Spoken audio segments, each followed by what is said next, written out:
trying to do.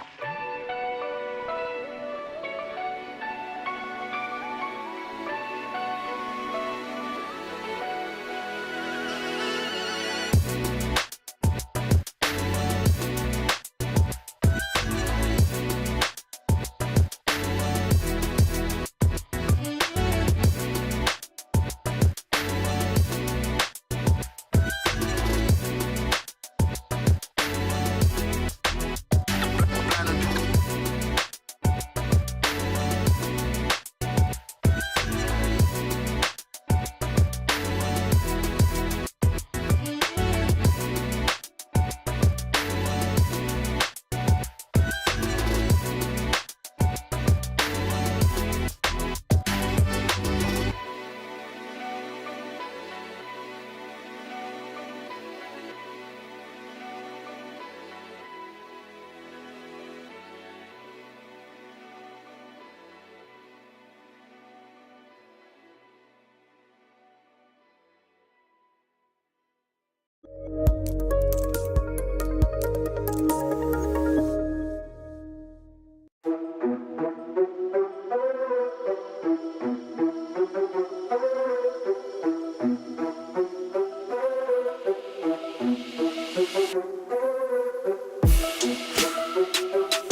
Good afternoon, everyone. Welcome to the campus of Tabor College in Hillsboro, Kansas for today's KCAC baseball matchup. The Blue Jays welcome their guests, the Oklahoma Wesleyan University Eagles. For what promises to be a great afternoon of college baseball, Oklahoma Wesleyan makes their way to Hillsboro from Bartlesville, Oklahoma. My name is Josh Jones. I'm here with Caleb Apple, and we're excited to bring you to this afternoon's action here on the Tabor College Blue Jay Network. And Caleb, yesterday, obviously a big win there against Bethany, finishing off that sweep. And, the Blue Jays were able to put up 21 runs. So big-time offensive performance.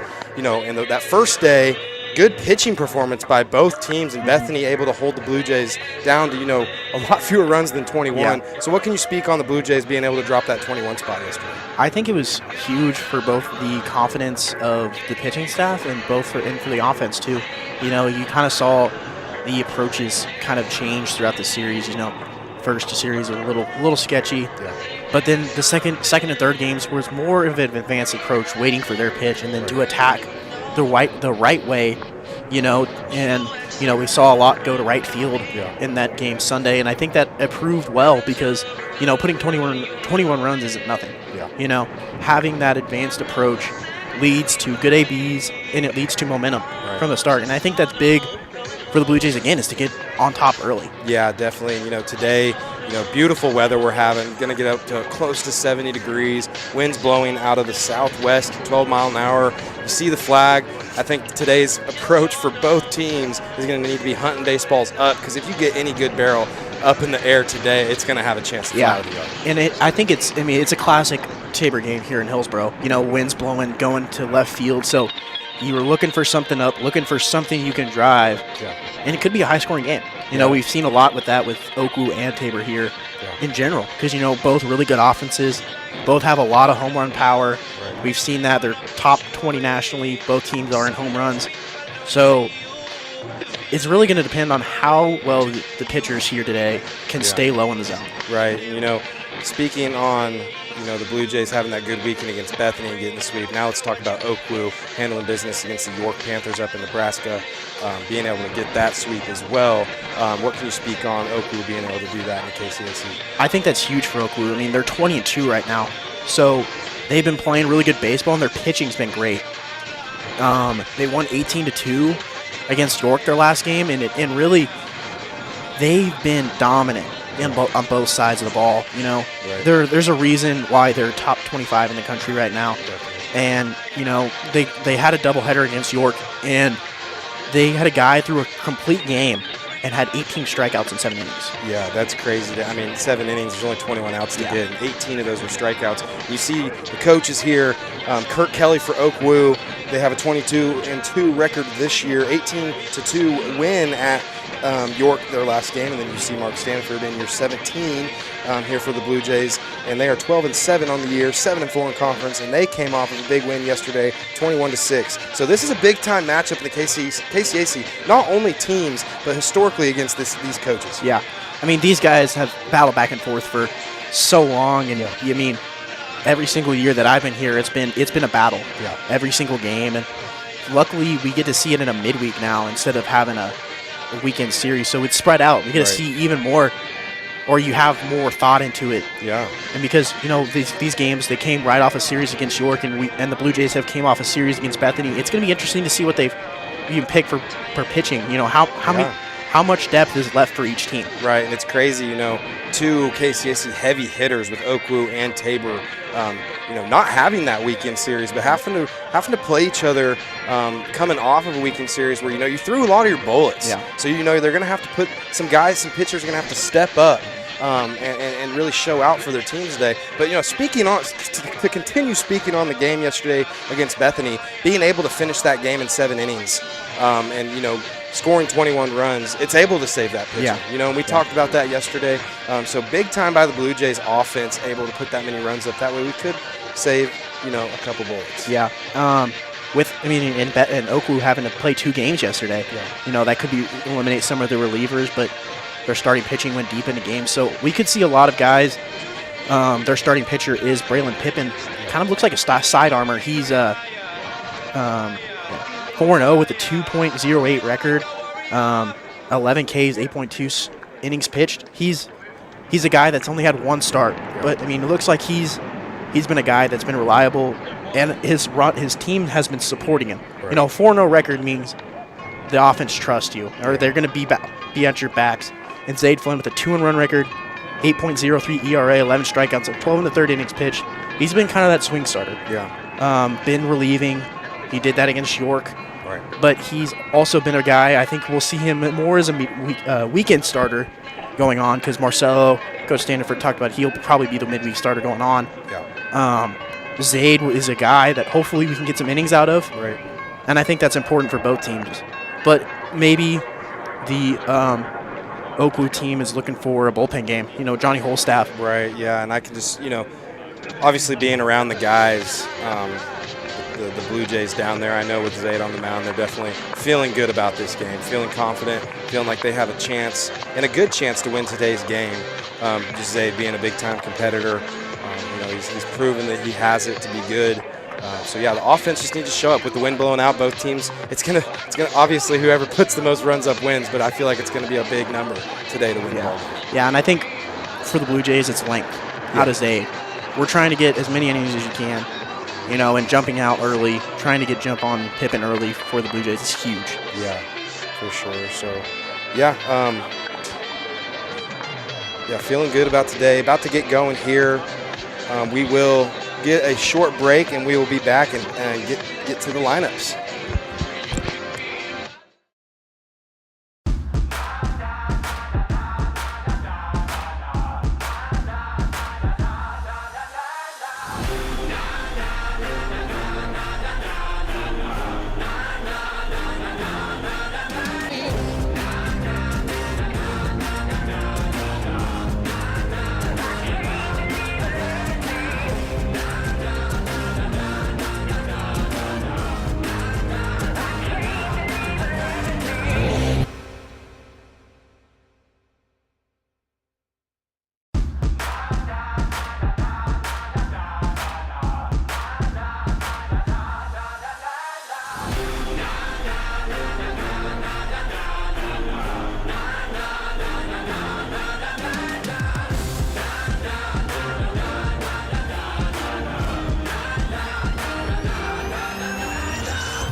Like my birthplace, it's my time like my birthday.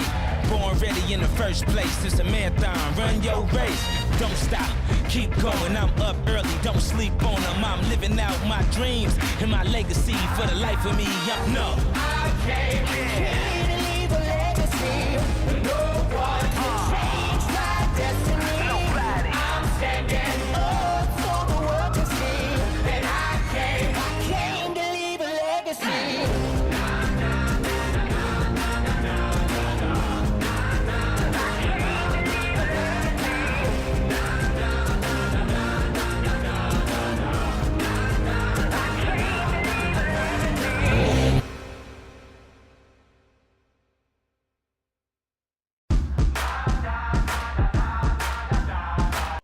Welcome back to Hillsboro. For those of you joining us, my name is Josh Jones, and I'm joined here with Caleb Apple. Today's broadcast was brought to you by the hard work of our production crew across campus in the studio. Creighton Kukula is directing today's game, assisted by Brett Buckingham and Cassidy Bean. So shout out to them over there, putting on this professional production for us today. Yeah, it's a great production. Let's take a look at the Oakwoo starting lineup that Zade Flynn will take against. Leading off is the center fielder, number 1, Rayvon Morgan. Batting second is the shortstop, number 5, Victor Sanchez. Batting third is the left fielder, number 46, Connor Hickey. Batting fourth is the right fielder, number 24, Javier Marcial. Batting fifth is the first baseman, number 23, Jorge Aldrete. Batting sixth is the designated hitter, number 3, Luis Antigua. Batting seventh is the third baseman, number 39, Brendan Poindexter. Batting eighth is the second baseman, number 21, Alejandro Quiles. And batting ninth is the catcher, number 4, Braden Caldwell. What do you think, Big J, is the most this is a kind of a setting like where you're at in the KCAC for the Blue Jays. They kind of struggle a little bit. Yeah. What does this midweek mean to get on the right foot going into the rest of conference play? Oh, this midweek against Oakwood is just very big time for the Blue Jays. Coming off that, tough weekend against York, and then being able to sweep Bethany this weekend. Wanting to keep it rolling here, staying on that winning side in that win column. It's like a snowball. Everything's contagious. Winning is contagious. Yeah. So you just got to keep winning. The Oakwood, they're obviously one of the top teams in the conference. So being able to get a win and give them a loss is obviously going to mean the world at the end of the year. Yeah, because Oakwood is 22-2, but the 2 losses have come in conference play. Yeah. So the Blue Jays are only 2 games behind. Right. So if you scrape this series away in the midweek, if you can take 2 or 3, that can be huge. Taking the series against the Eagles here. Yeah, for sure. Year in and year out, Blue Jays, the Tabor College Blue Jays, and the Oklahoma Wesleyan Eagles, they're always towards the top. Yeah. Always towards the top of the conference. So anytime we can beat one of those teams, obviously is going to make a difference when it comes down to the end. Because I feel like this game should be this is a measuring stick for the rest of the season. How well can you compete against the team that is at the top of the conference right now? Right, and we've already proven. Didn't get the win against Shreveport down in Louisiana, but being able to face that returning All-American on the mound and be able to have him beat, some things didn't go our way, and we ended up losing that game there at the end. Just shows though that we can play with anybody. Cool. It's awesome that they're 11-2, have only lost 2 games, but that doesn't mean anything. Yeah. You're still playing each other. It's still a ball game, and I know both teams are wanting to win today, so I'm excited for what we're going to get today. It's baseball, right? Baseball is, the record doesn't always show what's happening in baseball because baseball is one of the most volatile sports in all sports. Yeah. So it's all about momentum and if you've got the right matchups. And I think we do. I think we're finding our stride, especially back at home, having this being our 4th home game, 3rd day in a row it's been a home game, so you feel really comfortable. Oakwood coming off playing at turf, so they may be struggling a little bit with the field. It's finally starting to dry out. The hops are going to get a little faster. Yeah. It's not going to be as true as York because, that brand new turf is completely different than playing on a natural surface like this. Yeah, definitely. Turf is nice, but I also do love an all-natural field that's taken care of. And just shout out to our grounds crew leader, Nick Ediger. He just does a great job with our field. Getting at this green this early in the year is awesome. The infield's such a good playing surface. It makes me want to take my new Cobra irons out there and hit a few golf balls. Let's take a look at the defensive lineup for the Blue Jays.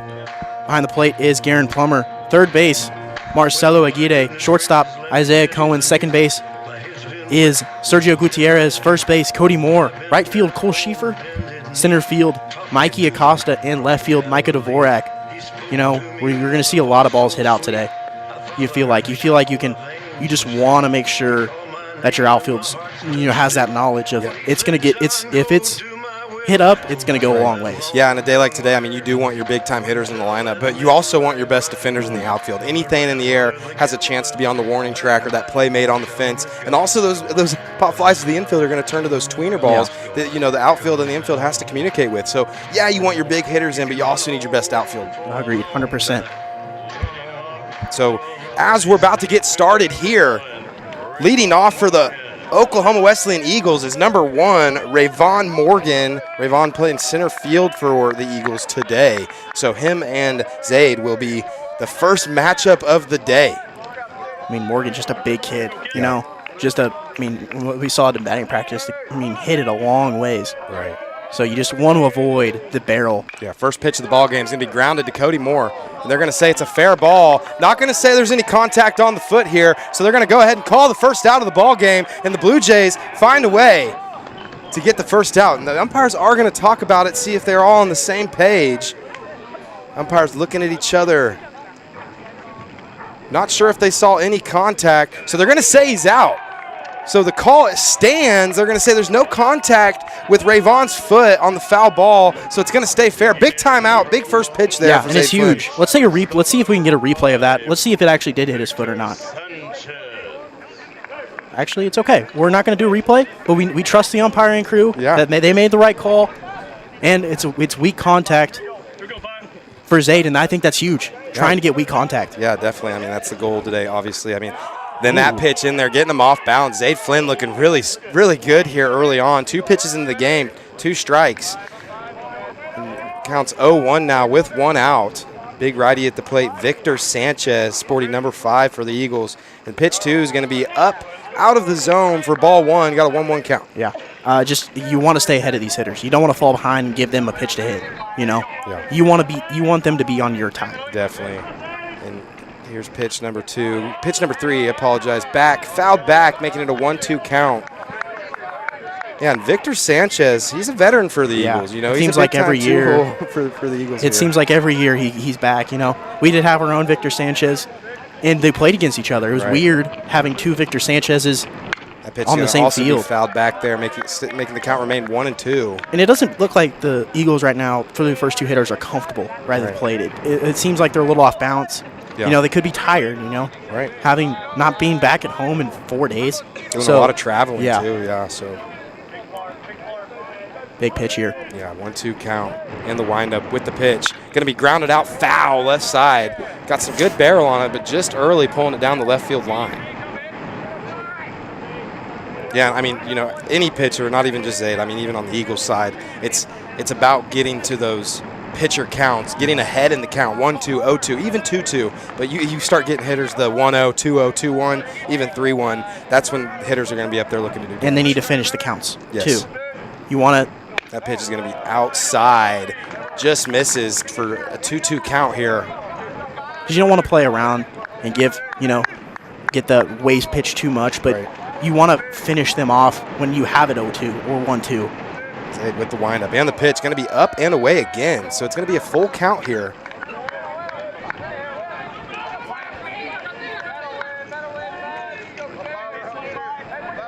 So Zade gets the pitch from Plummer. With the windup and the pitch. Going to be flown in the air. Wind's blowing back towards the field. Moore's going to have a play on it, and it's going to be dropped. Foul. The wind is going to play a factor today, and that right there just is a test for Yeah, it's a tough play, especially coming from a right-handed bat. So it looks like it's going to run away. I mean, Moore shifted over too, so he has a long way to run. Yeah. And so then having that wind push it back, it's a tough play for sure. Yeah. But a day like today, those plays do need to be made. Yeah. Just so you can't let them have that extra pitch here. And that pitch is going to be outside, putting a base runner on for the Eagles. So big time walk there for Victor Sanchez. Gives the Eagles a guy at first base with 1 out. And now batting will be the Eagles 3-hole, number 46. Playing left field, Connor Hickey. Connor Hickey is leading the team in home runs this year for the Eagles. I mean, and there's a reason why he's batting 3-hole, right? He's their guy, leading the team in average too, and the team who's actually played a lot of games. Right. Hitting 446, I mean, that's nothing to scoff at. No, for sure. And that pitch in there for strike 1, making it an 0-1 count here. So Zade Flynn has a lot of options here that he can go to.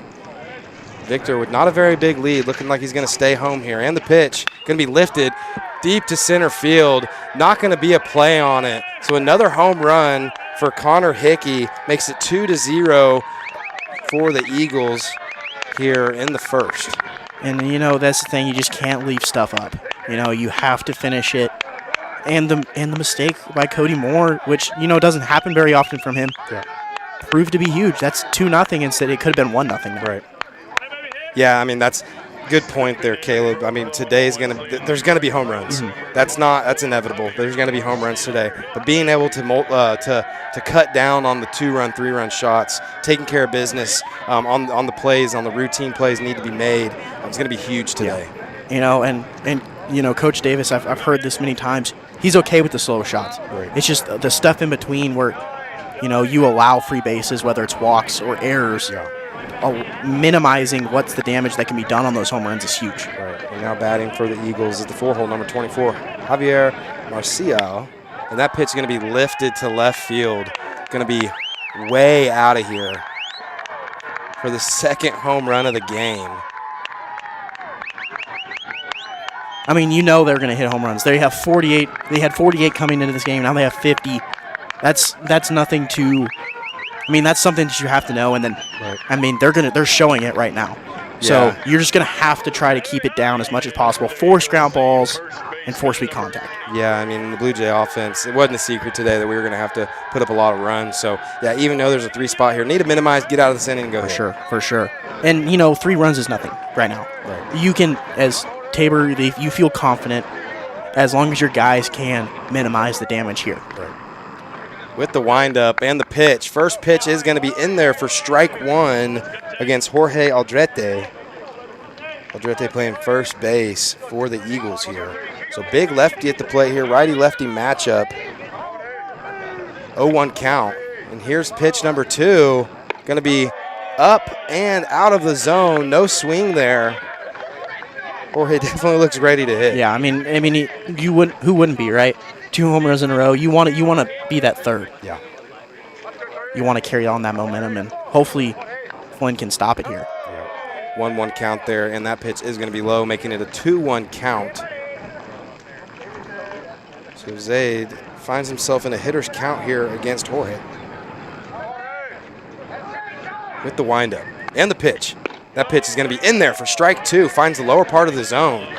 And that's where we're going to need to live all day today. That's if you're able to consistently hit that with your off-speed and your fastball, that's going to be huge to able to limit the runs that are being put up today. Most definitely, yeah. So Zaid Flynn with the windup and almost gets the swing up in the zone, but Jorge, with enough discipline to hold back and not put a swing on it, does draw it to a full count here.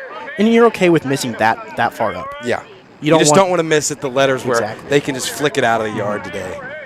So here's your full count pitch, and the delivery is going to be flown to left field. It's going to be a foul ball, fouled by about 2 feet. Yeah. So good fight off there by Jorge. Almost turns it into a single, maybe a double. Yeah. But it's a bad swing. There was weak contact hit, and that's what Flynn needs to be looking for. Yeah. So maybe go back to the slider away because he had trouble recognizing that earlier. Let's see if Zaid can locate it here. And the pitch, going to be drilled down the right field line. Going to be a foul ball just past Cody Moore's first base mitt there. So foul ball, another good swing there by Jorge, fighting off, extending his AB. So Zaid with another 3-2 pitch here. And pitchers in these counts are going to have to trust their stuff. Yeah. They're going to have to go make that pitch and not just throw a fastball over the plate. So that one's going to be, as we say, good pitch there. Down in the zone. Down in the zone. Looks like it's down the middle the whole way, and then the floor just drops away, and it goes into the dirt, gets the swing, and it's good for the second out of the inning for the Blue Jays. And that's why it's big to establish either your fastball or your off speed down at that lower part of the zone. So that way you can get stuff to get your hitters to chase in the dirt. Yeah, we get a swing there. Foul ball and from number 3, Luis and Antigua, batting DH for the Eagles today. So Zaid Flynn with the windup and the pitch. And that one's going to be just up and away. Not going to hit the zone. So going to be ball 1. 1-1 count here. And Antigua hitting 354 is their 6th hole. I think that just shows how capable their offense is and how carefully you need to pitch 2-1 through 9. Right. So Zaid makes a good pitch there just off the plate. Still trying to nibble, and I respect it. Yeah, you don't want to leave too much over the plate, but you also need to find a way to be in that strike zone, living in it. Okay. Hopefully you can establish that lower part of the zone. And that pitch is going to be in there for ball 3. So the count is 3-1 here. They're looking to force contact this pitch, and that one's going to be inside for ball 4. So Luis is going to find himself on first base to extend the inning here for the Eagles. Now batting the third baseman, number 39, Brendan. So now coming up to bat for the Eagles is the third baseman, number 39, Brendan Poindexter. Poindexter has 5 home runs already as their 7 hole. Power 1 through 9, it's scary if you're the Tabor defense. And the pitch. That one's going to be inside for ball 1. So Flynn needing to find some command here. That way he's not getting too behind in the counts with the wind blowing out today. Comes set. Takes a couple looks. Delivers the pitch. That one's going to be up as well for ball 2. That one looked good. It looked good, but Doesn't matter what we think. yeah. when it's above the belt, especially today, you don't want to be above the belt anyways. Yes. You want the umpire to give you stuff below the knees rather than above the belt because you don't want to be there. Right. Glenn comes set, delivers the pitch. That one's going to be in there for strike one, making it a 2-1 count against Poindexter. And it looks like he has his control of his slider, so you may see him throw that in more when he's behind in counts, just like that at 2-0. Most definitely, yeah. And like we've already said, like they're going to have to trust those pitches in those counts to make it tricky for those hitters today. And that one is going to be up out of the zone again, making it a 3-1 count. Not missing by much. No. But it looks like he's just not giving anything above the belt, right, which can be good and bad. Good for maybe the Tabor hitters can be a little more selective. But what it's at the plate. That pitch is going to be lifted to center field. Going to be way out of here. So that's going to be the third home run of the inning, making it a 5-0 game. Eagles on the board again here in the top of the first.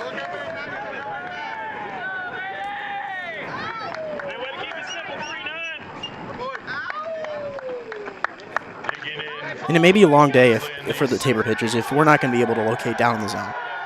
So, Coach Standiford coming out to talk. Hopefully we can find a way to adjust.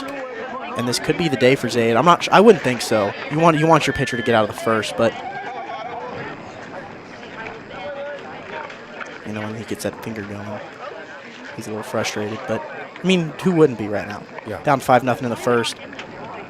Yeah, I could guess what he's saying out there is just saying, hey, you're an upperclassman, you're a leader for this team. You need to come up, you need to get back on the bump and want the baseball in your hands. Who cares if they've already hit a couple home runs? We need to get out of this inning, get this last out, and let the offense go work. Because if the offense can answer back, 5 runs is nothing. You can get back and tied. It can be huge. The first pitch there is out of the zone to Alejandro Quaels, playing second base for the Eagles. Here's the second pitch to the at-bat, going to be fouled between the legs, making it a 1-1 count here. Quiles, he's a... Quiles, I apologize. Yeah. He's hitting 221, so maybe this is a guy, you don't want to leave anything up, but you want to challenge this guy. You don't want to give him a free base to allow... Rip foul.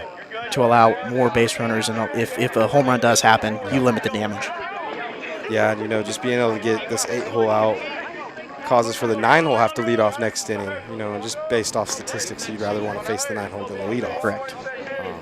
Zaid Flynn with the pitch here. Going to be in there for strike 3, looking on Alejandro Quiles. Going to get the Blue Jays out of the first inning there.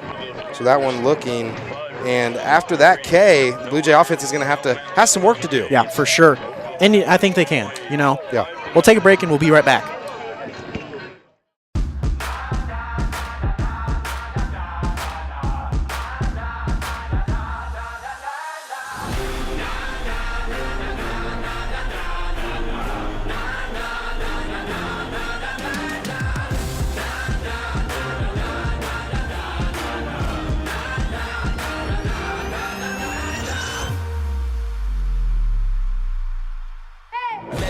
Like my birthplace, it's my time like my birthday. Born ready in the first place, it's a marathon, run your race.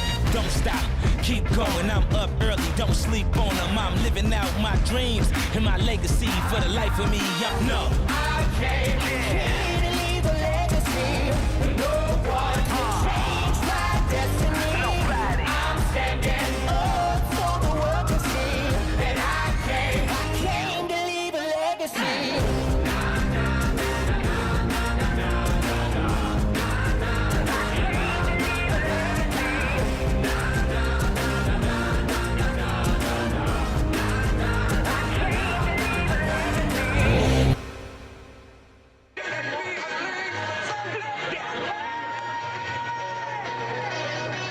Welcome back to Hillsboro. For those of you joining us, my name is Josh Jones, and I'm joined here with Caleb Apple. After that top of the first for the Eagles, putting up a 5-spot, hitting 3 balls over the fence. I think it's not a secret that balls are going to fly out today. Yeah, and I think it's huge for the Blue Jays here to answer. You can't be down 5-0 going into the second. Yeah. After they've hit 3 home runs already. And so being able to answer, get some hard hit balls off Pippen. Hopefully he leaves some stuff up for the Blue Jays to hit. But he's also a little funky. He's from the side. Yeah. So he may be a little tougher to get the ball in the air because, with that arm side run against those righties, it's tough to, and it's probably going to be a sinker too. So that arm side, and it's going to be down. It's going to be harder to hit that ball and elevate it. Yeah, definitely. Some hitters do like hitting off the side armors, though, just because, side armors tend to, when they miss, you can see it out of the hand, and it's going to be missed up in the zone. Did you like facing side armors? Yes. Obviously, not the ones that throw like Tinkler. Yeah. Throwing pretty hard, but the ones that are, low 80s, those were always a good time to face. So Pippen comes set against Cohen's, and the first pitch is going to be up. So Blue Jays, that one's way out of the zone, but Blue Jays hitters are definitely hunting that top part of the zone today. So Pippen comes set for pitch 2, delivers. That one's going to be ripped straight back for a foul ball, making it a 1-1 count. And if, you can see how much the wind is going to affect just by looking at how deep the outfielders are playing. I can't see an outfielder that's not 10 feet from the warning track. Right, and just the wind blowing today. If a ball's hit to the outfield, it's going to get to you or be behind you. There's going to be a chance, yes. So, yeah, it's smart for the outfielders to play that deep. That pitch is out of zone 2, 2-1. This fourth pitch of the AB is going to be outside for ball 3, making it a 3-1 count here to Cohen's. Cohen's definitely hunting one pitch here. Yeah. Again, you want to get on for your teammates because, there can be a mistake, and that can make it a 3-run ball game, just like that. And the pitch. Going to be ripped foul, making it a full count here. So Cohen's still ready to hit. Makes it a full count. Again, you don't have to swing that hard either. Nice, easy swing. You just want to put a barrel on the ball. Yep. And if you put a barrel on it, there's a gosh darn good chance that it's going to get out. Yeah, today for the offense, walks are going to be huge. Yeah. Getting on base for that guy to hit the 2-run, 3-run shot, it's going to be huge. So that walk there, speaking it into existence, is huge because now, Plummer, if he hits it out of the yard, it's a 2-run shot. Or if Plummer gets on, then Marcelo hits it out, it's a 3-run shot, and so on. So getting guys on base today is going to be the difference maker. Yeah. And another thing, we talked about it a whole series against Bethany. That strikeout to walk ratio isn't positive for the Blue Jays. That's going to be huge. If they can stay positive and get a lot of walks versus not very many strikeouts, there's going to be a lot of chance for them to get right back in this ballgame and take the lead. Oh, yeah. So Poindexter takes a look at Cohen's. Cohen's with a decent lead. And the pitch. That's going to be in there for strike 1. Slider. Seemed to be, something slow there. The slider is in there for a strike, making it an 0-1 count. So Plummer here seeing the slider against Pippen. Pippen does come set and delivers, and that pitch is going to be down in the dirt, but does get the swing, so it makes it an 0-2 count. You don't want to chase stuff down in the zone because, that's what they're looking for. Right. So if you can find something up in the zone, you just want to battle off those pitches that are low in the zone. Find something that you can hit a long way. And Pippen comes set. Catcher setting away. And the pitch going to be outside. Catcher does catch it, so it's not going to go away from him. Makes it a 1-2 count. Cohen's does stay at first base. Yeah, today, it's a fun time to hit as a hitter, but it's also hard because you're just total swing mode. So it's kind of hard to be patient up there on a windy day like today. Pippen comes set, delivers the pitch. That pitch is going to be ripped to left field, and that ball has a chance. Will it go? Hits it goodbye. See you later. 2 on the board. Put them on the board. Blue Jays cut into the lead there, making it a 5-2 ball game. Big swing there by Plummer. And just like that, the Blue Jays are right back in it. We just talked about it this whole entire first inning. Hung a slider up in the zone, and as long as you get a barrel on it and it hits to left field, I think it hit the tennis courts back there. That's like 400 feet away. Well, now I don't know if they're tennis courts anymore. They might be pickleball courts. Oh, true. Hey. Big pickleball fans here in Hillsboro. Oh, yeah. You a pickleball guy? Oh, big time pickleball guy. I'm not very fun to play with though. Too competitive. Too competitive, and I never lose. So if you're on my team, you'll enjoy it. But if you're playing against me, you will not. So that's that. So after that home run, it brings up the 3-hole for the Blue Jays. Number 24, Marcelo Aguirre. Aguirre sees that pitch outside of the zone for ball 1. So Pippen, even though he has a 3-run lead still here, he's got his work cut out for him. Yeah, and I think that's important. The Blue Jays hitters stay patient, because you can hunch your pitch here with the way the day is today, you can hunt your pitch until 2 strikes when you have to shorten up and protect the plate. That pitch going to be low there. The pitch before did get the swing for the strike. That one a ball, making it a 2-1 count. So the Blue Jay hitters in another hitter's count here. So Marcelo definitely looking for a pitch to hit. And the pitch, that's going to be fouled back. Looked like he was on time, just missed. So that makes it a 2-2 count. Maybe just a little off front. It looked like an off-speed pitch. Maybe just been a little front. Now you just want to make an adjustment, put a barrel on. Put a barrel on one here. 2-2 pitch, going to be lifted to left field, and it's back. Going to have a play on it. The left fielder does bring it in for out number 1. So big swing there by Marcelo. Good line drive, just didn't get quite high enough. Yeah, just didn't get enough under it, but you're going to take that hard hit ball most of the time. Again, just another hanging slider. Yeah. Pippin thought it was gone off the bat. I mean, if anything said in the outfield, it looks like it's gone, but just didn't get enough under it. Yeah, Cody Moore coming up here. Yesterday, his home run tied And the that's record. gonna be it. And that home run is going to break the record. And Cody Moore, now leads the Blue Jays of all-time home runs. Wow. First pitch that he gets in his first debut of the game smashes the record. Sorry, Kelsey Weems. We have a new leader, number 45, Cody Moore. And it's just another pitch that was hung over the middle. And you can just, any sort of hard contact's going to get out today, and Cody demolished that one. Just look at this one. Ready to hit, slider inside, boom! Yeah, big swing there by Cody. And as I said, yesterday's home run, it tied the Tabor all-time record for home runs. And then that home run, first pitch that Cody Moore sees today, lifts it out of the yard to the tennis courts, and he breaks the Tabor College all-time home run record. Wow. So that is going to bring the pitching coach out for the Eagles.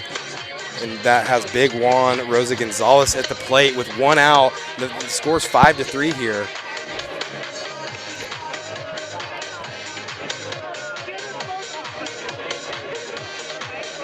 What do you think the pitching coach is telling Pippin right now? I think he's just saying, hey, we just need to be low in the zone. If you're going to throw that slider, especially early in the count like that, it needs to start middle and fall away, not start inside and fall into the zone. Because that's 3 pitches that the Blue Jays have swung at it. It's been hanging inside. Yeah, and if that's his go-to pitch today, he might not be in here for long. Yeah. So Juan Rosa Gonzalez sees pitch 1. That's going to be inside on Juan Rosa Gonzalez for ball 1. And this is the guy you don't want to miss in this inside either, too. This guy has so much power, and it's so easy. It's such an effortless swing from Rosa Gonzalez. Right, and that's going to be in there for a strike. And, just talking, we knew that this was going to be a crazy day because these offenses are, some of the best offenses in the country. Yeah, and they have so much pop. That ball is going to be low, but get the swing, so it's going to be a 1-1 count here. And it was a good pitch by Pippin there. Yeah, definitely. If that's the slider, he needs to make that pitch as a slider, not the one that's up in the zone. You saw that with Plummer, but can he execute it again is the big part. Yeah, that pitch. And he does. Does do it again. So that he already had 2 strikes, so my apologies. That is going to be strike 3. So Juan Rosa Gonzalez strikes out there, bringing up number 18, Micah Dvorak here with 2 outs. What is your approach here if you're a lefty? It's not going to carry out as much to right field. Are you looking for something up and away just to poke out? Yeah, out there? Especially the righty slider. I think, you're definitely hunting. Your sights are set for left center. That ball's going to be grounded up the middle. Perfectly placed by Dvorak there, extending the inning for the Blue Jays. So, however you can get it done. Wind's blowing out. Hey, we'll take a base hit on the ground up Seeing there. a nice single, It brings that next guy up. Yes. And that's important. Maybe not the best swing by Dvorak there. And it was a fastball he just kind of rolled over on, but the infielders aren't ready for ground balls today. So now you bring up Schieffer. If he finds something to hit, we can tie this ball game up right here just like that. Yeah, so Schieffer has had a good campaign this year. Delivers the pitch here. That's going to be down. So Schieffer's seeing the ball well here early on. 2 outs here for the Blue Jays. Dvorak at first, Schieffer at the plate. 1-0 count, 2 outs. 5-3 ball game. Pippin comes set. And he delivers. That pitch going to be ripped to left field for Good a base swing. hit. Dvorak turning second, finds his way to third base. See where the throw's going to go. They do go to second, holding Schieffer at first. So good idea by the outfield, but good base running by number 18, Micah Dvorak, and good rip there by Cole Schieffer. Yeah, and that was a heads-up play there by Hickey, cutting it off to second so that, you know, if a base hit does happen with Acosta here, it limits the runs to only one. Yeah. Yeah, another lefty up here for the Blue Jays, number 2, Mikey Acosta. And, you know, Mikey's another guy that can put one out of the yard here. But as we've been saying, we just need runners on base. Need to keep giving it to the next guy, because anyone can go yard today. That pitch going to be down in the zone there for strike 1. And that's a perfectly executed pitch on Zaid. Like, blowing away to a lefty, especially Acosta, he loves to pull. Yeah. So, I mean, that's a great pitch, but Acosta needs to look for that and just poke it to left field. Yeah, Schieffer with a pretty big lead here. Wouldn't be surprised if he decides to go somewhere in this AB. That pitch going to be up, out of the zone for ball 1, making it a 1-1 count. So 1-1 count, 2 outs. Dvorak at third, Schieffer at first base. And especially with Pippen showing so many sliders, he's a good guy to run on. Yeah, and, you know, I mean, the catcher's pretty good, has a 38% caught stealing percentage, and there's a big swing there by Mikey. Maybe you want to put a little pressure on the defense. Yeah, and that pitch there does make it a 1-2 count. So Schieffer's definitely looking to roll here, trying to get things moving for the Blue Jays. Pippen comes set, and the pitch. That one's going to be ripped into left field, but the wind's going to put it right to him. So good piece by Mikey, but on today he's going to get it out there to the left fielder. So that's going to be out number 3 for the Eagles. And big-time response there by the Blue Jays. The Blue Jays looking to get a 0 here after we score. We'll be back after this break.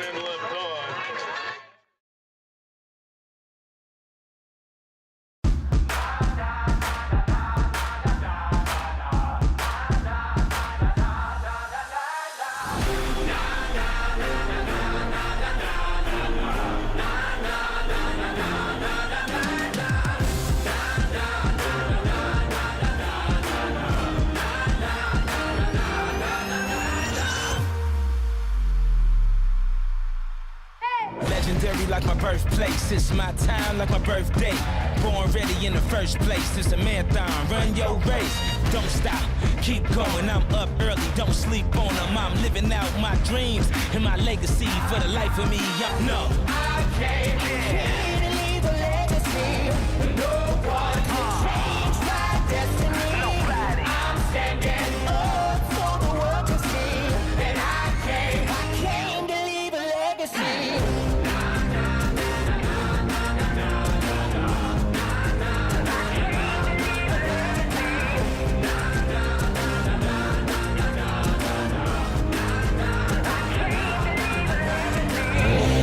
Wesleyan, the catcher number 4, Braden Caldwell. Welcome back to Hillsborough. For those of you joining us, my name is Josh Jones. I'm joined by Caleb Apple up here, and big-time response there by the Blue Jays, being able to get a couple on the board there. And that first pitch in their first strike. Yeah, you know, they didn't get it all back, but they got some back. You know, you feel right back in this game, only cutting it down to 2. Yeah. And hopefully Zaid can be able to, you know, settle down, not try to aim as much. I think that may have been his problem there, trying to be too perfect. But you want to make sure that you're not leaving stuff open. Right, definitely. I mean, yeah, today's a day where, yeah, you do want to, you know, spot up and be good and on your command, but you also just have to just be up there and be a competitor. Mm-hmm. You know, it's obviously going to be a tough day to pitch, but you can't let those home runs Affect you. Yeah. You know, they're going to happen, but you got to go up there with some grit and just be better than the guy at the plate. Mm-hmm. And I think that's huge, especially with the 9-hole up. Try to get this first out. That pitch going to be in the dirt there, so it's going to be a 2-1 count to Braden Caldwell.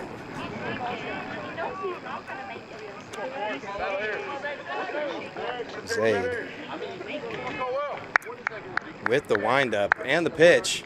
That pitch is going to be fouled back, making it a 2-2 count here. And this is the pitch he needs to finish him off right here. Don't want to waste any extra pitches. Get it done right here, whether it's be contact or a strikeout. So Flynn gets the pitch with the windup and the delivery. Going to be flying in the air. This is going to be one of those tweeners that's flown black. Mikey seems to be underneath it. Big play there by number 2, Mikey Acosta. And yeah, good sequence there from number 36, Zay Flynn. And it's huge to get that, again, right there. That pitch, you don't waste anything. Yeah. You got it done right there. and not any extra stress right there. Yeah, and I mean today's also huge to get that leadoff guy. It makes a difference. It does. It makes a huge difference, especially if you can get Morgan to get another out here, like he did in the first. And that's a good pitch right there on the outside corner. On the back half of the plate there for strike one. And you want to be able to locate away, especially against these pull-happy hitters like Morgan. Yeah, the lefties, yeah. That pitch going to be up. Out of the zone for ball one. So Plummer and Zay getting back on the same page here. Like you saw Pippin do with Acosta. I mean, you just want to be away from these guys. Yeah. The 1-1 pitch. Going to be ripped. Foul. So Zayd way ahead here. My guess is you need to trust your slider here, and maybe not put it in the zone. Yeah, and maybe go change up away. Yeah. Something that floats away that he's not going to be able to expect. I haven't seen him. I don't know if he's thrown his fastball up or change up away today. There's a curveball. Real close there. Good pitch by Flynn. But not something you want 1-2 though. You want to finish that in the dirt, especially a day like today, because if Morgan is able to just poke that out there, that could be gone. So here's the windup for pitch number 5. Going to be pitch by Morgan. So Flynn with the big strikeout there on the Oakwood leadoff. Rayvon Morgan. I mean, that high fastball after flipping that curve up there, I mean, gets that eyes going. You think Morgan's looking for that now, but then gets it right past him. Yeah, it's a good sequence there by Zayd Flynn. Getting the second out of the inning. Big strikeout there. Huge strikeout. Blue Jays. And the pitch. That pitch going to be grounded to Sergio. Sergio coming in, puts some leather on it, gets a throw to Cody, and he gives Cody the pick, giving him some work here. Cody with all smiles. I don't know if we'd be smiling if Cody doesn't pick that. Yeah. But hey, no way. Great inning. The play's made. That's the third out. Blue Great Jays inning. back up to hit. We'll be back after this break.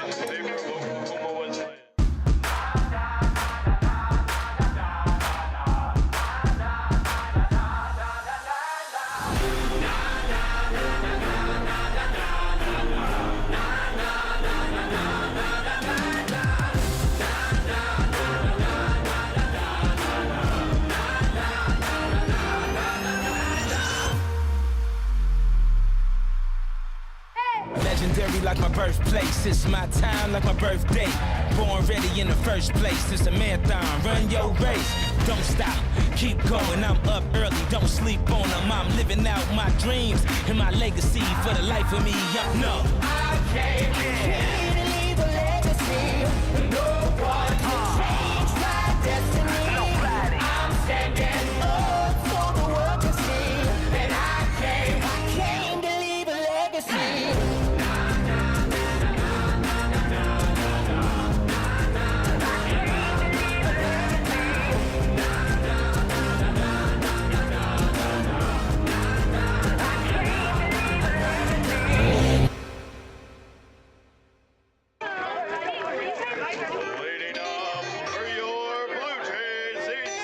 So welcome back to Hillsboro. For those of you joining us, my name is Josh Jones. I'm joined with Caleb Apple. Today's broadcast was brought to you by the hard work of our production crew across campus and studio. Creighton Kakula is directing today's game, and he's assisted by Brett Buckingham and Cassidy Bean.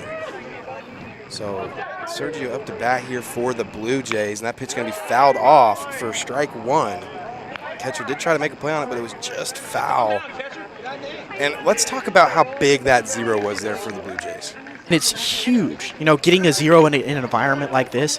But now the Blue Jays need to answer. They need to capitalize, hopefully tie, and hopefully take the lead. Yeah, and that pitch is going to be up and away. He does get a little contact on it, but going to be fouled back for strike two. And it's important, especially for Sergio, to get this to the top of the order with runners on base. Because one mistake can lead to home run. That pitch is going to be ripped to the second baseman. Second baseman puts some good leather on it. Going to be right to the chest. Number 23 playing first base for Oakwood, Jorge Aldrete, for out number 1. Aldrete is the first baseman. That's what I just said. I said thrown to the first baseman. Oh, okay. Sorry, folks. Cohen's now at the plate.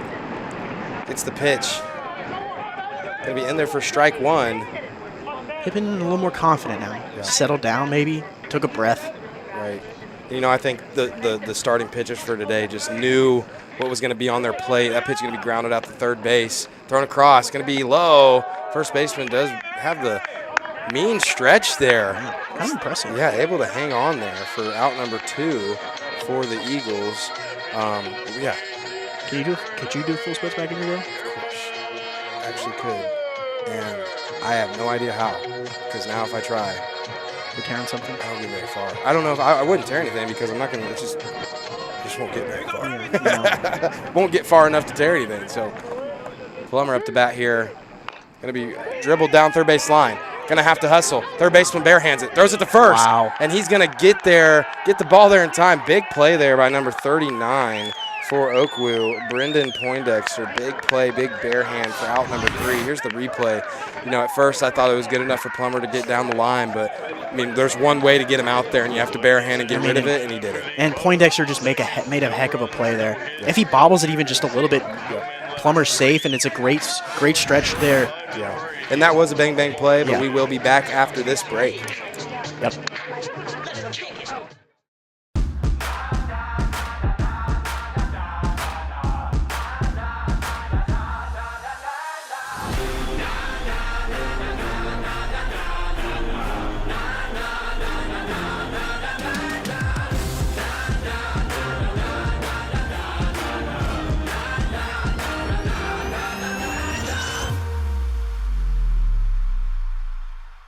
Legendary like my birthplace, it's my time like my birthday.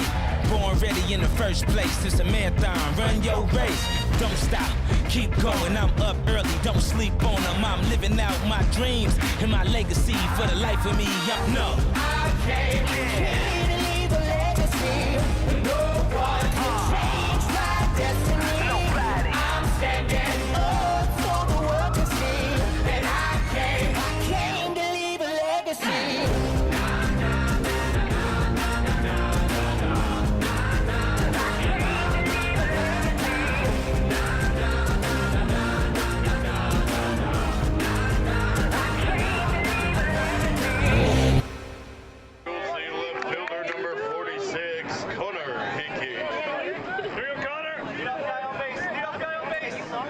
Welcome back to Hillsboro. For those of you joining us, my name is Josh Jones, and I'm joined by Caleb Apple up here. Here's pitch 1 at the top of the third, going to be up out of the zone for ball 1. And I think it's important for both teams, if they want to succeed, is being patient. Yeah. You know, we saw in both of the top halves, in the bottom half of the second, they were chasing pitches. Yeah.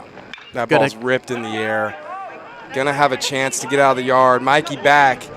Going to stay under it, and it's going to be in the yard for out number 1. So that high fly ball didn't find its way out.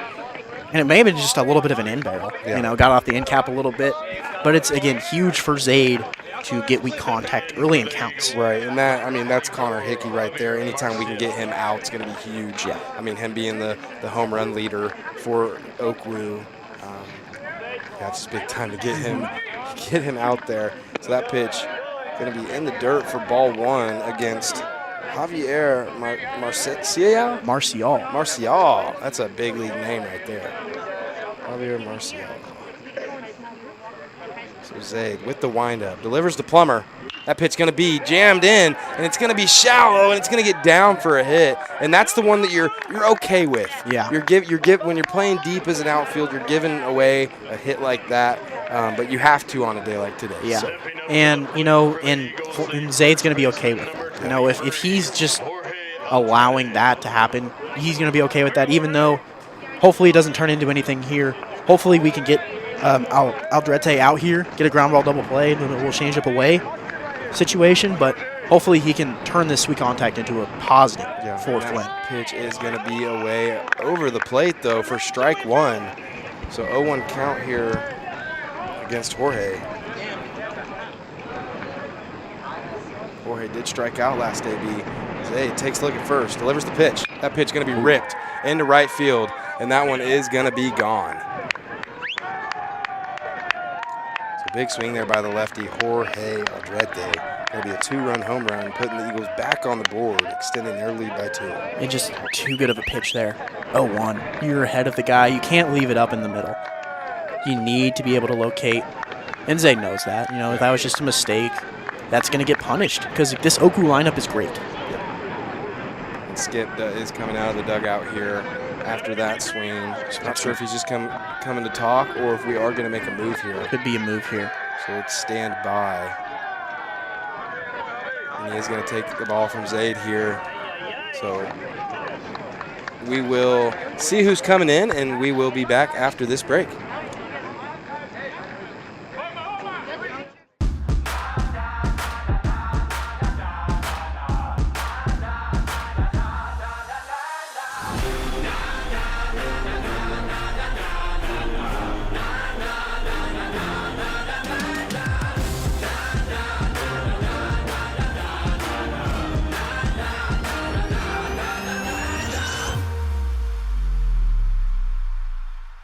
Legendary like my birthplace, it's my time like my birthday.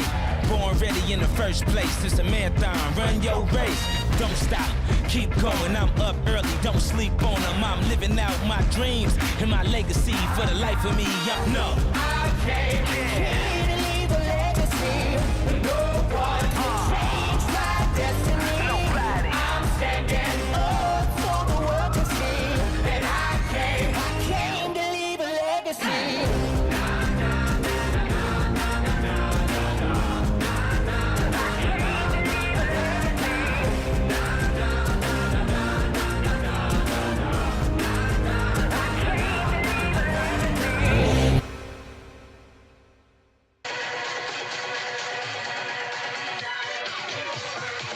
My name is Josh Jones, and I'm joined here with Caleb Apple.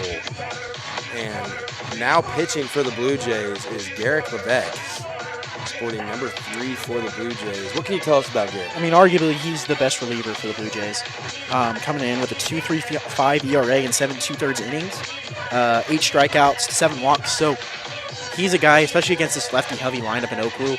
Hopefully he can deliver some length. You know, he's been a multi-inning reliever, been that guy that at the end of the games has closed stuff out for the win. But you're trying to get some length here in the top of the third. Yeah, definitely. I mean, Garrick Levesque last year definitely showed that he was one of the best in the conference, one of the best in the country at being able to come in out of the bullpen. So he has his work cut out for him today. But the Blue Jays definitely hoping he can extend, maybe 3, 4, 5 innings even. Yeah. And that's what they need out of him. And second team all-conference reliever last year. So he's a guy that's been good. He was good last year, and he's been good this year. So hopefully he's going to be able to locate low in the zone, which he's known for. He's been able to get weak contact.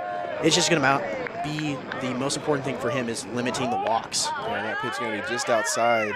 Luis does show bunt there. Pulls back because it's out of the zone. Going to be ball 1. Getting a strike 1 is huge for Tabor today. Set. Delivers the pitch. That pitch going to be fouled back. Good swing there by Luis. Just misses it. So had some intent behind that swing, to say the least. I mean, you're going to swing like that on a day like today, but you don't need to. Have that nice, easy swing. Anything's going to get out here today.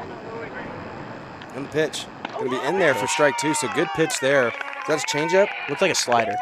I would assume he's going to throw a slider away to a lefty. I mean, it's a great slider. So, I mean, you may go to try to get it even further outside and try to get a swing and miss here. Yeah. So Beck does get the pitch here. Comes set. And delivers. That pitch is going to be, just as you said, but good take there by Luis. I mean, Luis could have been expecting that too. He sees it out of the hand a little bit. Now you may try to go fastball away, try to dot it up and get him looking. Luis did walk last day. Get on base again here for the Eagles. Garrick did not allow that. That pitch going to be dribbled to Sergio. Sergio go back on it, gets rid of it to Cody. Cody picks it. Ooh. They're going to call him safe. Good 90. So close play there. Cody definitely stayed on the bag, so the umpire saw that he beat it out. And here's your replay. So let's take a look here again with the good camera there. Got him. Yeah, I mean, if we could go to New York, he's out from up here. Would have been reversed, but that's a tough play for Sergio. He has to play that on a long hop, has to go in the outfield, and it's a good hustle play there by Antigua. Yeah. But so that's going to hurt if the Blue Jays aren't able to capitalize here and something happens, that missed call there is gonna hurt. Definitely, yeah, for sure. And you need to take it. He'll take it out anywhere you can get them. So that is a tough call for an umpire. Obviously, they don't have the slow-mo cam as they're making the call. The Blue Jays wishing that would have been done. Hopefully, with our great camera equipment, hopefully we can get that here sometime soon. And that pitch in there for strike one, making it a 1-1 count. Because I know they've added it to basketball a little bit towards the end of the game. So hopefully with baseball getting more and more technology and these NAIA teams getting more and more technology on their fields, we have one of the better camera production crew out here. Hopefully more teams are able to do that. Definitely. Here's the pitch. That pitch going to be swung on and missed for strike two. And I think Garrick's changeup to righties is going to be big. Yeah, definitely. I mean, his changeup when it's on, definitely some tomfoolery. So big pitch there by Garrick. And it plays off his fastball so well. I mean, it's that same spin, not the same speed, but it looks like it's going to be that same speed and just drops off the table. That pitch going to be outside for ball two. It's a good try there by Garrick, just not enough to fool the umpire there. So it's a 2-2 count. One out here. Blue Jays could go for a ground ball double play here too. And I think that'd be perfect from a changeup. Get a weak grounder to Sergio, or maybe Cody. I'm guessing Sergio. And the pitch. The pitch going to be low for ball three.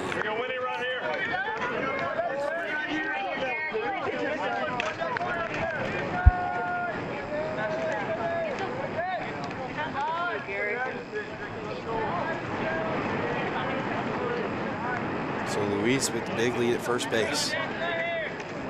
Garrick comes set, takes a look. And the pitch, going to be grounded to Isaiah at second. Goes to Sergio. Sergio needs to swing it across, and it's not going to be in time. And that's going to go into the dugout. So it's going to be send Poindexter to second base. But got that second out. It's huge to get that second out. Yeah. Tough turn. But again, 2 outs with the number 8 hitter, Quiles, who struck out his first AB. It's going to be huge if we can get this third out here. Yeah. Stepping in the second baseman, number 21. It just didn't bounce. It just didn't go against Cody. Used to that turf may bounce a little bit. The dirt does sometimes bounce, but most of the time with dirt, it's going to kind of skip instead of pop. Now batting is number 21, Alejandro for Oakley here.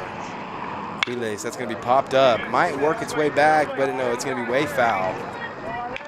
So that makes it an 0-1 count here with 2 outs. So, Garrick definitely trying to come in here and minimize the damage here and keep Poindexter at second base. And he's done a good job so far of throwing strikes. That's going to be the slider in the dirt. Good block there by Plummer. If I got paid for every time I said good block there by Plummer, I think I would be... We'd be rich. Yeah. Dude, I think we'd be looking for where we're going to invest our money, A lot. So 1-1 count nonetheless. And that pitch going to be in there for strike two. So it must have been something dirty with that reaction from Alejandro. I mean, and Garrick's going to get a lot of those swings, especially against lefties. That slider moves so much. It has a lot of vertical break, but also has so much horizontal. Getting him on that track man is just a fun thing to watch. That pitch going to be just low. Good pitch there, but not enough height to it, so it's going to be in there for a ball. So it's going to be a 2-2 count. And that's a really good executed 1-2 pitch. That's something that Quiles may swing at it, and it's going to get weak contact. And the pitch. That's going to be great pitch there by Garrick Levesque to get the strikeout. So he's looking to settle in, looking hype out there. Good to see for the Blue Jays. So the Blue Jay offense looking to respond. And we will be back after this break.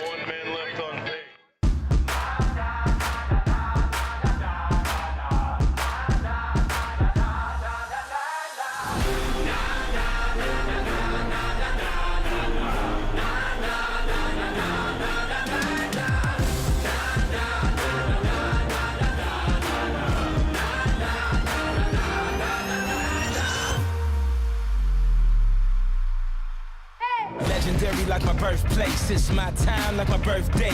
Born ready in the first place. It's a marathon. Run your race. Don't stop.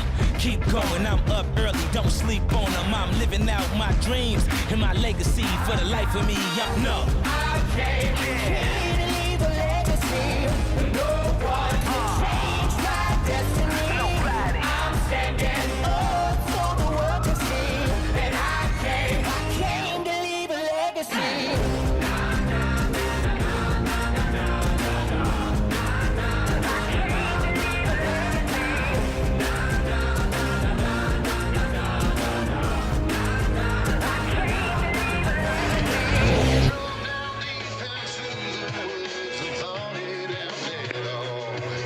Welcome back to Hillsboro. For those of you joining us, my name is Josh Jones, and I'm joined here with Tabor College legend Caleb Apple. And today's broadcast is brought to you by the hard work of our production crew across campus in the studio. Creighton Kukula is directing today's game, assisted by Brett Buckingham and Cassidy Dean. You know what? I appreciate you calling me a legend, but you know I don't think I am. Yeah. I think out of all the names I just said, I think the true legend is Cassidy Dean over there with the all-time threes record. One of the GOATs. One of the GOATs here at Tabor College. You know, one up to bat right now. Marcelo. Yeah. Finds something he can hit here. Has his second home run of the game. That pitch going to be fouled back for strike one. Makes it an 0-1 count here against Marcelo Aguirre. I think the biggest thing for the Blue Jays hitters, you know, they're getting a little antsy. Yeah. You need to find your pitch, be patient, because you know Pippin's made mistakes. That pitch going to be ripped into left. Going to be there for a base hit. That's another one of those, you know, you're giving away those shallow base hits because you're wanting to be able to make the play on the long fly balls. So, yeah, good piece there by Marcelo Aguirre. And you're also limiting extra bases, too. You know, if you're playing a little shallower on a windy day like this, anything that's hit in the gap hard, you're getting extra bases on. But if you can play deep like this, you're limiting those extra bases. So Cody Moore last AB did see that slider up and in, and we all know what he did with it. Hopefully you can extend his record here. Yeah, so that one's going to be outside. So Pippin thinking twice about throwing that pitch over the plate again to him. So that makes it a 1-0 count. Marcelo Aguirre at first for the Blue Jays. Cody Moore up to bat. Pippin does come set. Delivers the pitch. That pitch going to be lifted into right field. And that ball's back, and it's gone. So, you know, he breaks the record last AB, and this AB extends his record. He's trying to make it untouchable, you know? So big piece there by Cody Moore, sending that ball to the CRC for home run number 2 of the game, making it a 7-4 ball game. And that may not be 7-5 ball game. I only apologize. 2 runs. Two-run game here. I think it will be huge if the Blue Jays can be able to take the lead in this inning. And no one's still in the bullpen for Oakley, so they're trying to ride him out. Yeah, Cody, I mean, off the bat knew he had a chance. You just got to get it in the air. Yeah, and he's just such a veteran hitter. You know, his approach changes day by day, and he lets what the day has to offer. I mean, against Bethany, didn't have the wind like this, so he had to stay more flat and hit more line drives and have better, have longer ABs. But today he's just looking to get a ball in the air. Yeah, and I mean that's something you have to do 1 through 9 if you're Tabor, especially the righties. Anything that you get in the air has a great chance of getting out of here. Yeah, definitely. And now batting for the Blue Jays is big Juan Rosa Gonzalez. Juan Rosa Gonzalez out of Puerto Rico, looking to get on the board here for the Blue Jays. And that ball's going to be in the dirt, making it a 2-1 count here. No outs for the Blue Jays. 2-run ball game. And this has been a boxing match. Yeah, it has. I mean, 2 heavyweights, like Mike Tyson versus Muhammad Ali, you know. Right. I'm glad you didn't say Jake Paul. I'd never say Jake Paul. Come on. Figured since you're so young, you'd be a Jake Paul fan. I hate Jake Paul. So that pitch there in there for strike 2 makes it a 2-2 count. Pippin comes set, delivers the pitch, and that pitch is going to be off Juan, off of the forearm. Let's check and make sure the baseball's okay. Yeah, I mean, with the family he's got, you know, he's a big guy. Check that baseball for a dent. Yeah. The nephew of Juan Gonzalez, 2-time MVP. Right. I mean, yeah. For the Rangers, right? Yeah. Yeah.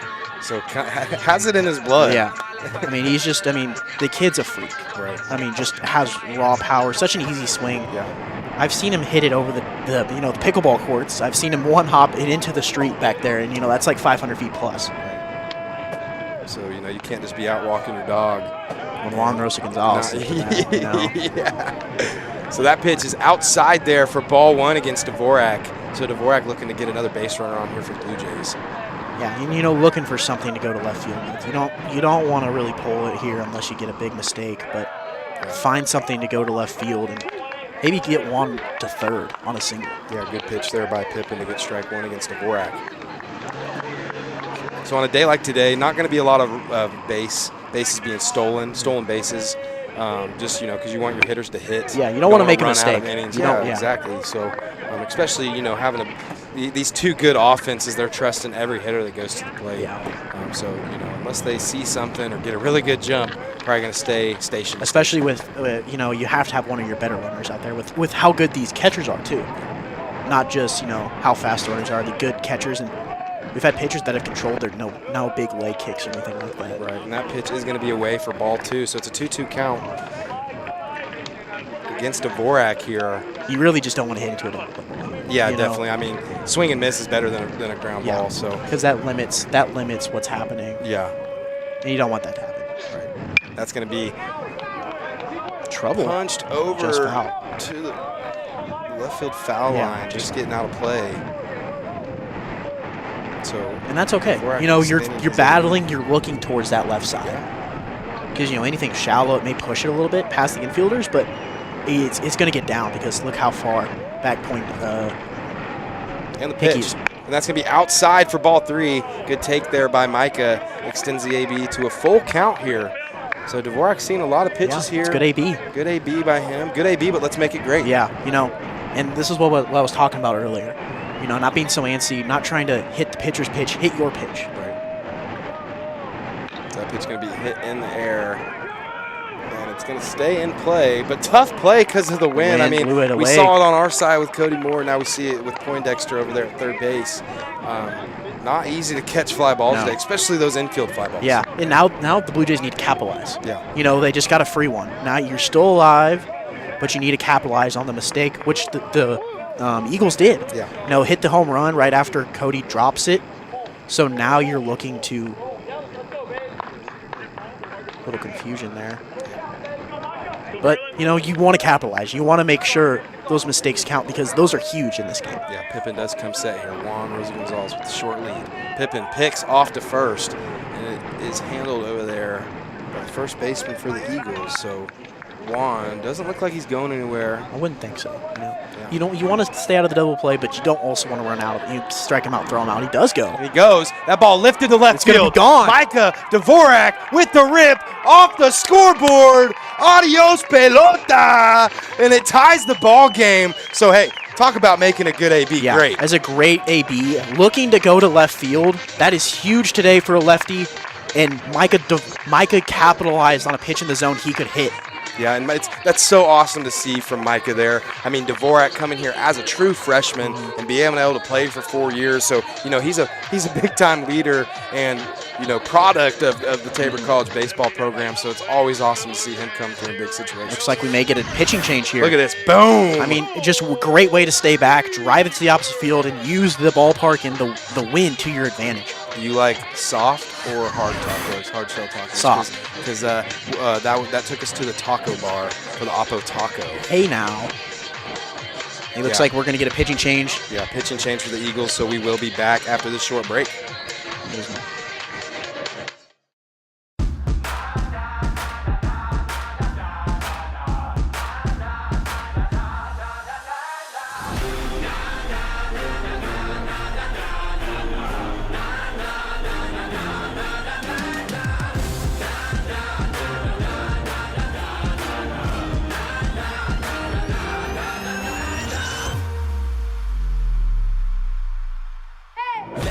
Like my birthplace, it's my time like my birthday.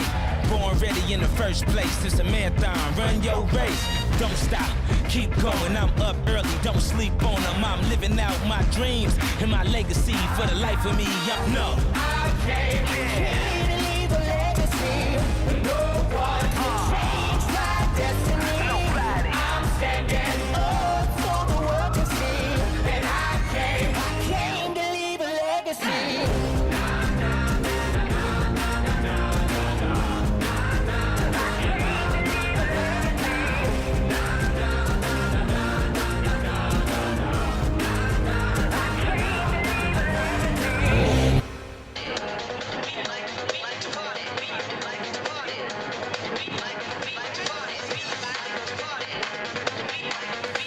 Welcome back to Hillsboro. And after that Micah Dvorak home run, we welcome you back. And I'm Josh Jones. I'm here with Caleb Apple. Today's broadcast is brought to you by the hard work of our production crew across campus in the studio. Frank Kakula is directing today's game, assisted by Brett Buckingham and Cassidy Bean. And Caleb Apple, what can you tell us about the pitcher coming in here for the You know, Jacob Morgan, number 17. This is his 6th appearance on the year, 12 innings pitched and a 3 ERA. So, I mean, they have great ERAs. They're probably one of the best pitching staffs, if not the best pitching staff in the KCAC and not the country. You know, like I want to say like a 2.9 ERA as a team. Yeah. I mean, that's just gross. Yeah, 2.9 ERA. So this is a team that hasn't given up a lot of runs, and 7 already through 2 innings. Yeah. So it's been big to get these ABs, and hopefully we can keep it going. You don't want to be settled with just tying the ball game. You want to get this lead, and hopefully we can keep it for the rest of the game. Right. Yeah, and Schieffer, you know, coming up here for the Blue Jays, he's just been such a consistent and solid player for the Blue Jays. So perfect guy to be up here with no outs, tie ball game. Let's get it. And you want to be patient. You don't want to rush into a weak contact. Yeah, that pitch going to be in there for a strike. So Morgan finding the zone there early. It's a little different look too. You know, a little more over the top. The sinker's not going to run into you, but hopefully you can find a breaking pitch up in the zone. Right. So Morgan comes set, delivers the pitch. That pitch going to be in there as well for strike 2. So definitely living low in the zone there. And if he keeps living there, he's going to have a lot of success. Yeah. You know, that's the best pitch to execute this game. And now maybe he looks to go slider away, try to get Schieffer to chase here. So Morgan gets the pitch, comes set, delivers the 0-2 pitch. That pitch going to be down. Good take.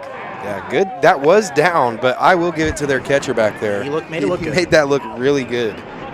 But just a great take by Schieffer. You know, those two, the 2 pitches earlier, that's probably the lowest that you're going to get. Yeah. So if anything's lower than that, especially hard, you know it's going to be there. That pitch going to be ripped back to Morgan. Gets the short hop. Schieffer running down the line. They're going to have to get rid of it. And he does get it over there to the first baseman for out number 1.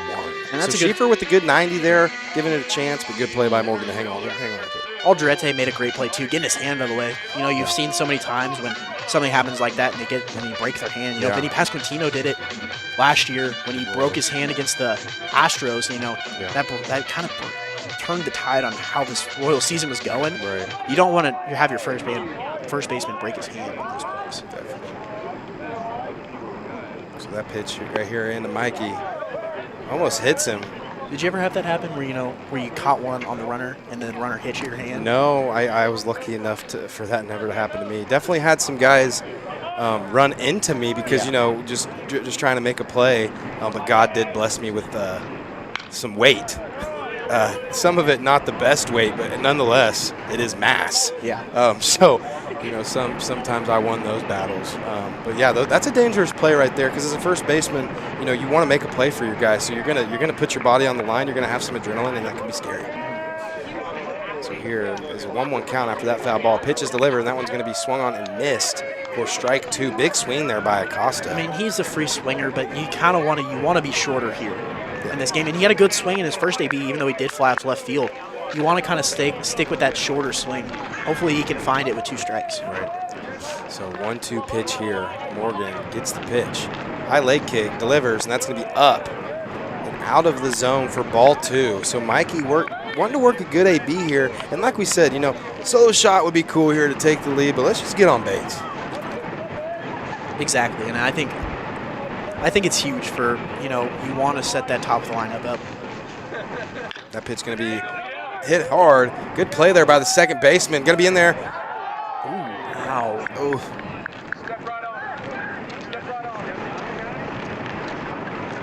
And that's the dangers of playing first base sometimes, you know. It's a great scoop by Aldrete, but got stepped on right on the calf for Mikey. You know, that throw kind of took him towards the line, and that back foot goes towards the line.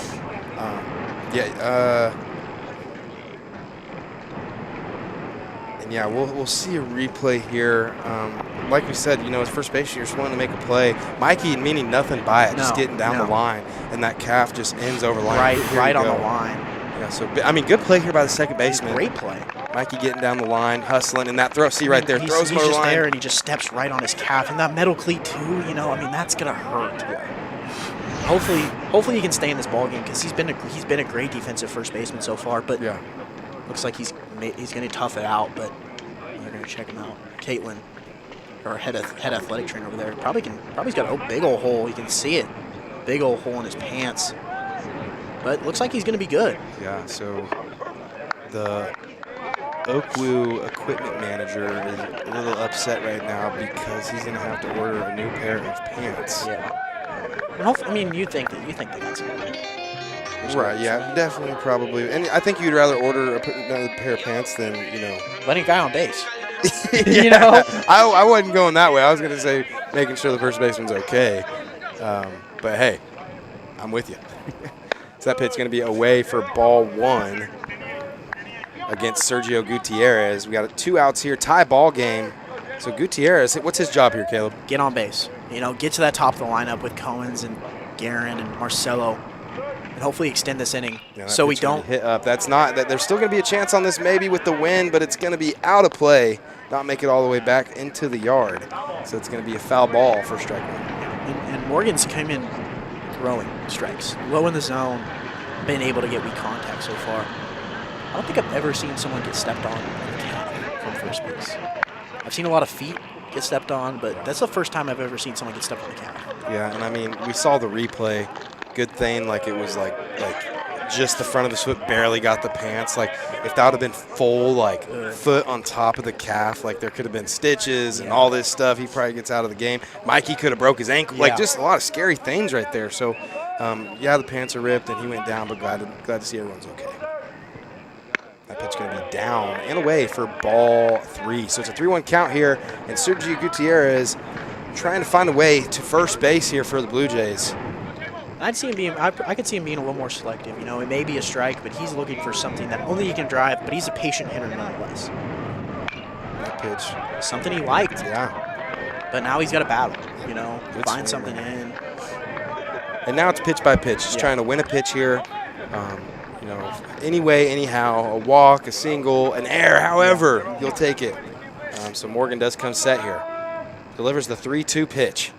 That pitch ripped into right field. That ball's back, and that ball's gone for Sergio Gutierrez. He found a way to drive a great pitch by Morgan, found one down in the zone, and he was able to drive it.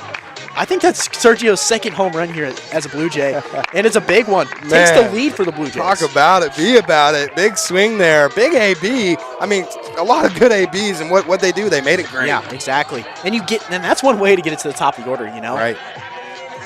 Yeah, we were talking about just getting first base. He went ahead and just took it all. Did the carousel. Yeah, look at this swing. Boom. I mean, he got his bat head out in front of it and just demolished it to right field. And the pitch here to Cohens. That ball's going to be hit the That's left a great field. piece of hitting. So, yeah, great. Way not to do too much. In that situation, your team just takes the lead. Cohens coming up. It's hard not to be like, all right, I'm going to be the guy that hits the back-to-back here. Yeah, and he's able to just flick one over for a base hit. And that's an unselfish at-bat right there. There's so many home runs being hit today, and if you're able to take it away or where they're shifting, hit it where they ain't, that's a great at-bat by Cohens to get Plummer up here. Already hit 1 home run today, looking for more. Right. And Morgan's definitely a little bit more of a fastball thrower than Pippin. So, supplying some velo, if you get some good barrel on it, it's going to go. Yeah. So Cohen's here with a decent lead. Morgan comes set, delivers, and that ball's going to be fouled straight back. So good level on the fastball there. Good hack by Plummer, but it's going to be good for strike 1.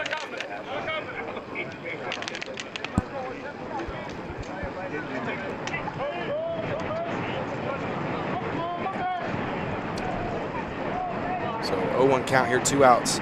Cohen's at first base.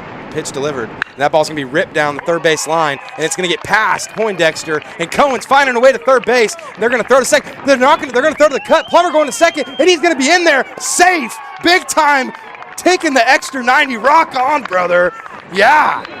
And he takes the extra 90, and that base running right there, Apple, let's talk about it. That's great. You see, as the base runner, you're turning that, and you're seeing where that outfielder is going to go. If he goes to second base, then you shut down and you stay at first runner at the corners. But he sees that throw to the cutoff, and he's aggressive, and he takes the extra 90, and that's the difference. And that's the big thing about going hard out of the box. Yeah. If he's jogging down to first base. He's not going to be able to get to second on that, but he's hustling out of the box, and he wants to get extra base because, that's the only time he's going to run. Right. He's the catcher. Mateo's in now for him.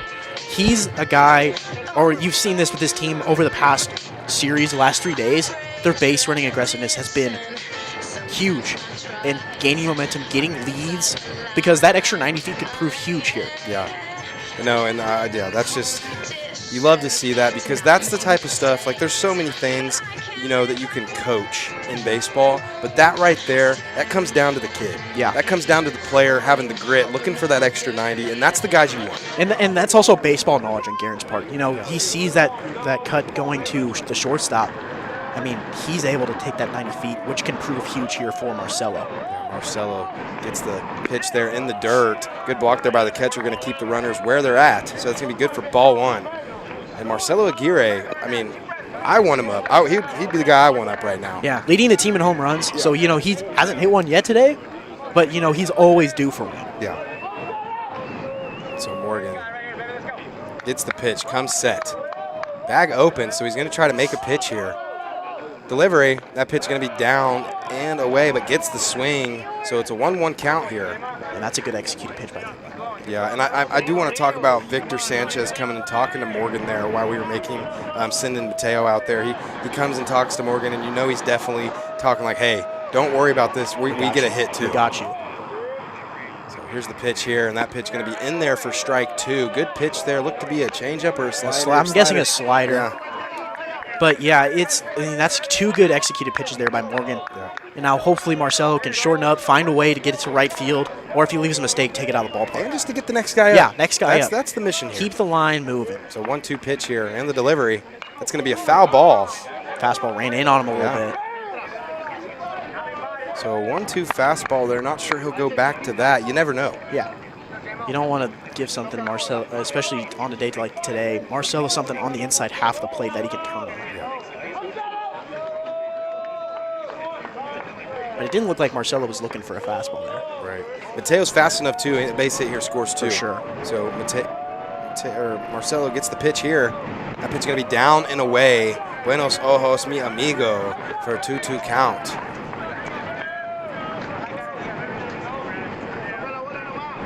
And, they found their stride here in this third inning. The second inning was a little impatient, but now they've realized, we can take pitches. We don't have to be so aggressive early in counts to make do and take the lead.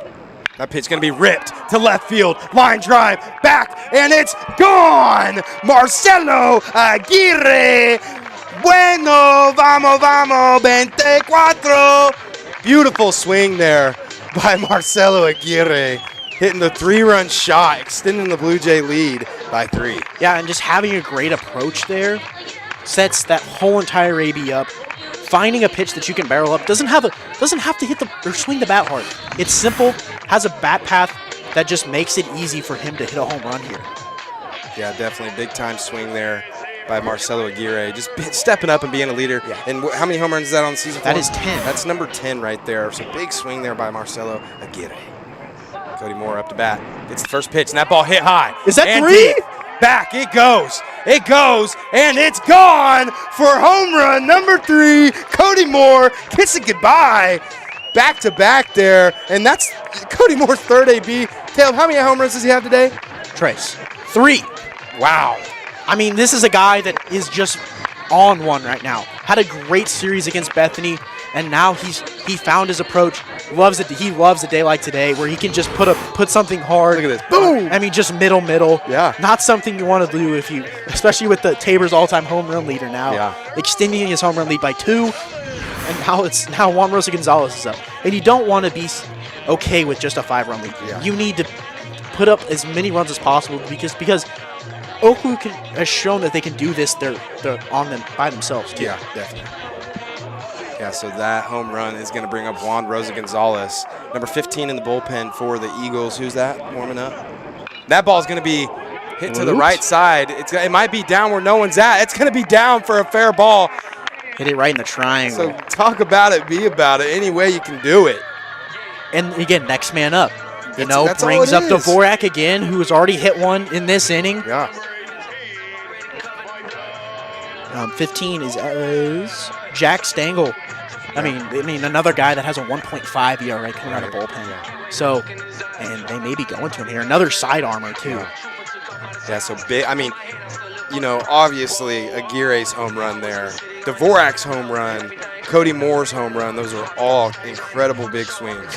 But Juan being able to come up there and extend the inning and keep it going and keep that Oakwood defense out there was the biggest stage of the inning. And getting them to change pitchers too. Getting into this bullpen after they've already played 3 games in 3 days. Yeah. It's huge. It doesn't look like they're going to change, or maybe they're just trying to give him as much time as possible, but finding other ways other than just home runs to get on base has just been massive.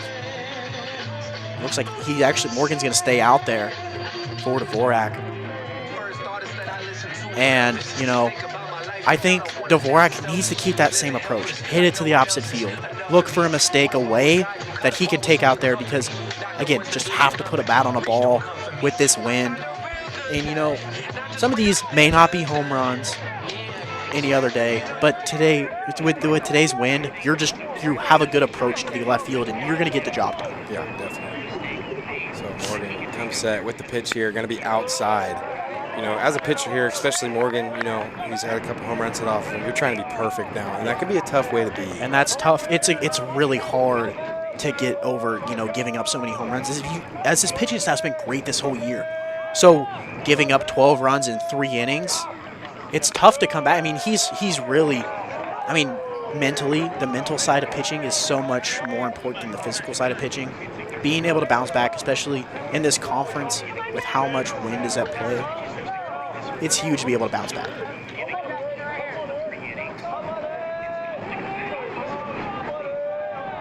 Morgan delivers the pitch. That pitch is going to be in there for strike 1, making a 2-1 count.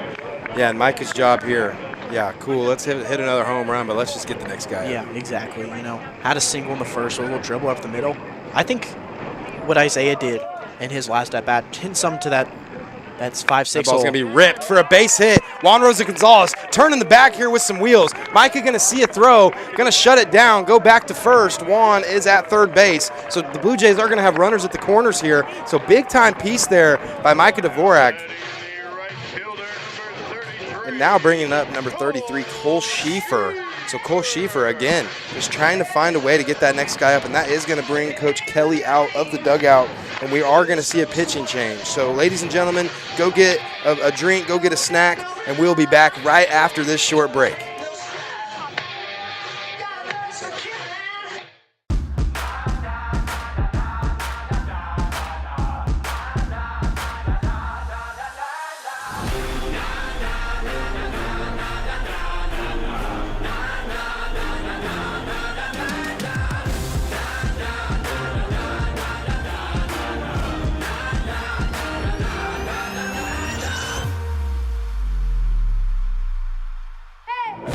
Like my birthplace, it's my time like my birthday. Born ready in the first place, it's a marathon, run your race. Don't stop, keep going, I'm up early, don't sleep on them. I'm living out my dreams and my legacy for the life of me, I came here to leave a legacy. No one can change my destiny. Nobody. I'm standing up so the world can see. And I came to leave a legacy.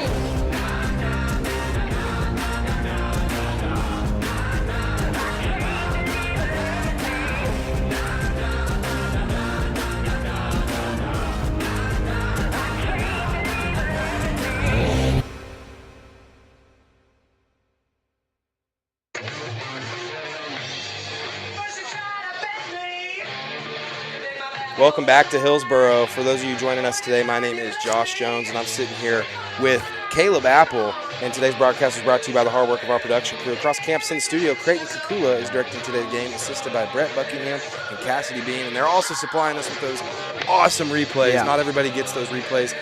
Unfortunately, it's not New York, and we can't go to them and be like, hey, was he out or safe? But nonetheless, it's awesome that they're able to do that. We're blessed to have this crew. In the production and it's awesome that Tabor has allowed this to happen because you don't see this around the NAIA, or maybe not even D1. D1s don't even have this sort of production, and it's really awesome to see this, and they're seeing a great product too. Right. No, definitely. I mean, it's just such a big deal. We have a lot of guys on the team that aren't just local.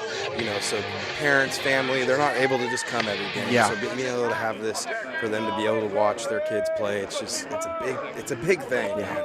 So we're grateful to have it, that's for sure. That pitch going to be in there for strike one. So the side armor, number 15, bringing some heat there. Yeah. Jack Stengel, 1.59 ERA. I mean, this whole entire Oku staff has been really good this year. We found a way to get 12 runs off of him so far. But Stengel looks like a guy. That he pitch just going to drills get in him. there and hit him. So arm side run, but it runs a little too much. Yeah. To hit him there and put another Blue Jay on base. So it's going to be Dvorak at second and Schieffer at first base. And now batting for the Blue Jays is number 2, Mikey Acosta. And, lefties are able to see, that opposite side armors. You can see that ball a little bit more than a righty can. So hopefully Mikey can see the ball really well. Maybe drive one to left field. Stay simple with his approach and find one. Pitcher comes set, delivers the pitch. That pitch going to be in there for strike one, finds the top of the zone. So gets ahead against Mikey here.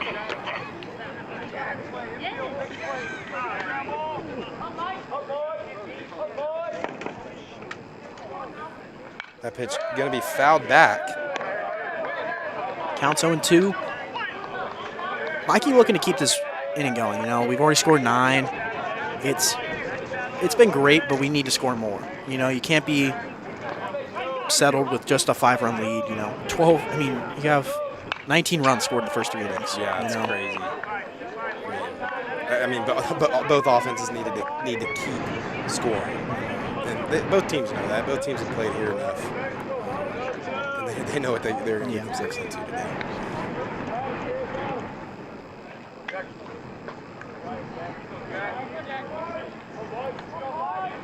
Pitcher comes set, delivers. That's going to be in the dirt there, so it's going to make it a 1-2 count. It was a good work by Caldwell back there, keeping the run from scoring.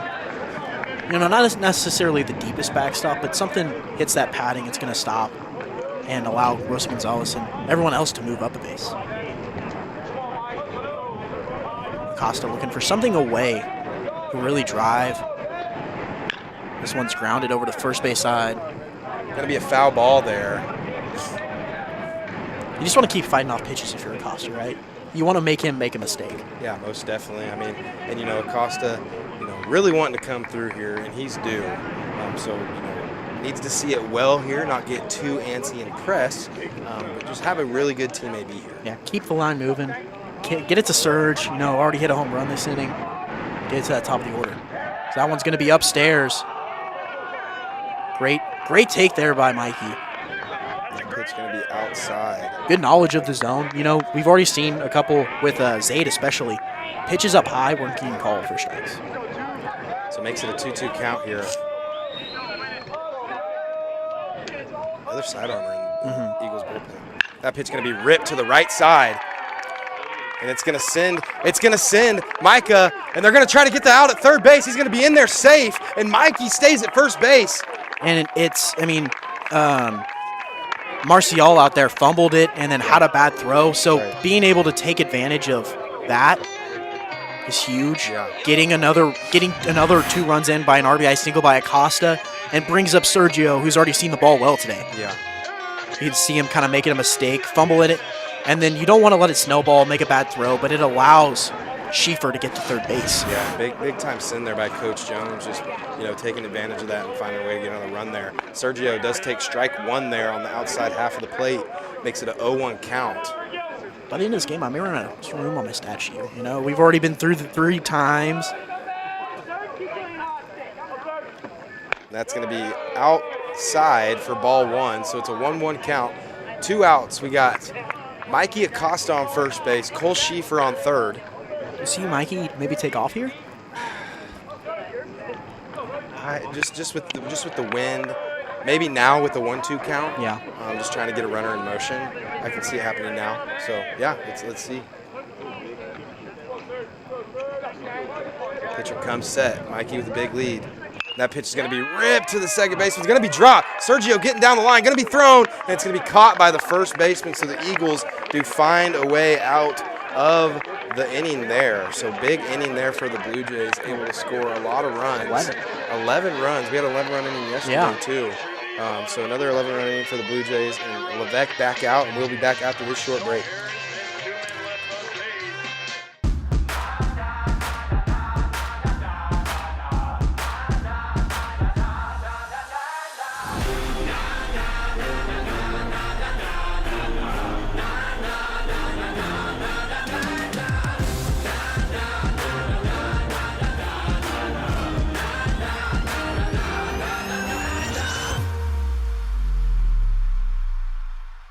Legendary like my birthplace, it's my time like my birthday. Born ready in the first place, it's a marathon, run your race. Don't stop, keep going, I'm up early, don't sleep on them. I'm living out my dreams and my legacy for the life of me. I came in to leave a legacy. No one can change my destiny. I'm standing up for the world to see. And I came to leave a legacy.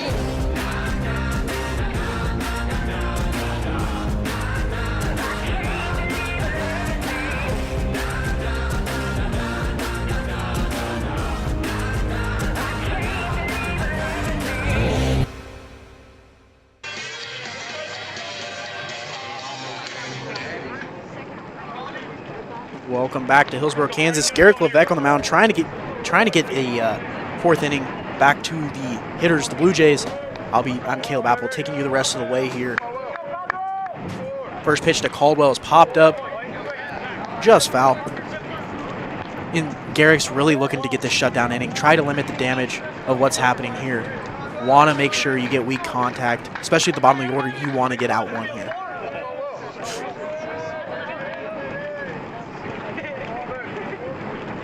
0-1, gets a check swing, checks over to first and does get him. Count is 0-2, and it's going to be big for Levesque here to, get ahead in the count and finish batters, be efficient, and try to go as long as possible because it's only the fourth inning. It feels like it's already been an hour and a half, but we're only in the fourth inning. This one's misses down and away for ball one. Caldwell flew out to center field last time.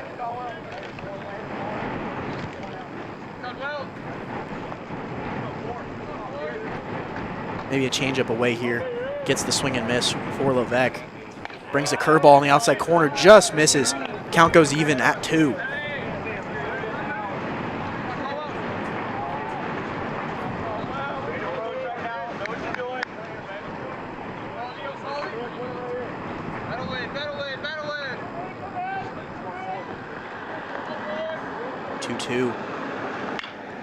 Lined just foul.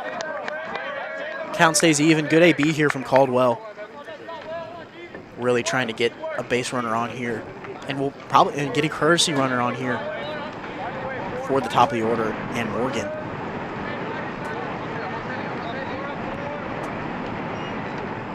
Curveball gets a ugly swing, but Caldwell does foul it off. Keeps the count even at 2. A good curveball there by Levesque, but just a good defensive swing and battle from Caldwell.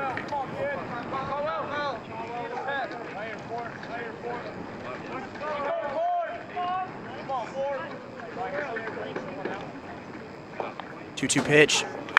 Gets a shallow line drive, and Dvorak's going to have to play this one on the hop. The leadoff single here for the Eagles brings back up the top of the order in Rayvon Morgan. Morgan 0 for 2 today with a K and a ground out to the first baseman. We're going to pinch runner, or courtesy runner, number 8, John Dominguez. Looks like he's been their primary courtesy runner for the Eagles. First pitch down and away for ball 1.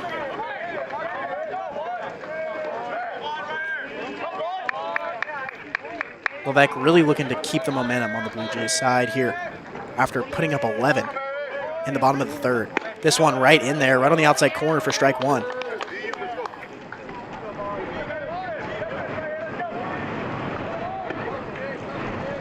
Counts even here, 1-1.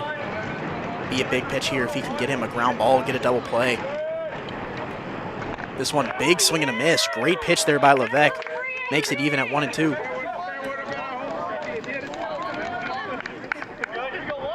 Yeah. Counts 1-2. Really want to finish off Morgan here. If you can keep for Morgan's 0-3 for his first 3 Bs, and that's a great strikeout. Make that the second on Morgan. If you can keep him over 3, the leadoff hitter, that's huge. It allows you to feel a little more confident. It brings up Victor Sanchez, who's 1 for 2, or 1 for 1. 0 for 1, excuse me, with a walk and a ground out to the second baseman. I mean, Ray Vaughn's been one of the better hitters, hitting .395 coming into this game, 5 home runs, 31 RBI. So he's no slouch at the plate, you know. And getting him 0 for 3 as that one misses just outside for ball 1 is huge.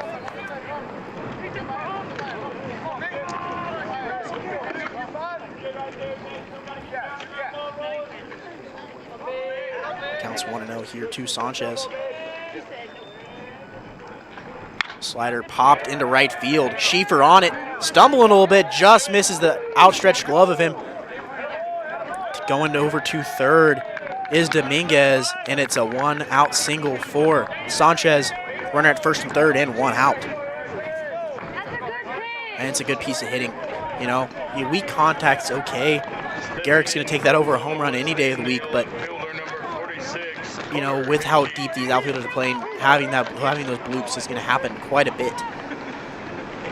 So now batting is the left fielder, Connor Hickey. Hickey 1 for 2 today with a 2-run home run. Really looking for some weak contact here is Levesque.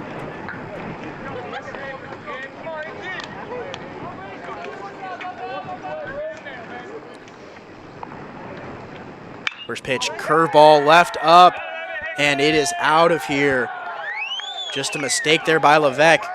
Lets Hickey get his 2nd home run of the day and 5th RBI. And it cuts the Blue Jay lead to just 4. You know, just like that, it feels like Oak Blue is struggling, you know. But just right back then, I mean, it's a 4-run game. You know, anything is possible with today's environment. And you just can't leave a hanging breaking ball right in the middle of the plate for the Oak Blue's best hitter with his team-leading 9th home run. Next up is the right fielder, Javier Marcial. Marcial 2 for 2 with a home run and a single. First pitch, fouled over to the left side into the trees. Count is 0-1.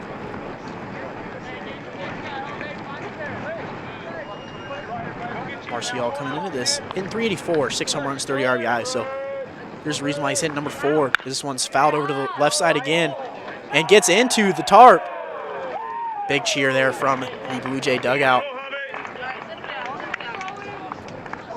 You don't see the Blue Jays clapping for an opposing hitter much, but when they hit it into the tarp, it's a special moment here in Hillsborough. Counts 0-2 now. Maybe looking for a changeup away. They get Marcial off balance. That slider gets away from Levesque a little bit. Count goes to 1-2.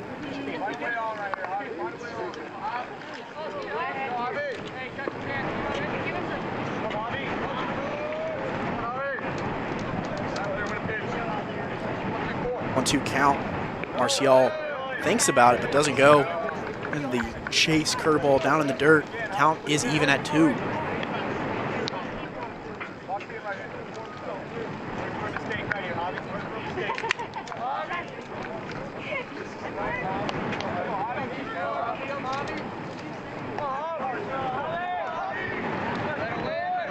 A 14-10 ball game, so a lot of runs scored here in 4 innings as this one's down low. And it moves the count to full.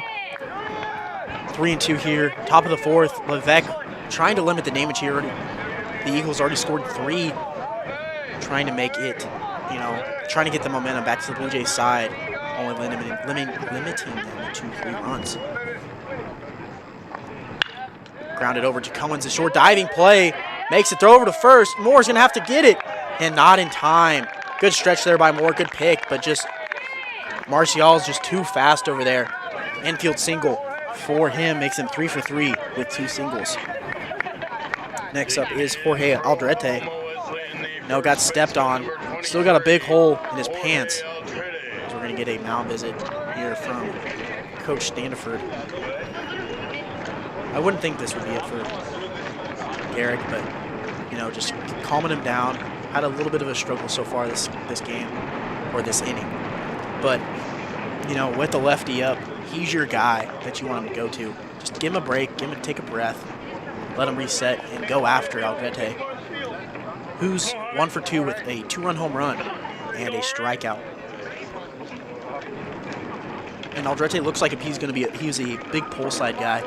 Hit one over the right field fence out on a hanging curveball by Zaid. You know, don't want to make that same mistake again. Make it a 2-run ball game. First pitch, down in the dirt. Good block there by Plummer. Makes count 1-0.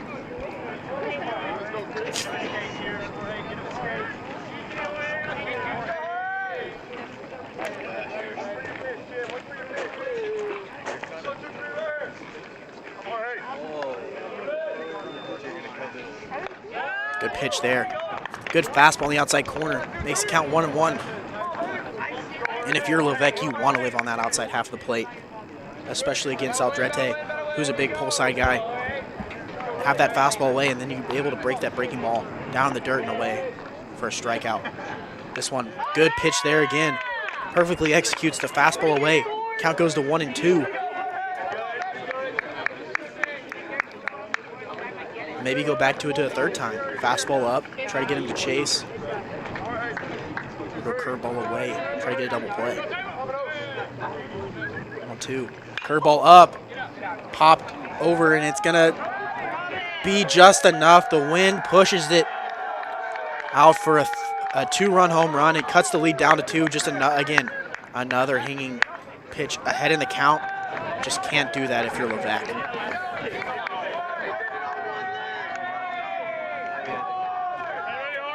And that's the 13th home run hit this game. So, you know, it's one of those days where it's not a fun day to be a pitcher here. And it's about limiting base runners as much as you can.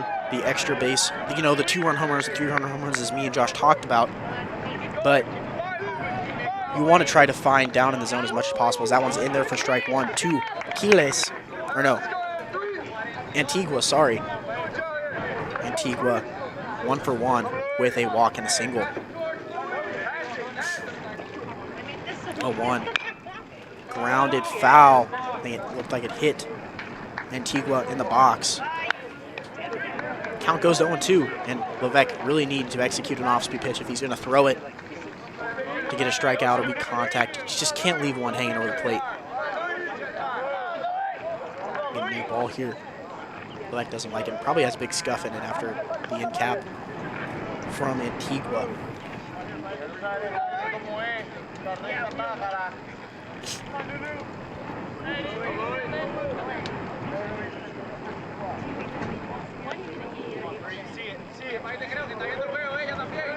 So 2. Good slider. That's the pitch that you're looking for, 0-2. But didn't get the swing from Antigua. Count goes to 1-2.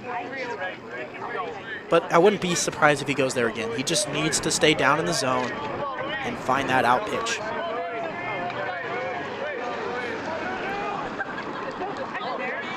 Two. Fastball down. Gets a fouled off into the Blue Jay dugout. Count stays at 1-2.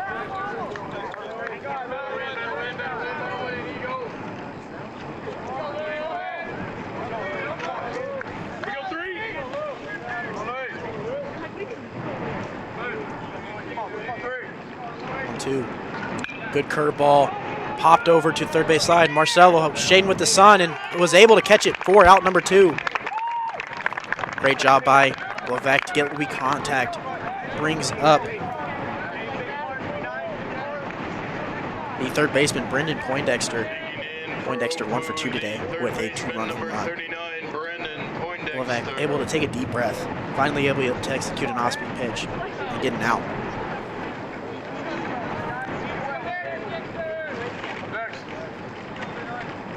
First pitch to him. Hit into center field. That one's going to go a long way. And it's out of here. Another home run, the 13th hit of the day. And the second hit by Poindexter makes it a 14-13 ball game.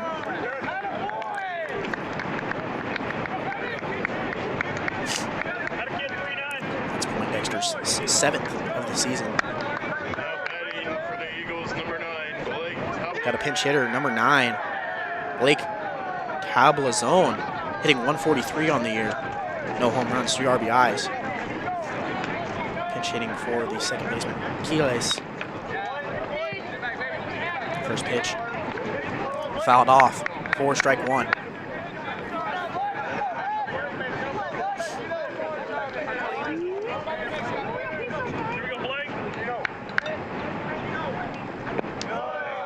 This game has really been summed up. Who can put up the most crooked numbers? You know, there's not going to be many zeros. Only's been 2 zeros, and they've both been in the second inning. But both teams really found their approaches, and it allows them to been productive. Grounded over to Marcelo, gets under his glove. Looks like he's going to take a big round, but Dvorak gets to it enough and keeps him at first base. So pinch hit single there by Tablazone. Gets a runner at first with 2 outs for the catcher, Braden Caldwell.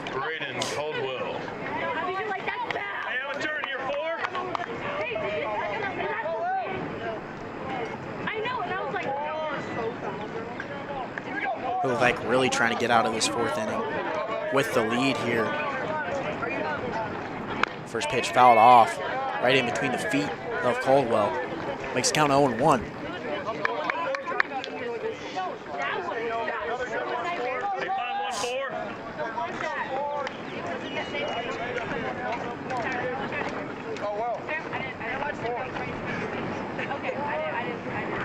A 1-pitch fastball away. Count is 1-1. Tablazone doesn't have a stolen base this year, so not expecting him to run here with 2 outs, but could just try to get the runners in motion just in case a ground ball happens. This one, good breaking ball there by Levesque. Makes the count 1-2. And Caldwell's 1 for 2 today with a fly out to center field and a single.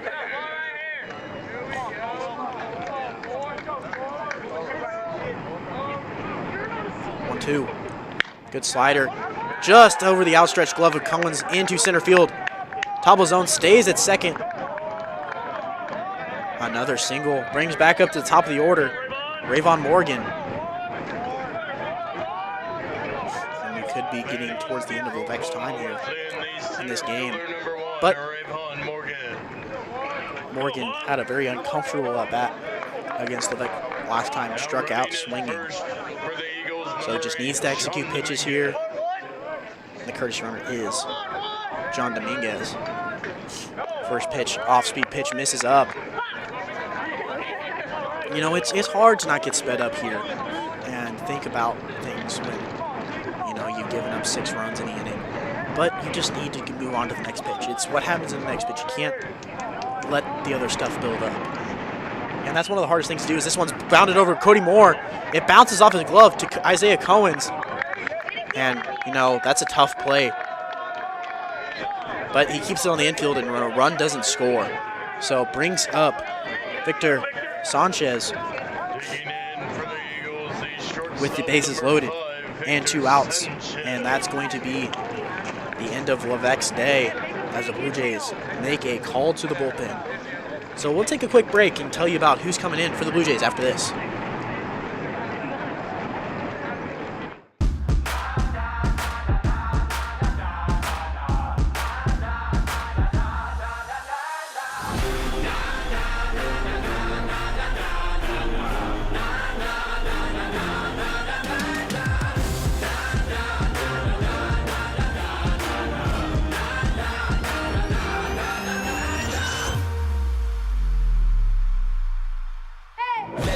like my birthplace. It's my time like my birthday.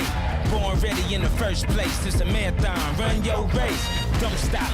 Keep going. I'm up early. Don't sleep on them. I'm living out my dreams and my legacy for the life of me. I came here to leave a legacy. No one can change my destiny. Nobody. I'm standing up so the world can see. And I came to leave a legacy.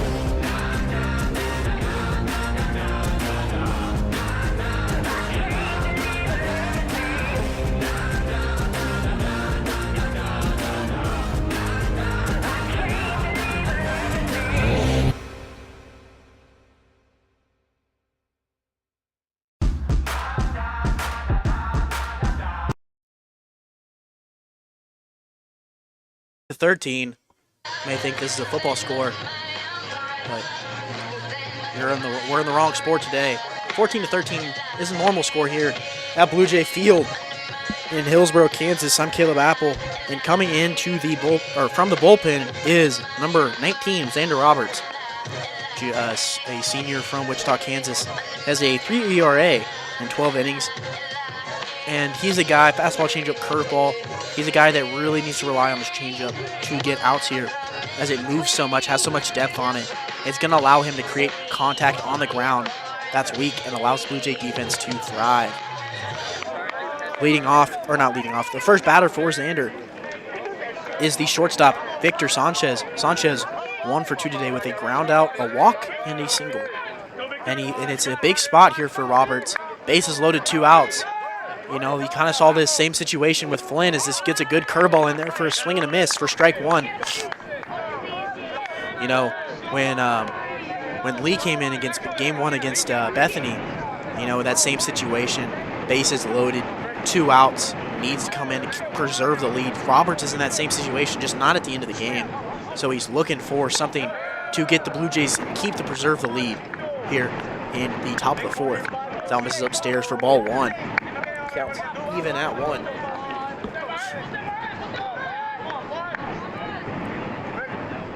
Slider popped into right field or left field, and it's gone.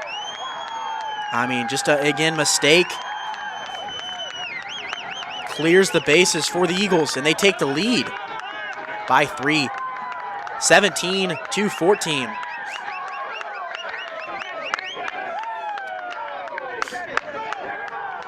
It's just one of those days at the ballpark. You don't want to be a pitcher and you love to be a hitter, you know? And this isn't the last home run that's going to happen today. That's for sure. Next up is Connor Hickey. Speaking of home runs, he's already hit 2 today. A 2-run and a 3-run. So 5 RBIs. 7 runs being scored. 15 home runs have been hit. First pitch in there for strike 1. And it's just going to be who can limit the extra base runners not allowed on home runs, you know. Because if everyone hits a home run, you know, you got to tip your cap. But it's about limiting those extra base runners in between. And that counts 0-2 as a good curveball. Gets a swing and a miss from Hickey. You know, now you need to finish the batter. You can't let him get into a favorable count. Can't let him get back into the game and the count. It's a curveball. Gets a bad swing. Kind of ties him up a little bit. Count stays at 0-2.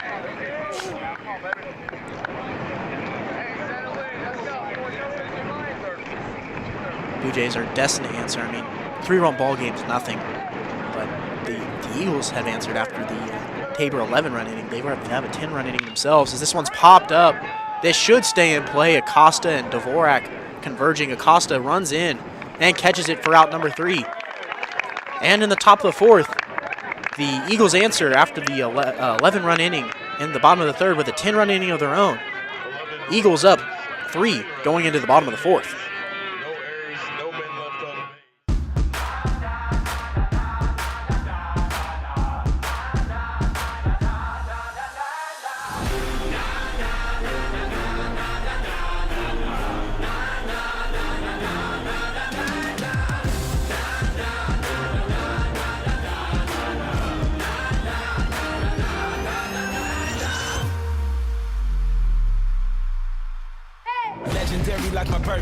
It's my time like my birthday. Born ready in the first place. It's a marathon. Run your race. Don't stop. Keep going. I'm up early. Don't sleep on them. I'm living out my dreams and my legacy for the life of me. I came here to leave a legacy. No one can change my destiny. Nobody. I'm standing up for the world to see. And I came to leave a legacy.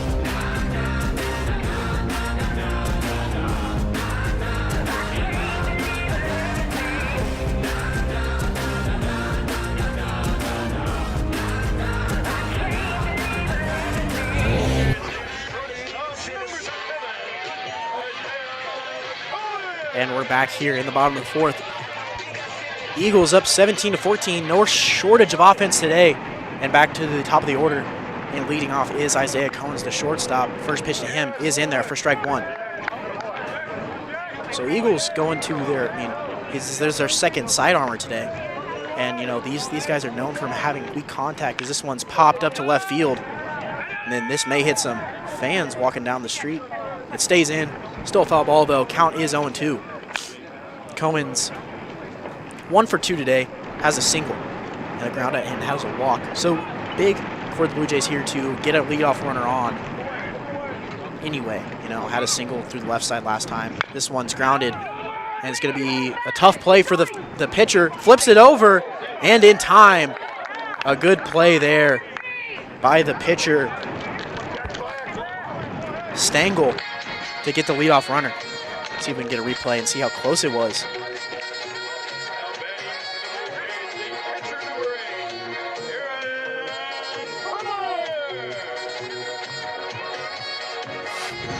Replay here. Flips it over. Gets him barely just by a step. Good play there by Stengel. First pitch. Good slider there from Stengel. 4 strike 1. Guerin is 2 for 3 today, has a 2-run home run and a double. This one, a late swing by Guerin. A fastball caught him off guard. Count goes to 0-2.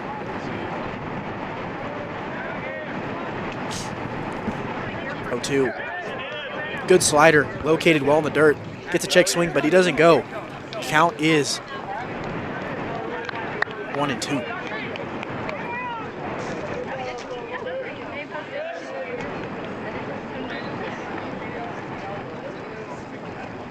One-two, fouled off.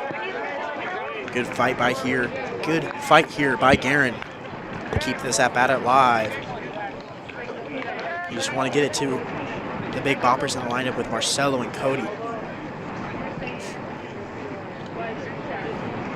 1-2. Good eye. Slider just slid too much. Count is even at 2.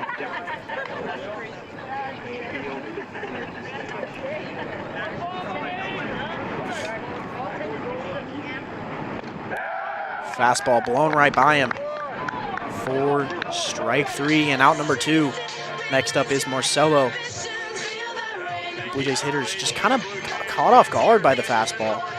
And, it's a slider that's really good, but a fastball that kind of sneaks by you with a side armor, has a lot of arm side run. And especially as a righty, it can sneak by you because you can't see it that well. Marcelo with 2 outs as a first pitch, misses outside. Good slider, but just missed outside. Count is 1-0. Marcelo 2 for 3 today with a 3-run home run and a single. Next pitch misses way outside. Count is 2-0.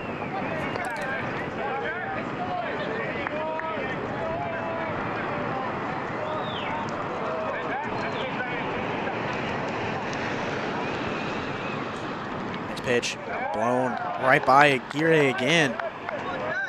Blue Jays really need to find their timing on the fastball here, as Stengel has really good tempo on the mound. Has a lot of confidence as that one's right on the outside corner for strike 2. Counts even now. And Stengel, if he can get a 0 here for the Eagles, they're going to have a lot of momentum going into later innings, especially if he can deliver some innings after this in the zeros. This one's slider misses way outside. Count goes full. And Marcelo just needs to find a way to get on base. For Cody, for Juan, these guys just know they're veteran hitters. They know how to get there get on base, be a team player here. Full count. Hopped into right center field. This one gets pushed to the warning track, and it's gone. The 16th home run of the day.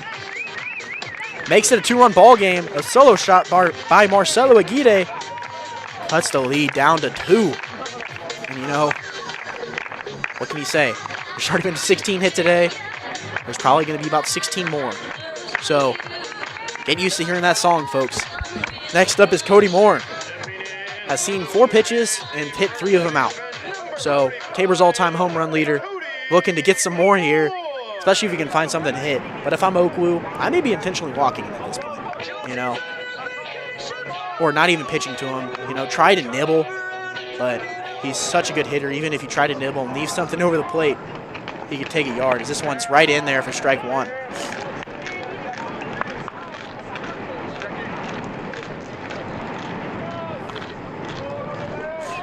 Next pitch, just outside, good slider. Count is even at 1. Cody hitting .437 so far this year. Just been a guy that's been so consistent. A staple of this lineup for 4 years now. And just a beacon of consistency and a pillar of this lineup for the time that he's been here. 2-1 to Moore. This one popped, shallow pop fly. Sanchez bobbles it. Gonna have to hold it as 2-out error. That's another runner on base. I mean, it's a tough play. It in caps. It probably has some side spin on it and backed up on Sanchez. But, I mean, as long as you can put it in play, you're going to put pressure on these infielders because, you know, they're not getting all of the attention because it's such a windy day. There's a lot of foul balls, but if you get a ground ball, there's been a lot of trouble so far today. And we're going to get a pinch hit. Number 10, Idon Martinez for Juan Rosa Gonzalez. Idon started in the Game 3 finale of the Swedes, against the Swedes, and had a pretty good day. Pinch hit a couple times. He's been a guy, especially against righties, can really rake. First pitch to Idon, in there for strike 1. Moore at first with 2 outs. If Idon can keep his approach simple, get one up in the air to left field, he can tie this game up with just one swing of the bat. This one, swing and a miss for strike 2. Just want to be a team guy here, especially coming off the bench. You want to do your job as a table setter for the rest of the lineup. 0-2. This one misses upstairs. Umpire not giving anything really any close to the belt. And that's a good thing for pitchers. You don't have to live up in the zone if you're going to get strike calls. But you're going to take it as a hitter because it limits the swing areas that you have to make a decision for. Count 1 and 2 here to Martinez. This one swung in the dirt. A great slider. Throw it over to first base in time. And that ends the bottom half of the 4th. But the Blue Jays do get one. 17 to 15 going into the 5th inning.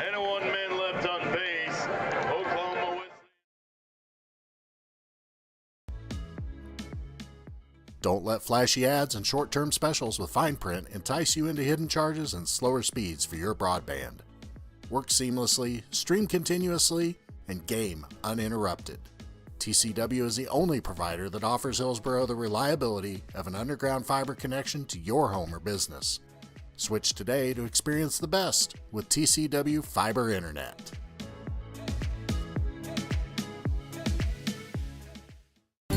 Create an estate plan that values what you value. The Biblical Estate Design Service from MB Foundation is a will planning service that brings your faith into the process of preparing a God-honoring estate plan. Many donors of Tabor College have used this service to create their plan and have chosen to leave a gift to the college, a gift that will have a lasting impact on future generations of Tabor students. Learn more at mbfoundation.com/Tabor and get started on your plan today. MB Foundation, giving meaning to money. At Baumgar's, we want to be your one-stop shop. From DeWalt power tools to workwear and footwear, plus seasonal goods, livestock feed, pet food, and so much more. Family owned and operated for more than 70 years, we knock our... Leading up for the Eagles, number 24,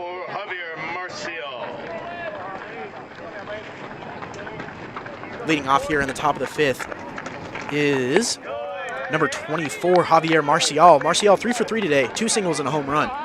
Xander Roberts back out here for his second inning of work. Did give up a grand slam, but has looked pretty good other than that one pitch. 1-1. Misses just inside for ball 2. Looked pretty good from up here, but the umpire's been pretty consistent today. Count is 2-1.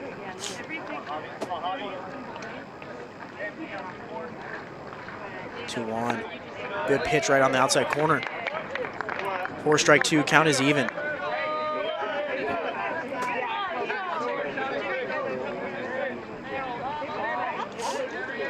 Two pitch here to Marcial. Looping curveball, fouled off. Count stays even at 2. Again, who can deliver the crooked numbers the quickest? You know, the Eagles only giving up 1 run is huge in this type of game. This one's hit deep, but very foul. Yeah, that was hit a long way, but you know, you'll take any strike you can get. Count is full at 3-2. 3-2. Slider grounded up the middle. Gutierrez just misses it out, just misses the ball, and that's going to be Marcial's 3rd single of the game, and it gives the Eagles a leadoff base runner.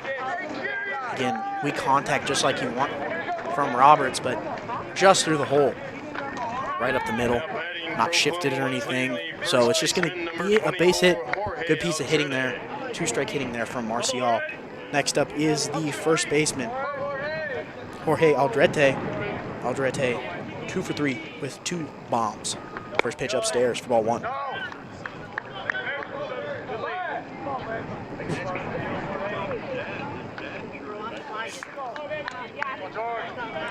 1-0 here to Aldrete. Next pitch just misses up and away for ball 2.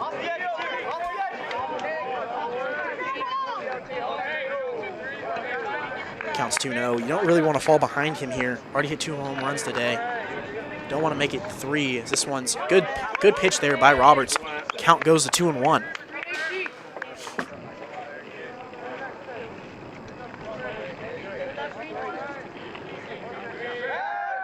Pick off over to first. No tag even being applied. Just trying to keep the runner honest there.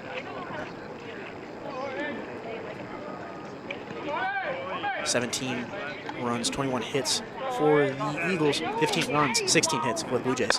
This one misses upstairs for ball 3. Count goes to 3-1.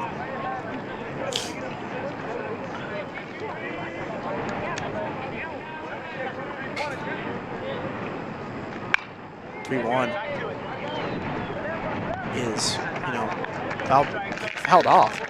Count is full at 3-2. Roberts really looking to finish him off here. I can see a changeup away. This one is a changeup. This one's hit to right field. Schieffer has an eye on it and is caught for out number 1. So big out number 1 there for Roberts. Finally gets Aldrete out, even though he did pull the ball. Didn't get enough of it for an F9. Next up is the designated hitter, number 3, Luis Antigua. Antigua 1 for 2 today with a single walk and a flyout. First pitch, grounded foul just past the first base umpire over there.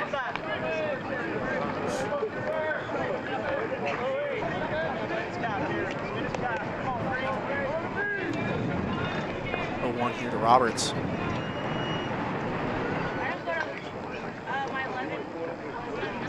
1. Misses, gets past Plummer. Marcial moves over to second base with 1 out, so a single in the outfield could drive in a run. Don't have to get it over the fence here to drive in a run. Just have to get it past the infield.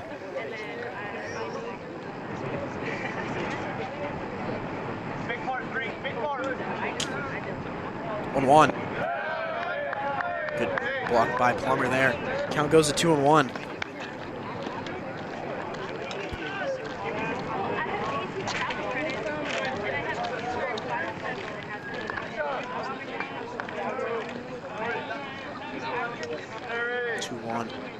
Fastball down the zone, grounded over to Gutierrez over there at second.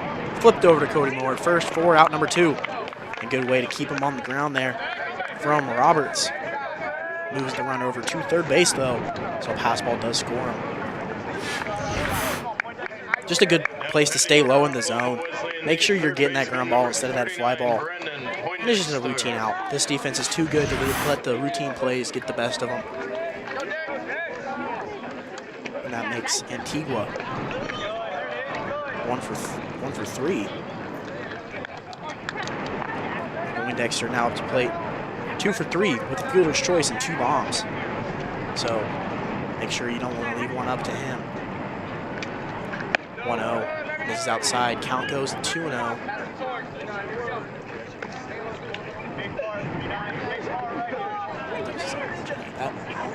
here, let's go.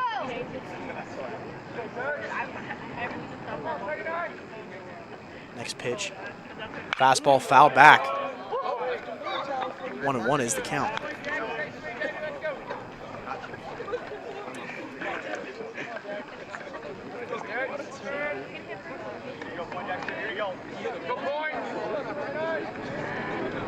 One. Curveball hit to Cohen's over to short, gloves it, throws it over to Cody Moore for out number 3, and a 0 has finally happened in the top of the 5th. This is third 0 of the game. We're in a barn burner here, 17-15. Going into the bottom half of the 5th. The Blue Jays are down 2.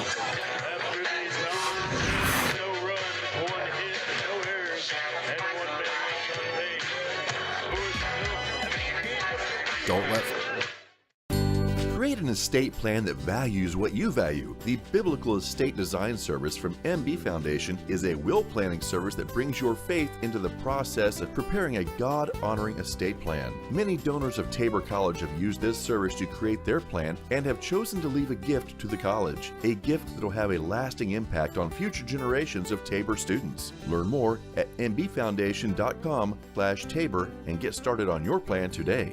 MB Foundation, giving meaning to money. At Baumgars, we want to be your one-stop shop. From DeWalt power tools to workwear and footwear, plus seasonal goods, livestock feed, pet food, and so much more. Family owned and operated for more than 70 years, we knock ourselves out to deliver legendary customer service. And with more than 100 stores serving customers from the Midwest to the Rockies, we strive to have what you need when you need it at Baumgars. Infinity Fitness is open 24/7 for all of your fitness needs on your schedule. Whether you're looking to improve on basic health knowledge or are looking to powerlift or bodybuild. Bottom of the 5th, Blue Jays down 2, 17-15.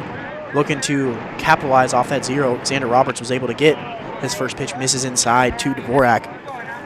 Dvorak today, 3 for 3, 2 singles and a 2-run home run. So has been able to get his approach the way he needs it to be. Has kind of struggled to begin this year, but now is really finding a stride in the last couple games. This one is outside, count is 2-0. 2-0. Chopped over to the middle. Sanchez gonna have to make a good play. Across his body, makes the throw. And just a great play by the first baseman, Aldrete, for out number 1. I mean, Aldrete's been a guy, after getting stepped on his calf, has just been nails over there and on the field and at the plate. It's just a great play by Sanchez and Aldrete for out number 1 to get the leadoff guy.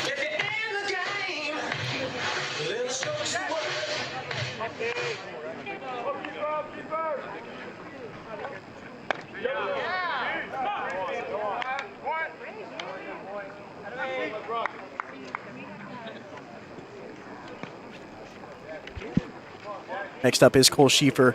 Count is 0-1. Misses upstairs, even at 1-1. Schieffer, 1 for 3 today with a single, fly out to left field, and a hit by pitch. 1-1. Driven over to the third baseman, Poindexter, and catches it for out number 2.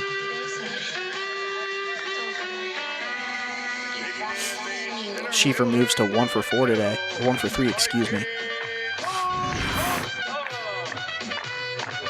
Didn't read it well off the bat, did Poindexter, but got the glove up in time. First pitch to Mikey, fouled off. Another big swing from Acosta. I think he's at his best when he has that simple swing and is able to take it at all fields. Doesn't need to have that big hack here today. Next pitch, way outside for ball 1.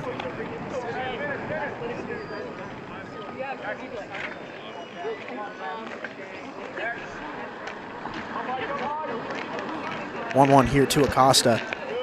Slider misses way down, just in front of the plate. Count is 2-1.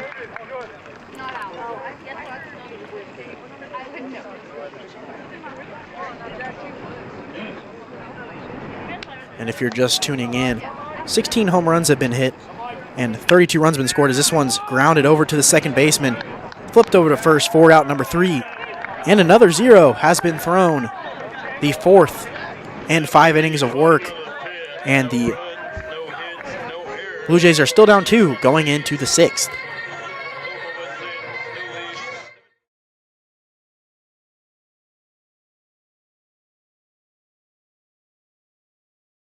Start with Infinity Fitness. We've got the facilities, trainers, and equipment to help you meet your goals. Join the Infinity Fitness family today. Call us at 620-877-0220. Infinity Fitness is located at 115 North Main Street in Hillsboro and online at infinityfitnessks.com.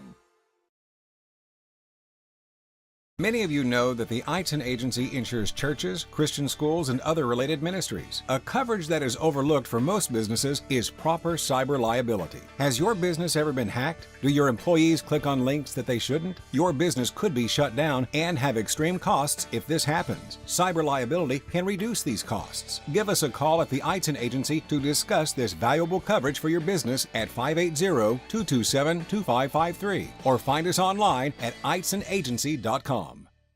Hillsboro Ford is your local, family-owned and operated full-service Ford dealer, serving Marion County and the surrounding areas. Come and see us at Hillsboro Ford for all of your automotive needs, whether it's purchase. Leading off for Oklahoma Wesleyan, number 9, Blake Tabor. Lovely Hillsboro, Kansas. Got a barn burner, 17-15. I'm Caleb Apple. Looking for another 0 is Xander Roberts, and leading off is number 9. Blake Tablazone, as that one's in there for strike 1.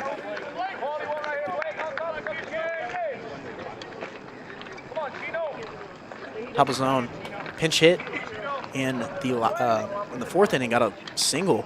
Looking to keep that going here. That next pitch is in there for strike 1.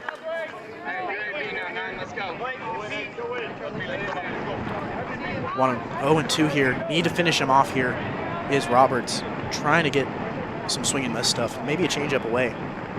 There is the changeup away. Count is 0-2.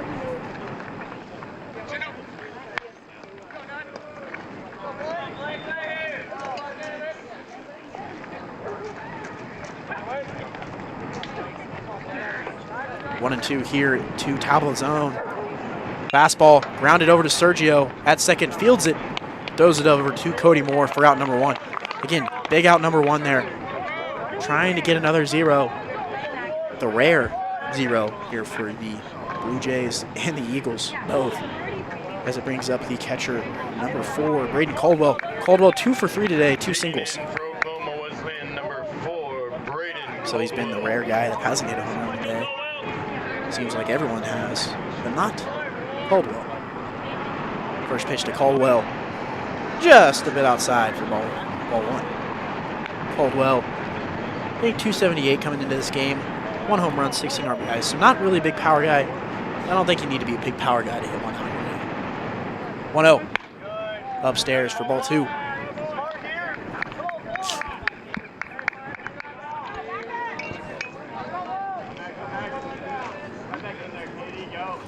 (2-0) here to Caldwell. Fastball in there for strike 1.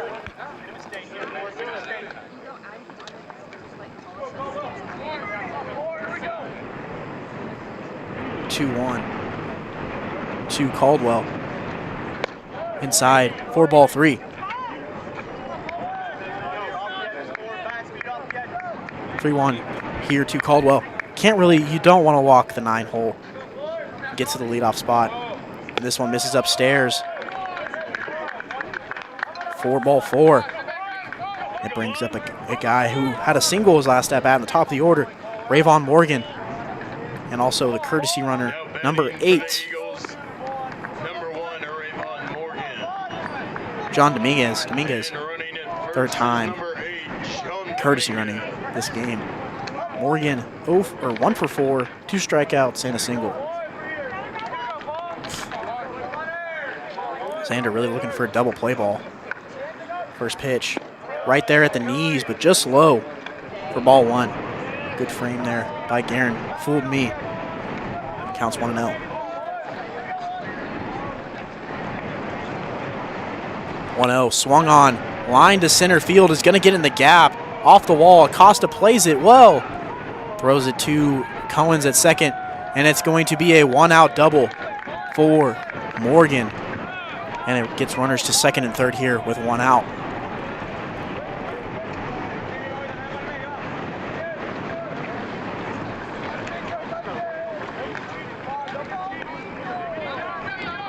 You know, in all the home runs we've seen today, that is the first double. So, actually the second double. Guerin had one in the first inning. But it's not very often that you're seeing doubles here today, just because everything's flying out. Victor Sanchez now up. Curveball flips in there for strike 1. Again, not something you want to throw a whole lot is that high curveball, because if you get it in the air, it's going over the tennis courts. So, 17-15. Blue Jays down 2. Next pitch, grounded over to Marcelo. Throws it home. Going to get a rundown. Flips it over to Marcelo for out number 2. Good heads-up play there by Marcelo and Guerin to not allow a run to score and keep the lead at 2. Just a good heads-up play there. You know, the guy at third base taking off on contact. You want to make the Blue Jays make a throw there, but you know, it's just a ground ball hit right at Marcelo. Had plenty of time to throw it to Guerin. So first and third here. Sanchez gets on by a fielder's choice. Next up is Connor Hickey. Good curveball there by Xander. Makes the count 0-1. Hickey 2 for 4 today. 2 bombs and 2 flyouts. So really looking to keep him on the ground here. Don't want him to elevate 1. 0-1. Another curveball in the dirt. Good block there by Plummer. Saves a run.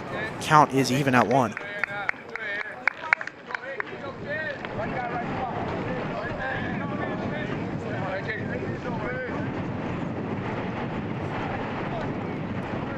One here to Hickey.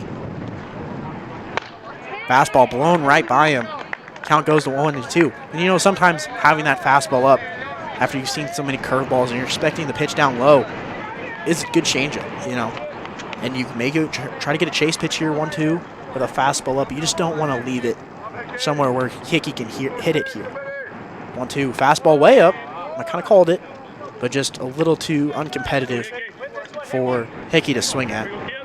We have seen some people swing at that deal. Count is even, 2-2. Sanchez probably not likely to run here. 2-2. Curveball hits a left field, and now it's going to carry, and it's going to go over the scoreboard for a 3-run home run, and Hickey's 3rd of the game, and extends the Eagle lead, excuse me, to 5.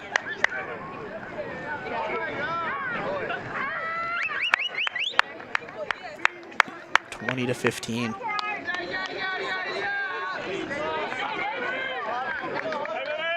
17th home run of the game. It's one of those days in the KCAC in Blue Jay Field. There's a reason that everyone in the KCAC hits home runs for games like this.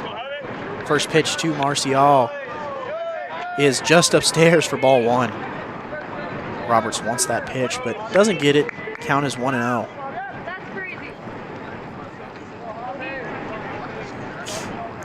Next pitch upstairs. Count is 2-0.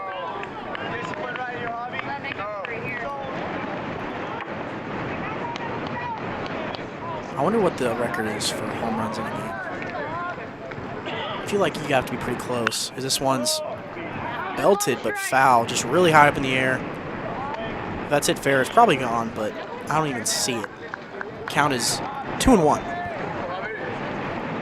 Now, I'm really missing my broadcast partner, Josh Jones, here. Had to step away, but he has a chance to be back here by the 8th inning or so as this curveball misses outside. Counts 3-1. Roberts really trying to limit the damage here. 3 runs isn't bad for an inning, especially when you've seen 10 and 11 runs put up respectively by both teams in one inning. 3-1. Fastball just outside. Draws a walk with 2 outs. Does Marcial. Next up is the first baseman, Aldrete. Aldrete flew out to right field his last at-bat as we're going to get I would have to guess a pitching change here for the Blue Jays. We'll see here in a second.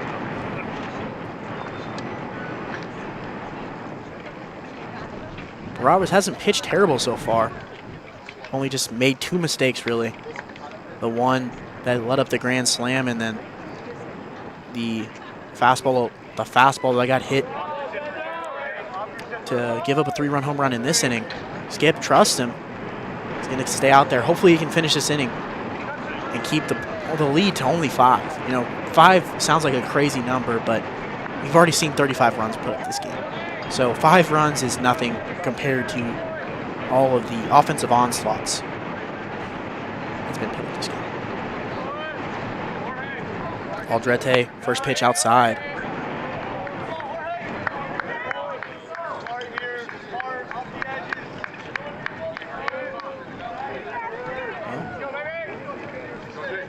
Second pitch, the 1-0 is down in the dirt. Count is 2-0. I think we may have the record set here in the NAIA. The regular season record for home runs in a game is 14 by the 2 teams together, and we're already at 17. So a record-setting day here as this one swung on and missed by Aldrete. Count is even at 2. It's 2-1, excuse me.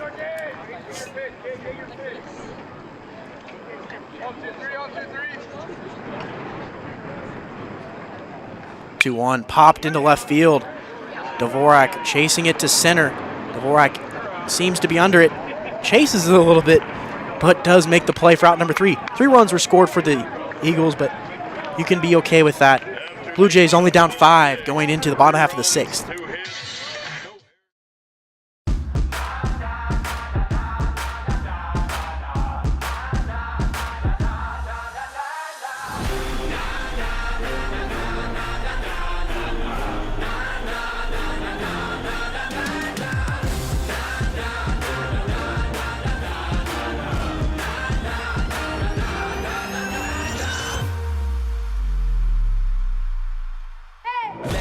Like my birthplace, it's my time like my birthday. Born ready in the first place, it's a marathon, run your race. Don't stop, keep going, I'm up early, don't sleep on them. I'm living out my dreams and my legacy for the life of me. No, I came here to leave a legacy. No one can change my destiny. I'm standing up for the world to see. And I came to leave a legacy.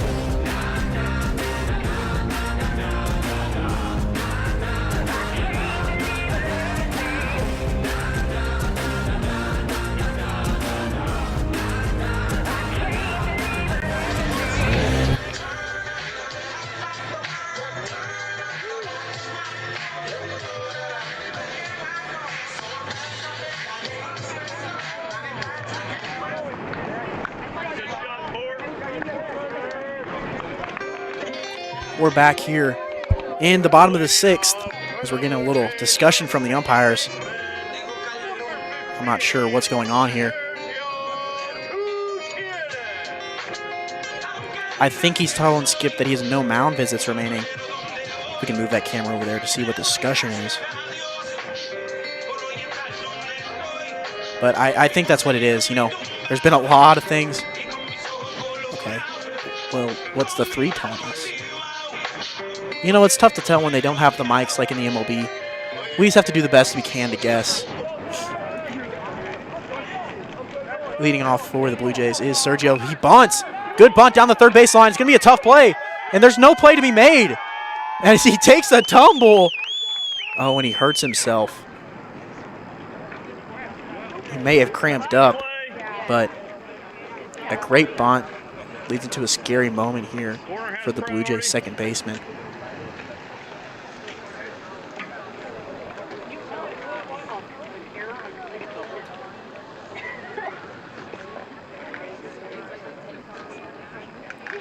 I'm not sure what happened here, but you know, sometimes when you're running down that first base line at full speed, you extend so far on that first base, you hyperextend itself. But just a great bunt, you know, something that's not expected here. And just it looks like he just stepped on the base kind of funky. But, I mean, a great play by Sergio, and it looks like he may tough it out. He may get pitch ran for here, but he can always sub back in. So, could be a good play here by Coach Stanford.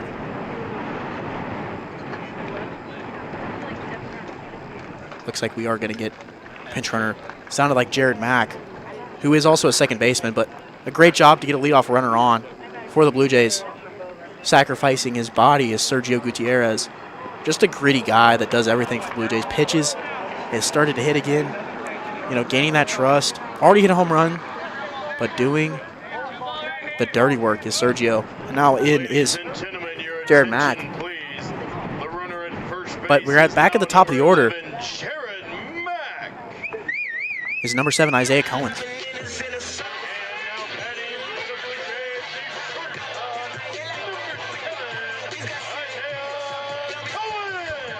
So I may have been a little mistaken when I said we've broken the NAI home run record for both teams. I think 14 was by one team. We're at 8 for both sides, so it's definitely possible as this pitch is outside. But we can't really find information for both teams. So there's still a chance that a team that can break the single game home run record here, as both teams are at 8 apiece, is this one. Misses inside for ball 2 to Cohens, who's 1 for 3 with a single and a walk. So Blue Jays only down 5. This one, slider, misses up. Looked like he wanted to call it, but didn't. Count moves to 3-0. So I would be patient here if you're Cohens. You don't want to make a mistake. 3-0. 3-0. Right in there for strike 1. Good way to bounce back if you're Stengel. Stengel's been a guy so far. You know, only giving up 1 run so far. That's nothing to spit at here in this game. Next pitch. Blown right by Cohens. Count is full at 3-2. And gets by, but Mack won't go.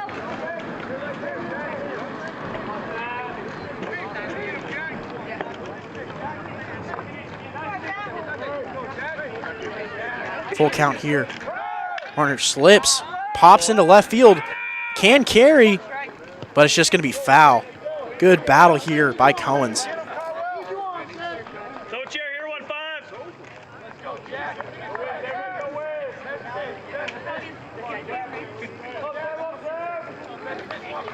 Full count here to Cohens. Fouled off again. Jared's trying to take off, stay out of the double play, but Cohens keeps fouling pitches off, making this a B tough for Stengel.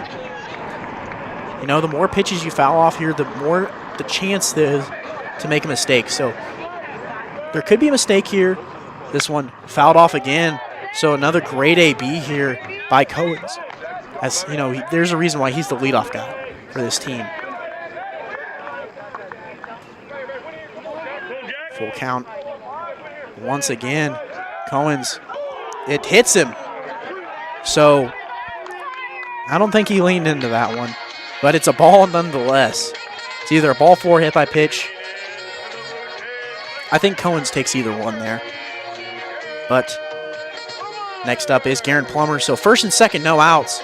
So Blue Jays looking to rally here in the bottom of the 6th. Plummer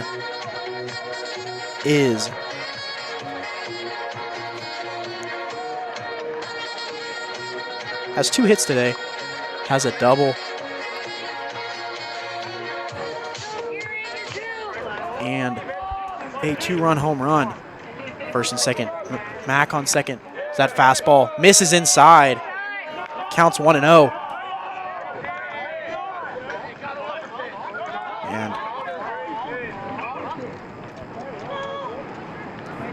Sanchez wanted to come to talk mound visits, but the Eagles don't want to, you know, there's a number of mound visits you can have, and probably wasn't the time right there. 1-0, misses outside.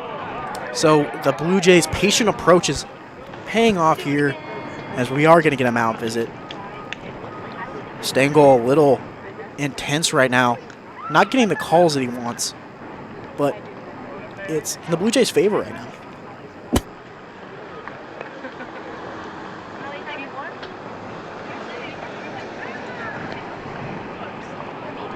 So Sanchez telling him to calm down, and so is the catcher Caldwell. You just, you know, get in there and throw strikes. You only get 5 mound visits per game, so both teams starting to run out of them. Got someone warming up in the bullpen. Looks like number 34, Matthew Weedcamp. This is a big critical game in the KCAC, as you can see by the urgency. And Garen fouls one off. Didn't like that he fouled it off. Hits his bat, or hits his helmet with his bat. A little frustrated with himself. Count is 2-1. No one holding Mack on at second. 2-1, fouled off.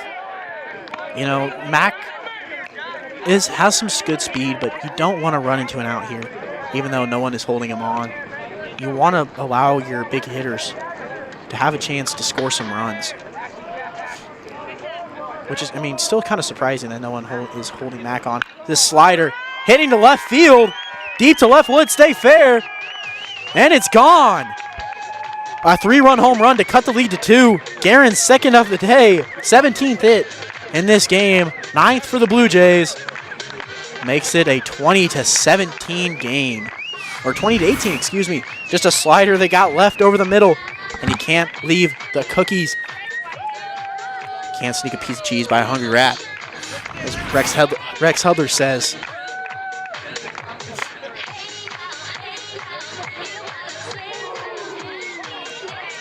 So now a 20-18 ball game, and it looks like that's going to be it for Stengel.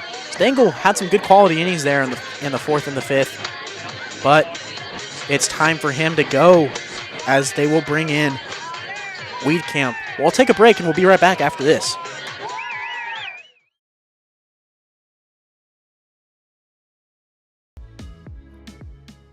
Don't let flashy ads and short-term specials with fine print entice you into hidden charges and slower speeds for your broadband.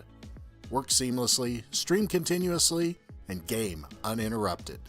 TCW is the only provider that offers Hillsboro the reliability of an underground fiber connection to your home or business. Switch today to experience the best with TCW Fiber Internet.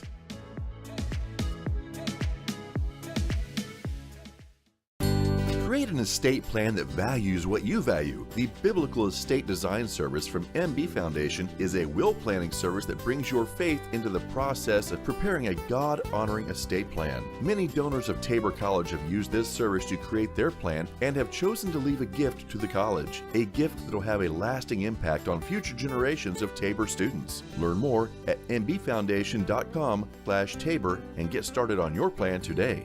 MB Foundation, giving meaning to money.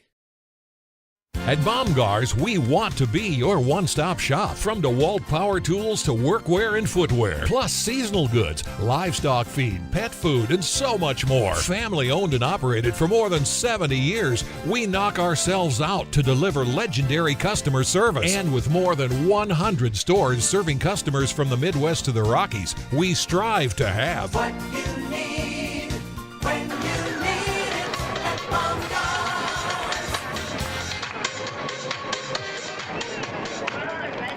We're back here in the bottom of the 6th, no outs. Blue Jays down 2. New pitcher for the Eagles is number 34, Matthew Weedcamp. In 6 appearances, 2-0 with a 2.45 ERA and 14.2 innings. So, I mean, another guy that has been good for the Eagles, but I don't think it mattered so far. This one, a swing and a miss by Aguirre 4, strike 1. Aguirre 3 for 4 with 2 bombs and a single. So again, don't have to do a whole lot. Find your approach, make him pay. This one, curveball breaks in there. 4, strike 2. Again, a little different. They've gone 2 side armors, and, one side armor and guy over the top, and then another side armor, and now another guy over the top with Wheatcamp. It's a different angle, and this one misses low for ball 1. 1 and 2 here to Aguirre with no one out. Be huge to get another leadoff base runner here. Not a leadoff, no out base runner here for the Blue Jays. This one hit into left field. It looks like it's going to stay in. Left fielder doesn't have to move much for out number 1. Next up is Cody Moore. Cody 4 for 4, 3 bombs and a single. Looking to extend his all-time home run record. Some people would call him an unk. He's been here a while. As this one gets blown by him for strike 1. I just call him a seasoned veteran. He knows Tabor. His brother went to Tabor. Just knows the field. He's been here. Gonna be a new dad here soon. Congratulations, Cody, on being a dad here in a couple months. I think it's due next month. Yeah. Next pitch. Grounded over to third base. Good play there. Throws it over to first. Great play there by Poindexter for out number 2. And that's Cody's first out of the game in his 5th at-bat. And now hitting is Idon Martinez, staying in. And just a really good backhand by Poindexter. Not an easy play, but made it look routine, did Poindexter. Idon up to the plate, struck out his first AB. First pitch upstairs for ball 1.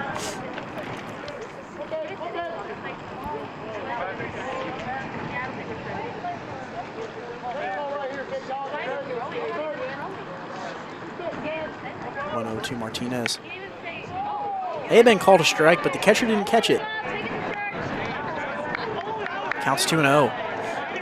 Those are the ones when you're a pitcher and the catcher doesn't catch it and it's right there. It's hard to live with, but something that happens a lot, or not a lot, but happens often enough where you don't see it called a strike. Foul straight back. Count goes to 2-1. Martinez coming into this game hitting .421. So a guy that you can consistently rely on off the bench. And, having that depth there is so important. 2-1. Fouled straight back again. A little late on the fastball there. Counts even. Blue Jays have answered so far in the 6th inning. Eagles put up 3 of their own. Now, Tabor's mashed it, but you need to get some more here. You want to try to at least tie the game up here in this bottom of the 6th. 2-2. Curveball misses outside, maybe up a little bit. Count is full. So good AB here by Martinez. Seen a lot of pitches from this new pitcher, Wheatcamp. Big pitch here for both sides. Full count. Fastball fouled off. Maybe stays in. Poindexter has a chance and misses it again right around the tarp. That's his second overran foul ball. Again, the Blue Jays need to capitalize here. Those mistakes can seem little when it happens, but they can lead to a nasty domino effect that Blue Jays want to happen here.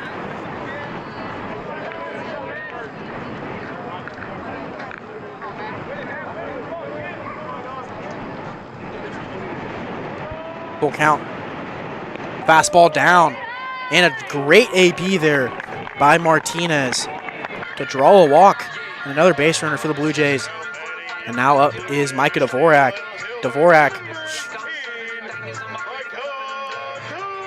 3 for 4 today with a home run and 2 singles.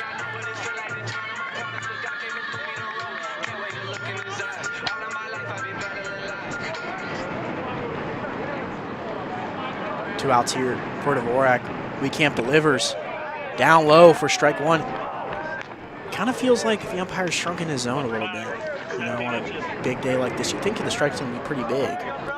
But, you know, it's been pretty tight. It's, kind of helping the Blue Jays right now. 1-0. That one's in there for strike one.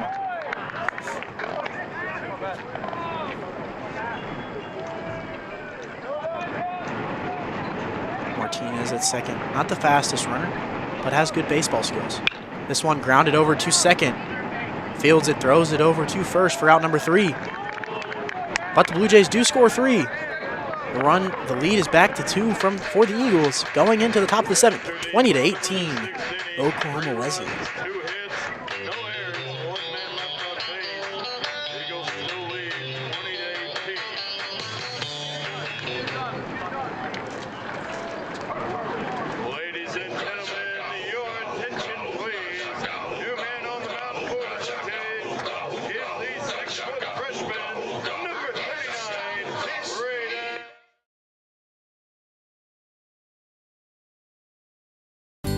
Create an estate plan that values what you value. The Biblical Estate Design Service from MB Foundation is a will planning service that brings your faith into the process of preparing a God-honoring estate plan. Many donors of Tabor College have used this service to create their plan and have chosen to leave a gift to the college, a gift that will have a lasting impact on future generations of Tabor students. Learn more at mbfoundation.com/Tabor and get started on your plan today.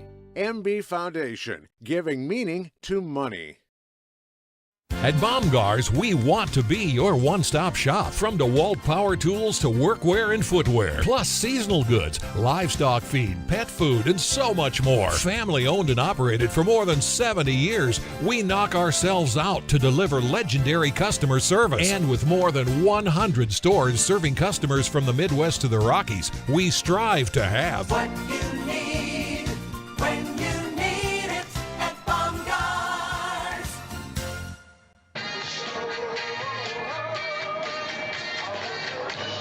For the Blue Jays is number 39, the freshman, Braden Behrens. Had a big impact in the sweep against Bethany. And Blue Jays really trying to get this series close. Back up 12-17 against the Eagles since 2014. Behrens is a guy, had a save in game 2 against the Swedes as this one's hit into right center. Could be off the wall, and it is over the fence. First pitch home run.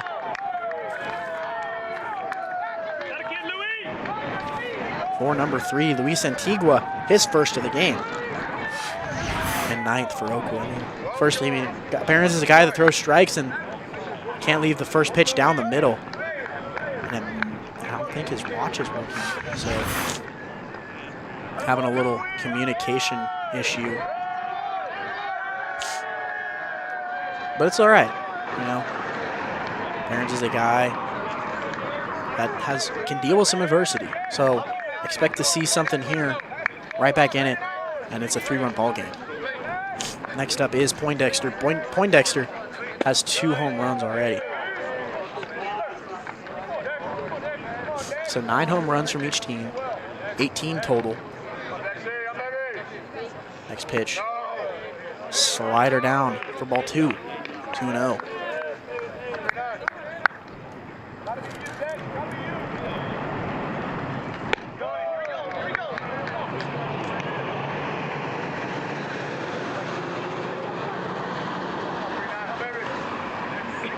3-0. Just misses upstairs for ball 4. And another base runner on for the Eagles.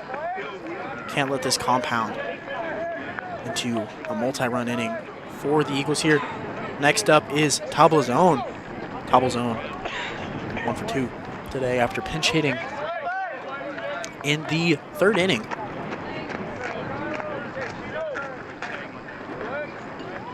First pitch down there, down in the zone for ball 1. Number 9, Blake Tablazone. Blue Jays really needing a good inning here from Behrens. They want to keep it close and keep the momentum on their side. This one misses away for ball 2.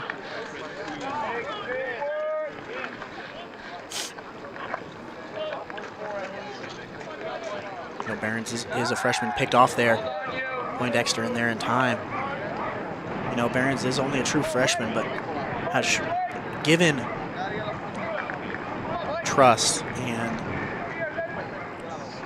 he's built trust from these coaching staff, by the way he's been performing and by the intensity he has. He's really good when he has a good tempo. And when that tempo is good, is this pick off again, Poindexter in time. But when he has a good tempo, he's going to be a great pitcher and hitter for the Blue Jays. Hit a home run in Game 3 against the Swedes. 2-1. Fastball upstairs. Count is 3-1.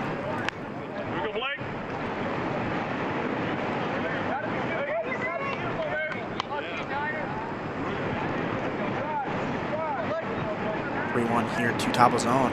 And they're just outside, actually, for ball 4.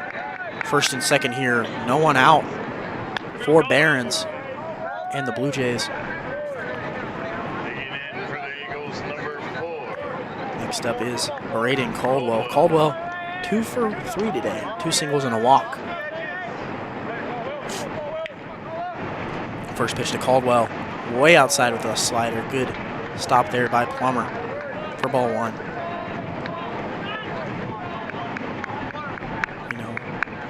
Coach Standiford may want to go out to talk to Behrens, but he's run out of mound visits.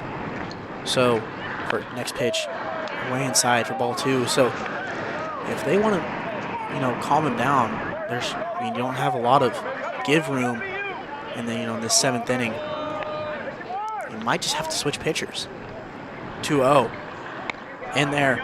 Good pitch there by Behrens. Makes the count 2-1.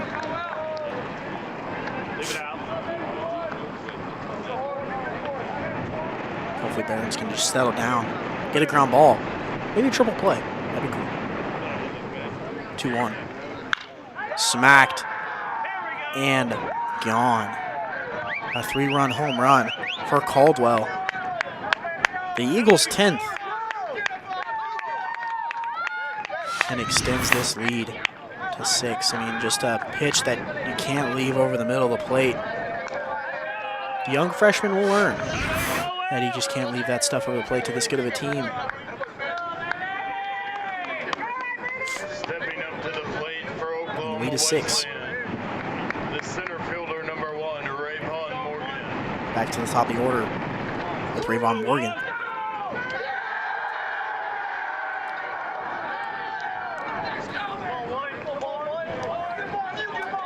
First pitch to Morgan. Just out. Catches the outside corner for strike 1. Good frame job there by Plummer to get strike 1. Morgan's 2 for 5 today. Double, single, 3 outs. 2 strikeouts and a ground out. 1-1 here to Morgan. Still no outs. Blue Jays looking for that pivotal out number 1. This one hit to left field. Looks like it's going to be foul. Just foul, thankfully. Count goes to 1-2. So really need a put away pitch here if you're Behrens.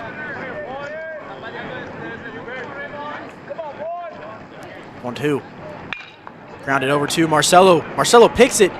Long hop for Cody, and he makes the play. 4 out, number 1. Did a little Eric Hosmer there. Stand to the backside of the bag to get a good long hop. And it was really hit hard from Morgan. Good short hop pick there from Marcelo. But Cody standing away from the short hop, letting it get a long hop for out number 1. Not really sure what the Oak Blue coach is arguing about here. He was on the bag. He was out by a good step.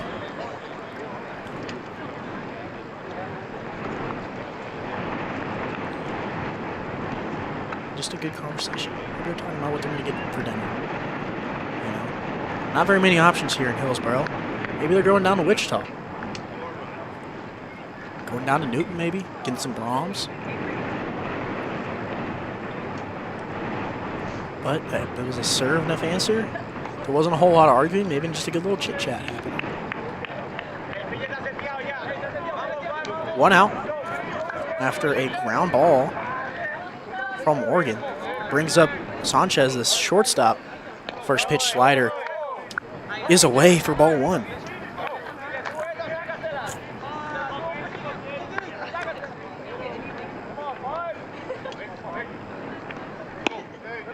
Next pitch in there for strike one. 1-1 from Barons. Good slider. Gets through the 5-6 hole for a base hit. Bounces off Dvorak. Took a bounce and it's going to allow Sanchez to get to second, maybe even third. Takes a wide turn, but it stays at second with a single and an error from Dvorak.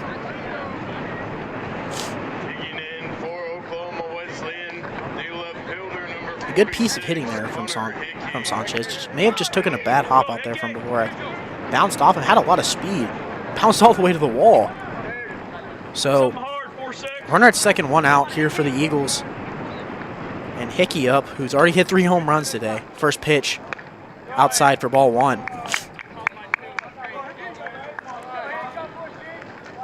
Hickey, 2-run home run, 3-run home run, and another 3-run home run. So, 8 RBIs for the Eagle left fielders. This one misses down for ball two. Counts 2-0 to the Eagles' best hitter today. 8 RBIs.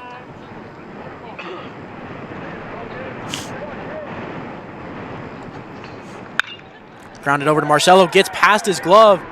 Gonna get extra bases. Sanchez is gonna get it home standing, and that's going to be an RBI double for Hickey, his 9th RBI of the game.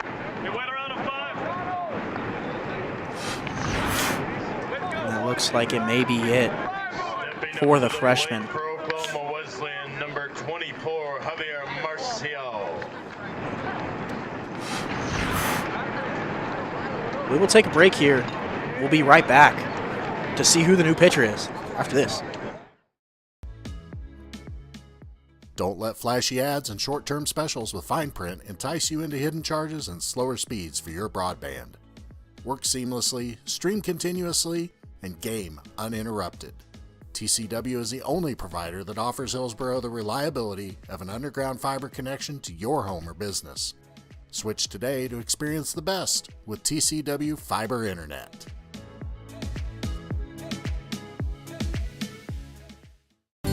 Create an estate plan that values what you value. The Biblical Estate Design Service from MB Foundation is a will planning service that brings your faith into the process of preparing a God-honoring estate plan. Many donors of Tabor College have used this service to create their plan and have chosen to leave a gift to the college, a gift that will have a lasting impact on future generations of Tabor students. Learn more at mbfoundation.com/Tabor and get started on your plan today. MB Foundation, giving meaning to money.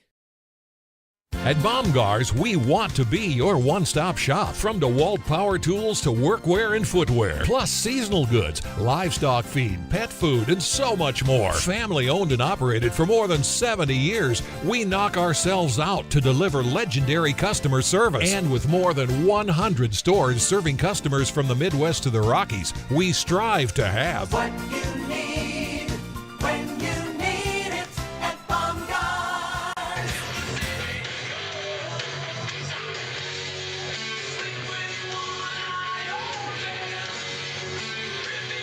Back here in the top of the 7th, one out. New pitcher for the Blue Jays is Zach Garner. This is his 4th appearance on the year. 20.25 ERA in 2 2/3 innings. So Blue Jays looking for some stability, trying to get some outs here from the JUCO transfer.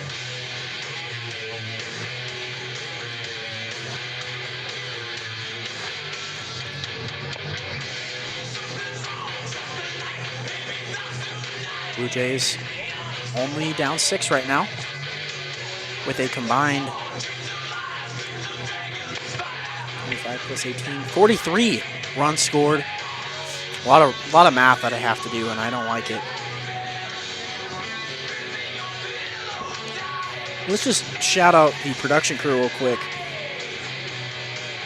Creighton Kakula is the director, and Brett Buckingham and Cassidy Beam are helping him down in the production crew. And McKenna Reed, she's down there. First pitch is upstairs. But thank you to the production crew for staying with this 43-run ball game. You know, it's a testament to them too, not just me in the booth. They're doing all the work. I'm just announcing. Second pitch downstairs for ball 2. Count is 2-0. I'm starting to lose my voice here, ladies and gentlemen. It's been a long one. You know, 3 games in the last 2 days, and then this one here. You know, especially with Josh Jones gone. It's been tough. 2-0 to Marcial, excuse me. As we get a pitch clock violation. Yep. Count moves to 3-0.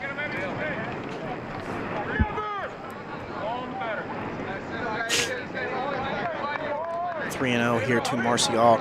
Marcial, 4 for 4. 3 singles, home run, and a walk. Next pitch, upstairs for ball 4. So the second walk from Marcial gives the Eagles first and second with 1 out. So just a ground ball away here for Zach Garner. Next up is the first baseman, Jorge Aldrete. Aldrete, 2 for 4, 2 bombs, fly out, and a strikeout. First pitch, Aldrete. Downstairs for ball 1. It's a pretty nice day if you're everyone but a pitcher. So looking to, you know, there's a lot of fans out there looking to catch a ball game for the first time. Didn't come out this weekend. They're seeing an interesting game, that's for sure. 43 runs being scored, 23 hits, and 19 hits apiece. 1-0. Grounded over in between Cohen's and Aguirre. Throw in keeps the runners from just advancing multiple bases at 1 base. Bases loaded, 1 out. For the designated hitter, Luis Antigua. Just a good piece of hitting there by Aldrete. You know, it doesn't look as pretty in the box score as a bomb, but I think it's even better. We're going to pinch runner, John Dominguez, so he's not going to be able to courtesy run anymore, but just trying to get some extra speed on the bases in case something in the gap happens, or a single gets him to third. So a lot of possibilities, and it makes sense from a coaching standpoint with Coach Kelly being, you know, a guy that's won a lot. He knows when to make the right moves and push the buttons, even though, you know, they've given up 18 runs, but they're still in the lead, you know, so they're still up.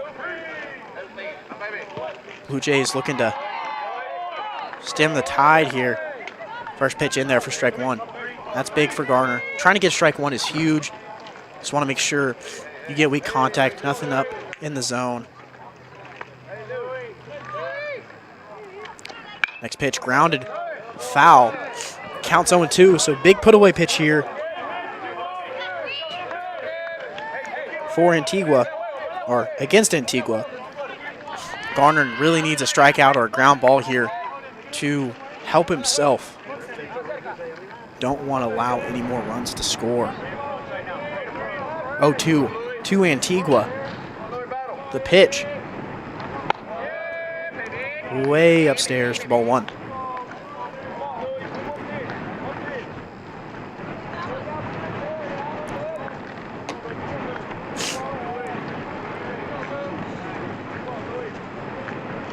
Two. Misses down. Not a bad change up there, but really needs to find something low in the zone to get a ground ball. Count goes to even at 2.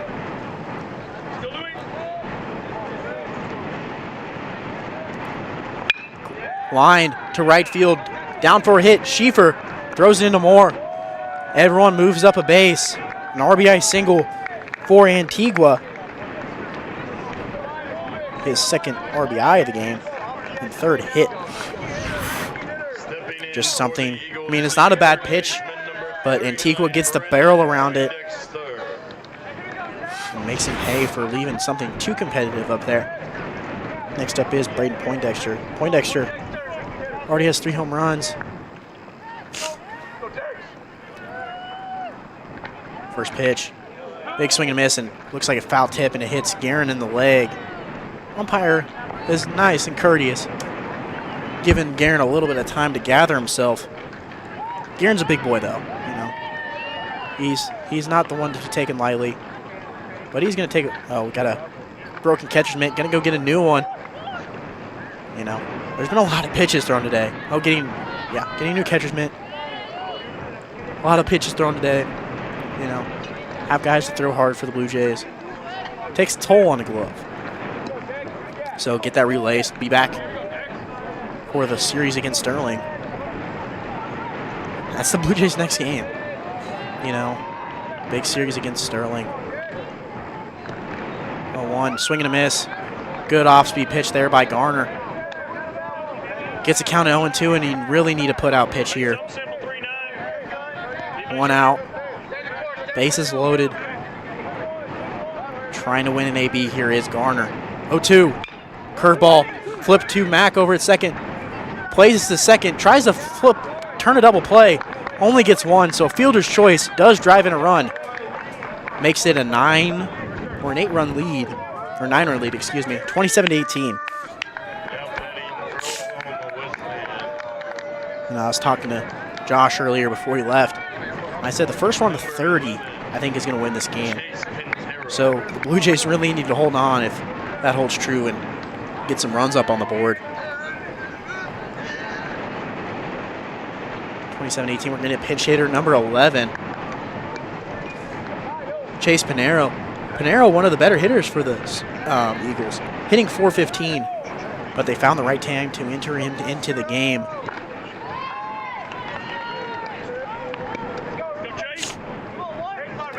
For Tablazone.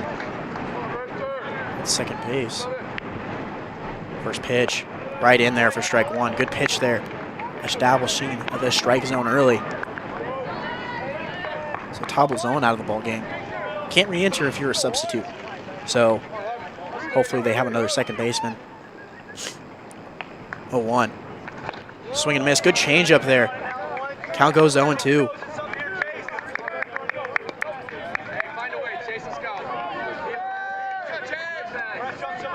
Be a big 0-2 pitch. Limit the damage here. Stem the tide. 0-2. Way outside. Count goes to 1-2.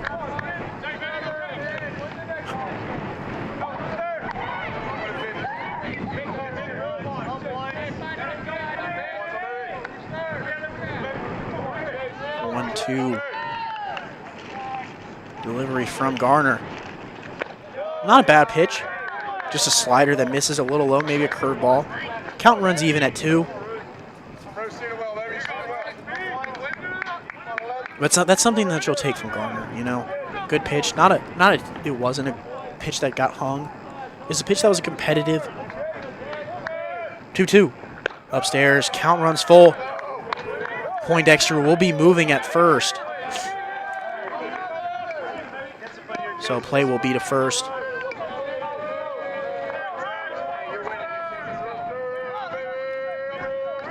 Full count. Misses down in the zone. Gets away from Plummer. Stays at second. Does. Dominguez loads the bases once again with 2 outs for the catcher, Braden Caldwell. We're going to get a pinch runner. Number 10, Mitch Gratwick. And ladies and gentlemen, your attention please. The runner on first is now number 10, Mitch Gratwick.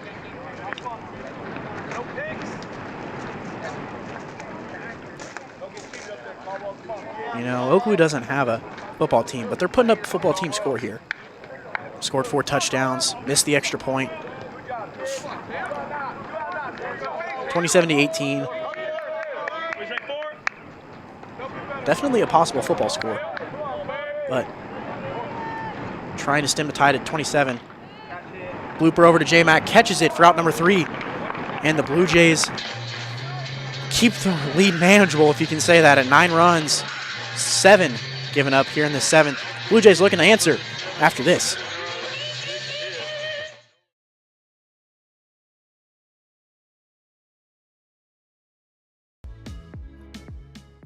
Don't let flashy ads and short-term specials with fine print entice you into hidden charges and slower speeds for your broadband. Work seamlessly, stream continuously, and game uninterrupted. TCW is the only provider that offers Hillsboro the reliability of an underground fiber connection to your home or business. Switch today to experience the best with TCW Fiber Internet.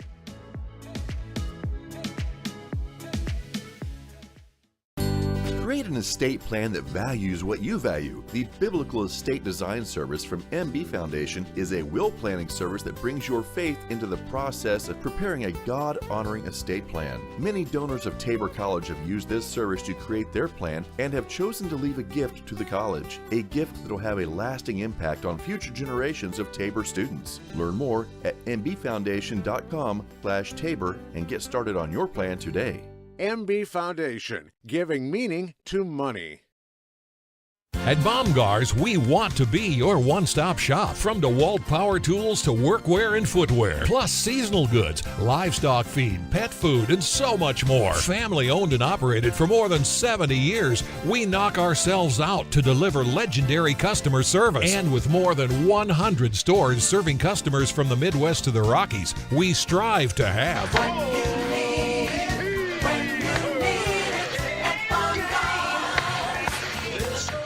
back here in the bottom of the 7th inning in windy Hillsboro, Kansas. Blue Jays down 9, 27-18.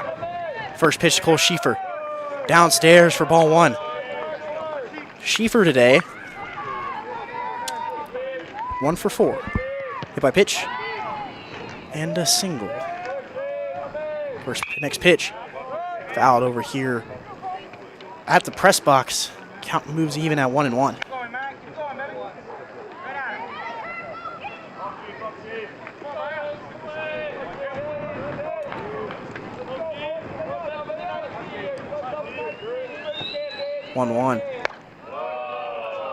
Upstairs. Count moves even to 2-1. Not even.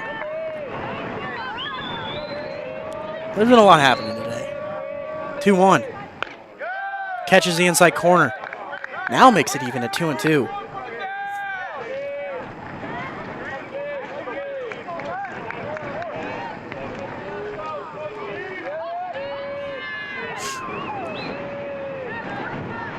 Fouled off. Keeps the battle alive here, does Schieffer.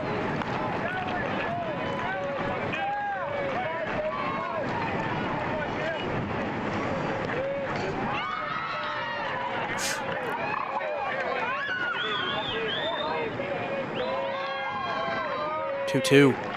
Swung and a miss for strike 3.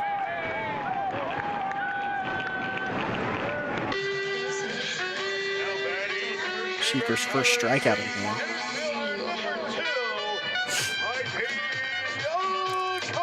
Next up is Mikey Acosta. 1 for 4 today. First pitch right on the outside corner for strike 1. Blue Jays really need to answer here in this bottom of the 7th. Need to find a way to get some runners on base and cut into this lead. In there for strike 2. So we need a good 2-strike approach here from Acosta to keep this at bat alive.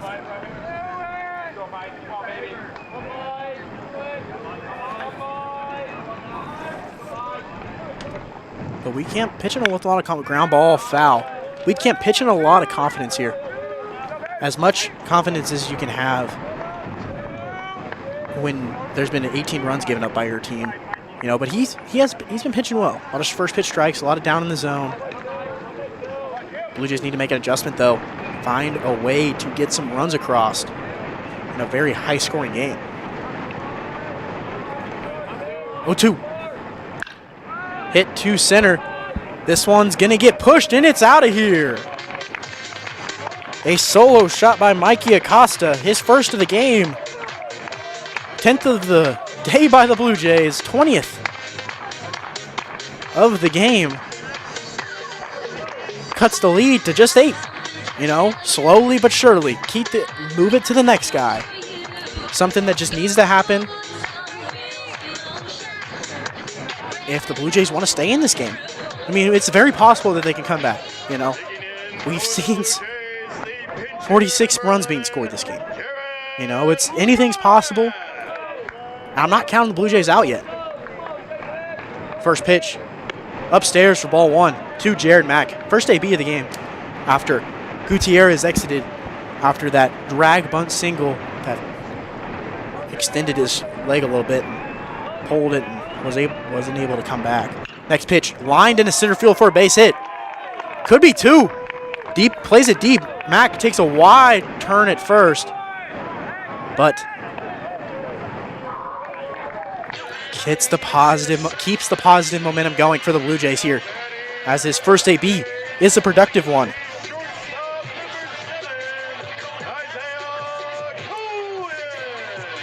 Runner at first here for the top of the order, Isaiah Cohen's. Cohen's looking to keep this momentum going for the Blue Jays. First pitch, upstairs for ball 1.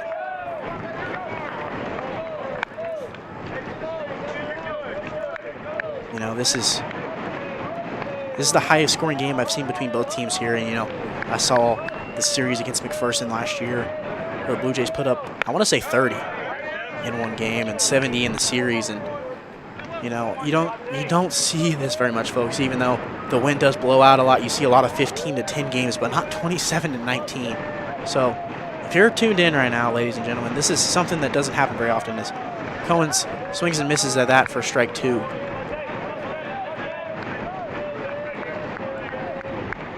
Cohen needs to find a way to get another base runner on. 1-2. This one catches the outside corner for strike 3. Second strikeout of the inning for Weedcamp. Puts 2 outs up on the board. Now up is Garen Plummer. 2-run home run his last at-bat after a really great AB. Be really nice if he could do that here. Or just keep the line moving. Having a good AB, being productive, keep that line moving for the 3, 4, 5 hitters. First pitch, down in the zone, good block. There by Caldwell for ball 1.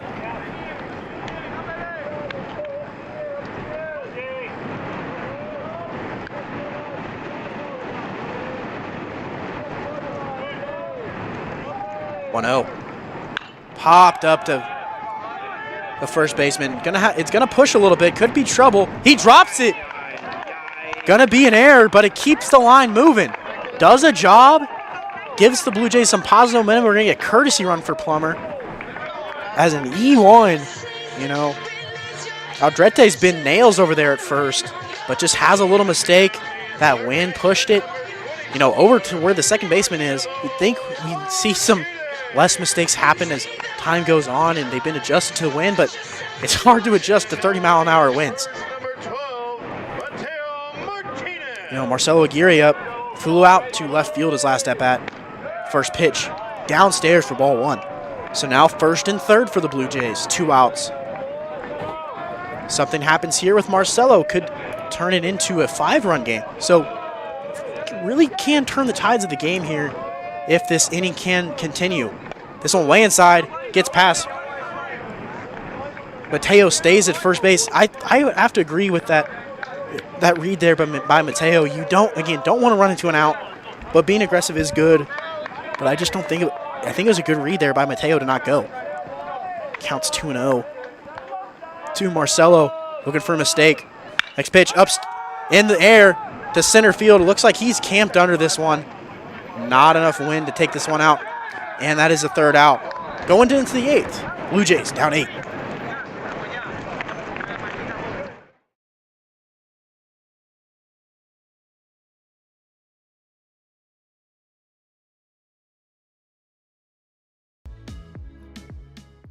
Don't let flashy ads and short-term specials with fine print entice you into hidden charges and slower speeds for your broadband. Work seamlessly, stream continuously, and game uninterrupted.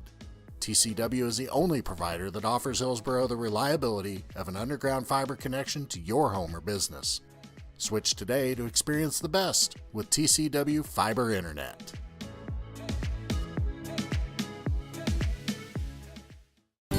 Create an estate plan that values what you value. The Biblical Estate Design Service from MB Foundation is a will planning service that brings your faith into the process of preparing a God-honoring estate plan. Many donors of Tabor College have used this service to create their plan and have chosen to leave a gift to the college, a gift that will have a lasting impact on future generations of Tabor students. Learn more at mbfoundation.com/Tabor and get started on your plan today.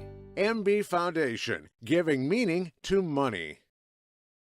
At Baumgars, we want to be your one-stop shop. From DeWalt power tools to workwear and footwear, plus seasonal goods, livestock feed, pet food, and so much more. Family owned and operated for more than 70 years, we knock ourselves out to deliver legendary customer service. And with more than 100 stores serving customers from the Midwest to the Rockies, we strive to have What you need when you need it at Baumgars. We're back here in the top of the 8th. Thanks for sticking with us. 27-19. A record-setting game for both teams right now. I'm not sure what Oklahoma Wesleyan's record is for runs, but got to be pretty darn close to it, if not beat it. First pitch in there to Morgan. Morgan, 2 for 7, 2 for 6, double and a single.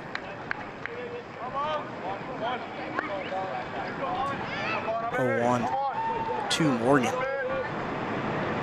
Downstairs. Not a bad changeup. Just a little low. Count is even at 1.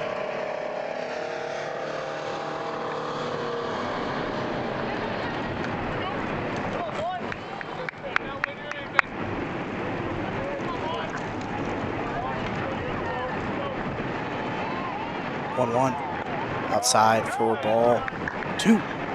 2-1 to the Eagle leadoff hitter.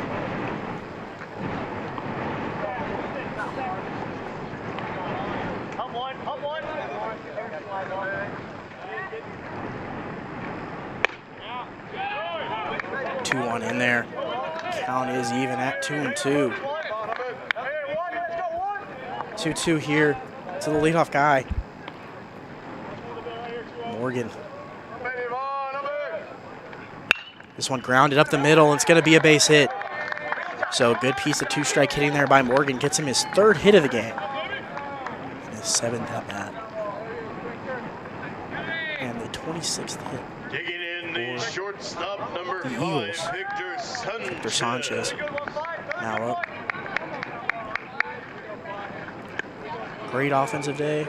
Not so great pitching day, if you can't tell. The ERAs after this game are going to skyrocket just a little bit.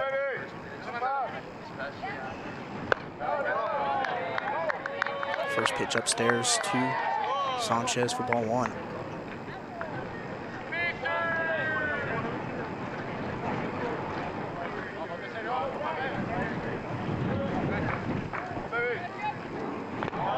Good block there by Palmer. Keeps it in front of him, and the count is 2-0. Blue Jays really needing a ground ball double play here. Keep them in this game.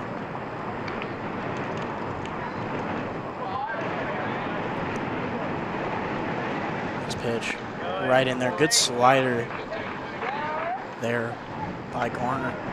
Count is 2-1 now.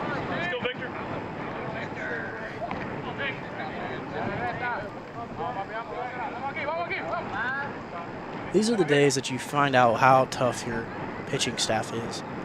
How mentally tough. This one's lined up the middle also. First and second, no out.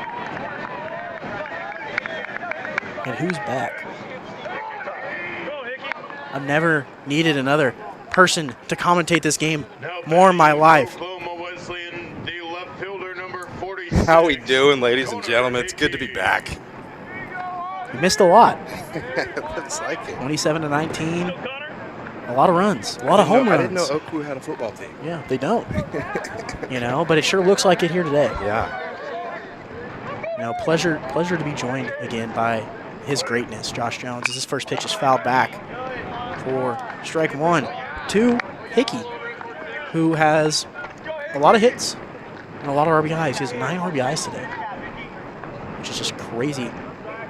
3 home runs and then an RBI double. So just been a guy that's done a lot for the Eagles. Next pitch is outside for ball 1. Yeah, and these singles that that the Eagles hit, these two singles they hit this inning, can be daggers.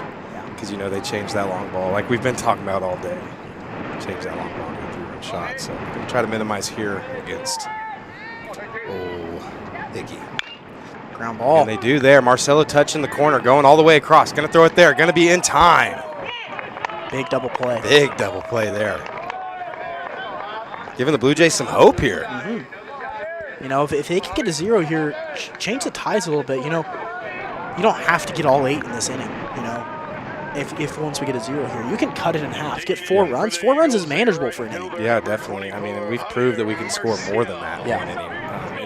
Anything can happen on a day like today. So when you can get your zeros, you got to take them. So. Next up is Marcial. Marcial, 4 for 4, 2 walks. It's going to be in there for strike 1. Getting ahead in the count early here. So defense out there definitely diving bodies here with 2 outs. Maybe you're the good luck charm. Maybe we need you back up here in the booth. Yeah, I'm also a residential educator here on campus, so I had to go handle some business, go to a meeting for that. But now I'm back. Yeah. Big Josh Jones, big team guy. Big team guy, Josh Jones. Yeah. Well, when you're not a very good player, you got to be a team guy, So 1-1 count here, 2 outs. Victor Sanchez at second base with a decent lead. Gardner takes a look, delivers the pitch. Going to be up, out of the zone. Going to make it a hitter's count here, 2-1. Gardner definitely looking to make a pitch here with the base open too. He has the ability, to be a little picky with his location here. Yeah, but you don't want to allow another base runner, right, just in case you make a mistake. Just try to be as aggressive as possible, but not giving a cookie every play. Right. I know that's kind of being nitpicky, but you kind of have to be in this sort of scenario. So 27-19 here. Both teams have, or what is that? 21 hits? 21 hits for the Blue Jays and 27 hits for the Eagles. Garner getting a little excited. Yeah, that's going to send Victor Sanchez to third base as well. That's putting Marcial on first base again. He's been on base all 7 plate appearances. Wesleyan, the first baseman, number 23, Looks like, I saw Marcelo hanging a little bit after that throw over to first, so he may be tired. Threw really well against, he's been some battling some elbow issues too, so maybe taking him out of this ball game. Looks like Brendan Boozman, looks like he's going to stay in. That's just that mental toughness for him. Yeah. And just being around the Blue Jays this year, getting to know Marcelo, incredible person. Yeah, great guy. He not only, is a good leader by, telling people, trying to get people to do the right things or whatever. He also leads by example. Yeah. And the way he does things, it's easy to follow a guy like that. For sure. I mean, he's just been a great team guy. Even though he's a leader, he's humble. He's not a guy that's going to, have a big ego. He's going to do team stuff, and you've seen that today and this year and the last 2 years he's been. Yeah, definitely. He had a big start game 2 against Bethany.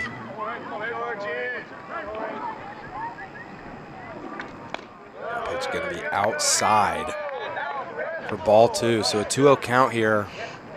Blue Jays do have 2 outs, looking to get back in the house here. So Jorge Aldrete is going to watch that one go for ball 3. They're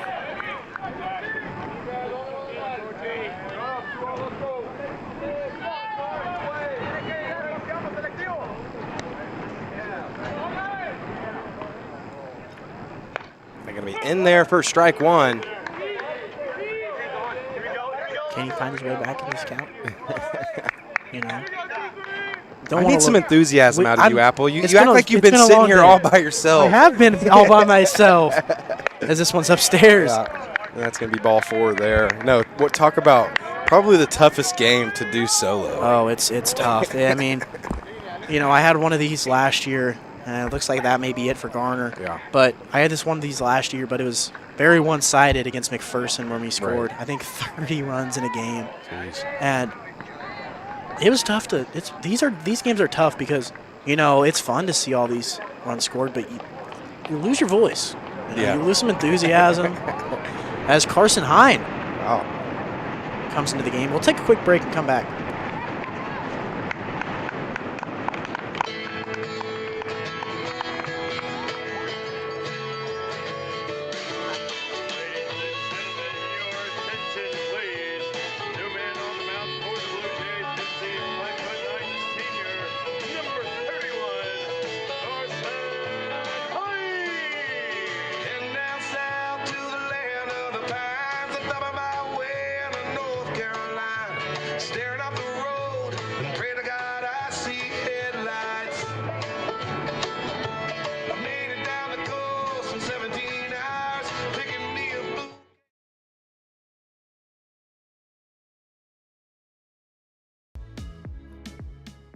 Don't let flashy ads and short-term specials with fine print entice you into hidden charges and slower speeds for your broadband.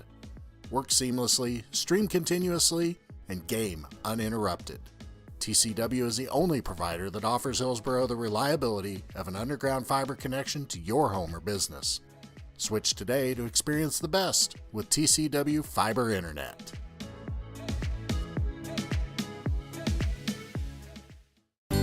Create an estate plan that values what you value. The Biblical Estate Design Service from MB Foundation is a will planning service that brings your faith into the process of preparing a God-honoring estate plan. Many donors of Tabor College have used this service to create their plan and have chosen to leave a gift to the college, a gift that will have a lasting impact on future generations of Tabor students. Learn more at mbfoundation.com/Tabor and get started on your plan today.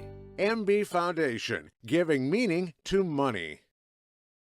At Baumgars, we want to be your one-stop shop. From DeWalt power tools to workwear and footwear, plus seasonal goods, livestock feed, pet food, and so much more. Family owned and operated for more than 70 years, we knock ourselves out to deliver legendary customer service. And with more than 100 stores serving customers from the Midwest to the Rockies, we strive to have What you need when you need it at Baumgars. Now batting for the Eagles, the designated hitter number 3, Antigua. Welcome back to Hillsboro. For those of you joining us, I am Josh Jones, and I'm back, and I'm here with Caleb Apple. Who's on the bump here, Caleb? Carson Hine, my roommate, first appearance of the year for the senior from Lebo, Kansas. Have you ever heard of Lebo, Kansas until you met Carson Hine? Where? Lebo, Kansas. Lebo. Not sure I have. I don't think a lot of people have. They just have a statue of Carson like outside of the high school. They probably should. And Carson's a different look that you've been seeing comparatively to the other guys. Throws from the sidearm a little bit, changes motion in the summer, and it's provided some extra juice for him. Yeah. And he's come in a big spot, bases loaded, 2 outs, but is trying to get some more innings here. Yeah, definitely. Carson being a guy that came here out of high school, this being his 4th year. Just another one of those guys that's good to see out there because, you know, just year in and year out, seeing the work they put in to get him to this point. So Carson does find himself behind 3-0 here, going to have to climb the ladder here against Luis. That's going to be in there for strike 1. Now you can get strike 2. You know, you can't get strike 2 before you get strike 1. You know? Dude, that is rocket science. Those balls, unfortunately.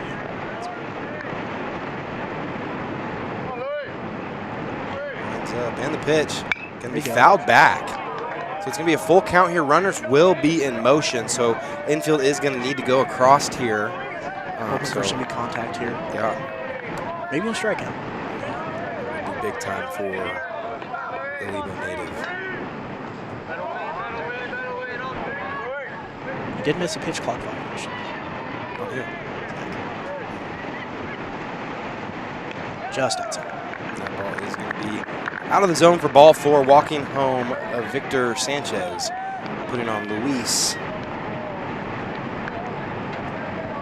So that's going to make it a 9-run game here. Wesleyan, the third baseman, number 39, Brendan Poindexter.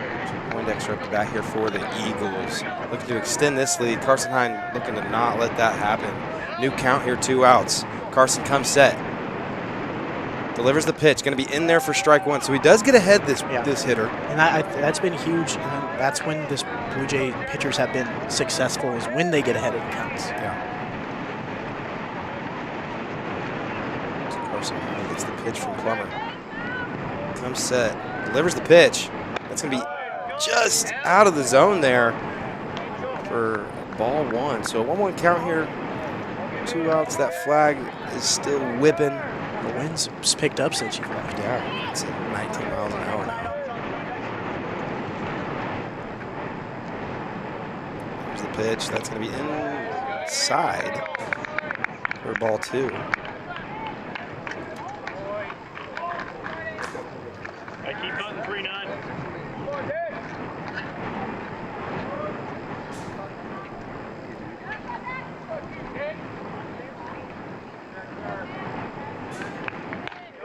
There you go. That's in there for strike 2. So a 2-2 count here, 2 outs. The famous 2-2-2. Never a fun time to hit. So, I mean, Hine can go with anything here. You know, he can go sinker in, or he's got a cutter, got a changeup, got a slider. So I can see a slider away here. Maybe bust him inside of the sinker. Slider. Good pitch there. Does get a little chunk of it to foul it off there. So it's going to remain a 2-2 count here for Carson Hine.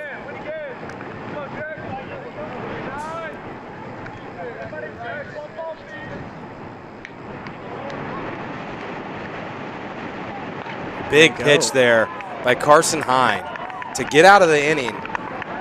Coming in there doing big time. Tough with the walk, but then responds with the strikeout. So the Blue Jays coming up to hit. We'll be back after this short break.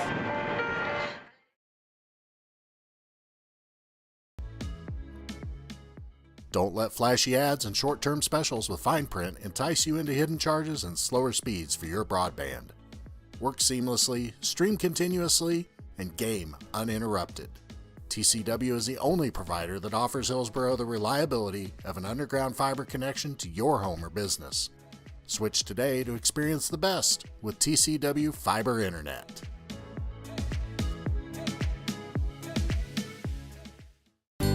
Create an estate plan that values what you value. The Biblical Estate Design Service from MB Foundation is a will planning service that brings your faith into the process of preparing a God-honoring estate plan. Many donors of Tabor College have used this service to create their plan and have chosen to leave a gift to the college, a gift that will have a lasting impact on future generations of Tabor students. Learn more at mbfoundation.com/Tabor and get started on your plan today. MB Foundation, giving meaning to money.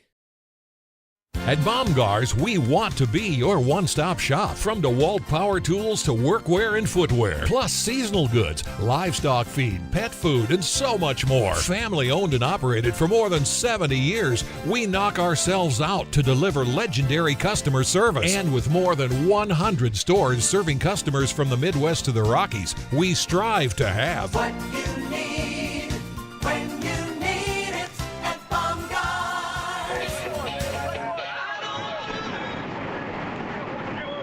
Jones, here with Caleb Apple. I'm sure you guys are tired of hearing that. I just wanted to say today's broadcast is brought to you by the hard work of our production crew across campus and studio. Craig Cool is directing today's game, assisted by Brett Buckingham and Cassidy Beam. And we got a new one, Kaylee Brewer.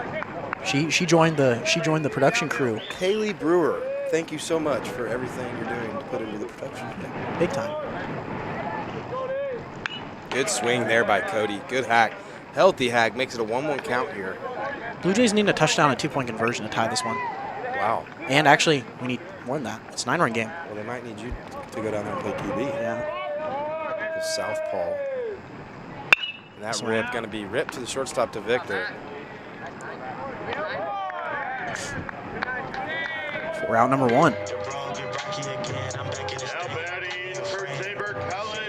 So we play there by number 5, Victor Sanchez for the Eagles. And so now batting for the Blue Jays, number 10, Idon Martinez. Martinez walked his last at bat. Has struck out and walked, so looking to build on the walk and find a way to get on base and start something for the Blue Jays. Pitch 1 going to be in there for strike 1 on the swing. So going to be an 0-1 count here. A little too big of a swing. You know, you can stay simple, find a way on base, no matter what. Can't hit a 9-run home run here. Be pretty sweet if you could. It would. That would be sick. You know, maybe hit it to your room there. Don't tell people where I live. It's not a room. It's a park. Some respect. So don't tell people where I live here on the stream. You know. Well, that could be anywhere in Hillsboro with Idon's power. Right. Well, my truck is also in dead center. I walked by it and did not want to look at the windshield because I'm scared that it has cracks all over it. So I will take a look at that after the game. And, you know, good swing. Stayed simple. Yeah. Got on base. And that's what you need if you want to cut into this lead. Yeah, definitely. You know, that we saw that first swing. And it's okay, you know, letting one swing in your AB, let it loose, try to run into one. But then you got to come to terms and be like, all right, what does my team need right now? You can have a me swing, but you need to also have a we swing. You know? Dude, you just have it all today. I've had to have it all.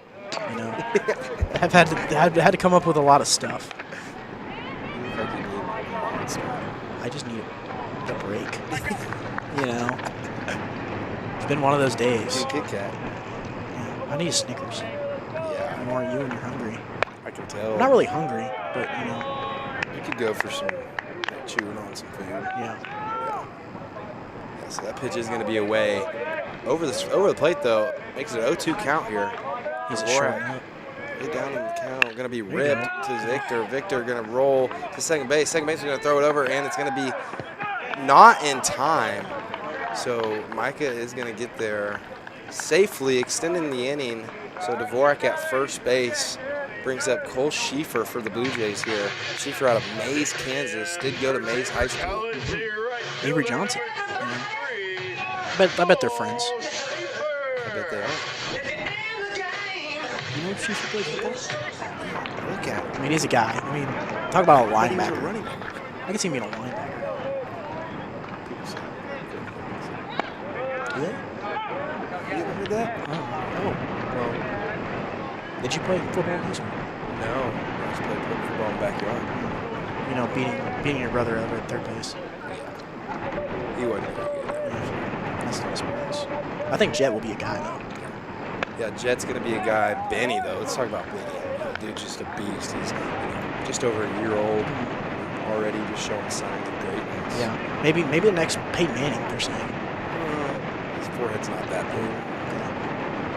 Okay. Tom Brady? Okay. Tom Brady, Pat Mahomes, Derek Jeter. That ball ripped down the third base line. And maybe foul ball.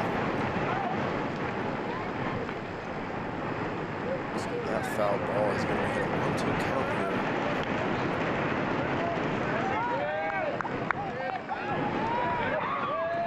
Yeah, so that foul ball is going to make it a 1-2 count. 2 outs here. Dvorak with a shorter lead, not looking to run. Pitch is delivered. That ball is going to be swung on and missed and get the Eagles out with a 0. So the Blue Jays are going to have to hold the Eagles here and have... They're going to have a chance to hit no matter what. Definitely, but, yes. You know, you want to keep the lead as little as possible going into the ninth. We'll take a break and we'll be back after this. Infinity Fitness is open 24/7 for all of your fitness needs on your schedule. Whether you're looking to improve on basic health knowledge or are looking to powerlift or bodybuild, start with Infinity Fitness. We've got the facilities, trainers, and equipment to help you meet your goals. Join the Infinity Fitness family today. Call us at 620-877-0220. Infinity Fitness is located at 115 North Main Street in Hillsboro and online at infinityfitnessks.com. Many of you know that the Eitzen Agency insures churches, Christian schools, and other related ministries. A coverage that is overlooked for most businesses is proper cyber liability. Has your business ever been hacked? Do your employees click on links that they shouldn't? Your business could be shut down and have extreme costs if this happens. Cyber liability can reduce these costs. Give us a call at the Eitzen Agency to discuss this valuable coverage for your business at 580-227-2553 or find us online at eitzenagency.com. Hillsboro Ford is your local, family-owned and operated full-service Ford dealer, serving Marion County and the surrounding areas. Come and see us at Hillsboro Ford for all of your automotive needs. Whether it's purchasing a new or used vehicle or visiting our well-trusted service department, our staff is committed to give you a top-notch experience. We service every make and model and can handle all service jobs, including tires. We're at 202 South Main Street in downtown Hillsboro and online at hillsborofordks.net. Hillsboro Ford, where service makes the difference.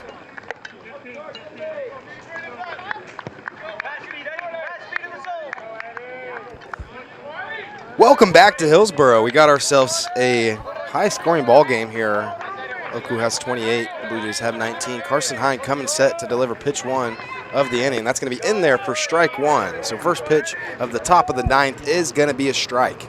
This is Renteria's first AB of the game. So the way his first name's named. Edison. Edison, sorry. I wonder if he's related Now to batting for Oklahoma Wesleyan, number 16. Good poll by the Edison Renteria. baseball guy. baseball guy, football guy, golf guy, whatever you want to call me, guy. You just know ball. I know ball. I think that's shared between the both of us. We both have a good knowledge. It's fouled off his foot. Or was that off his foot? I thought it might have been like swung and it hit him in the chest. Let's get a replay on that. Let's see where it actually hit him.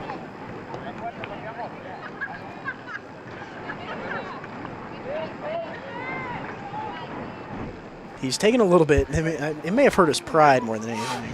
Let's see what we got here.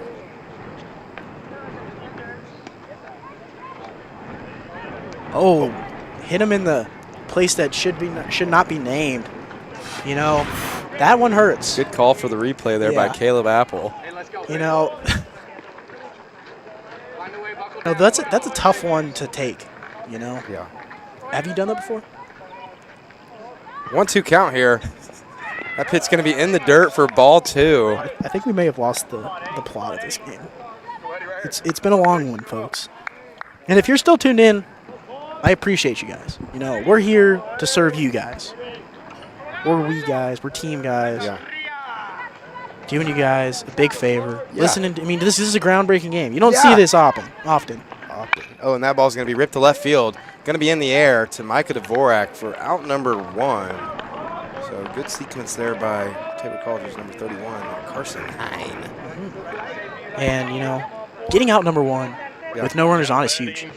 Right. Being able to be more confident, pitch a little bit more aggressively, maybe. So you and Carson are roommates. We are. Well, we're housemates. We live upstairs together, and good camaraderie from the two of us. You guys bros? Well, I would say so. Yeah. Bros or brothers? Because that's different. Bros. We're not brothers. What? Yeah. I don't know. Maybe we're bros. You guys are brothers. We're brothers. You think so? Yes. Come on now. I did strike him out though. In the show? No, in real life. We played against each other before our first year here. I actually have the video. We're not gonna pull it up. Don't want to embarrass Carson too much, but I do hold that against him a lot. If he ever talks back to me too much, I just play that on the TV. Keeps him quiet. That's going to be low for ball two there, so it's going to be a 2-1 count. So you live with Carson. What's the worst thing about living with Carson? I wouldn't say it's the worst, but, there's a lot of instruments in our household. Got a banjo, we've got a ukulele, we've got 2 ukuleles, and we've got a mandolin. So you can just play them all. Yeah. Sometimes aren't all the best. But, he's been working on his banjo. Yeah. He bought a banjo off Facebook Marketplace. Loves to buy stuff off Facebook Marketplace. Yeah. It's a good place to buy stuff, secondhand. You can see how that could maybe get annoying. And that ball going to be close to the zone, but it's going to be called a ball. So with one out here, number 4 for the Eagles finds himself to first base. Caldwell, that's his 5th time on base today. 2 singles, a walk, and a 3-run home run. Have yourself a day at the bottom of the order.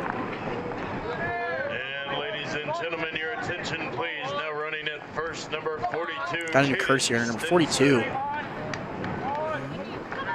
Caden Stinson. First time entering the ball game today. It's going to be in there for strike 1, right across the outer half. With Carson, he's got a great run in his fastball. So it starts middle and runs away. It's a really good fastball. Yeah. That he's developed from that sidearm approach. That ball's going to be hit to Cohen's. Cohen's going to have to come in and go to first. It's going to be in time. Great play. Yeah, in time there.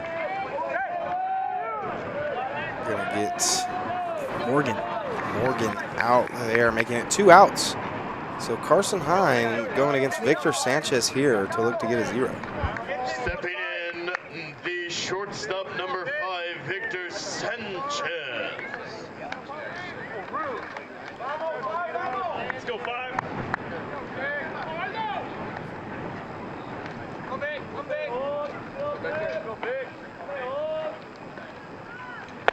That's good fastball there by Carson Hine, getting past the barrel of Victor Sanchez. Yeah, it looks like it got in his hands a little bit. Took a little handsy swing and it fisted him a little bit. Those are the ones that are tough to face against, especially against a guy throwing that hard at that angle. Those are the ones that are really tough, and then you throw that slider that looks exactly the same until it breaks a foot away. I think that's what Carson can really help this team. He brings a different arm angle that you don't see much from the other righties on this team.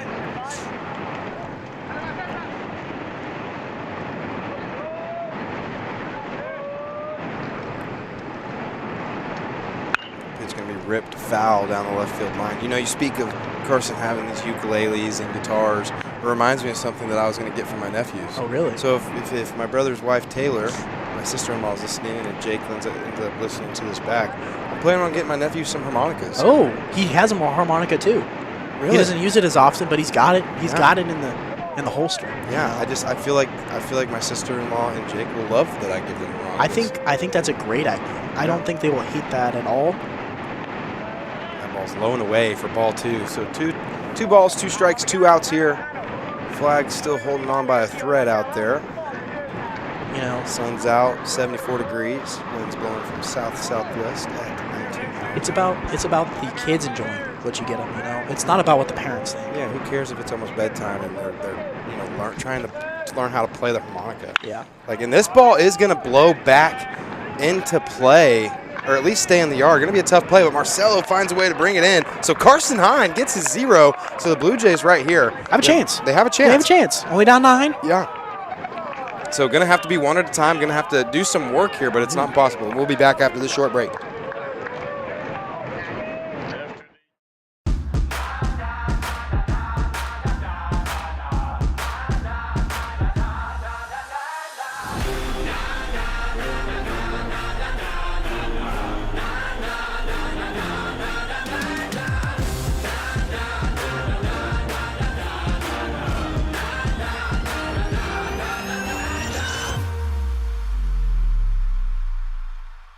Legendary like my birthplace, it's my time like my birthday. Born ready in the first place, it's a marathon, run your race. Don't stop, keep going, I'm up early, don't sleep on them. I'm living out my dreams and my legacy for the life of me, y'all know. I came here to leave a legacy, no one can change my destiny. Nobody. I'm standing up so the world can see that I came to leave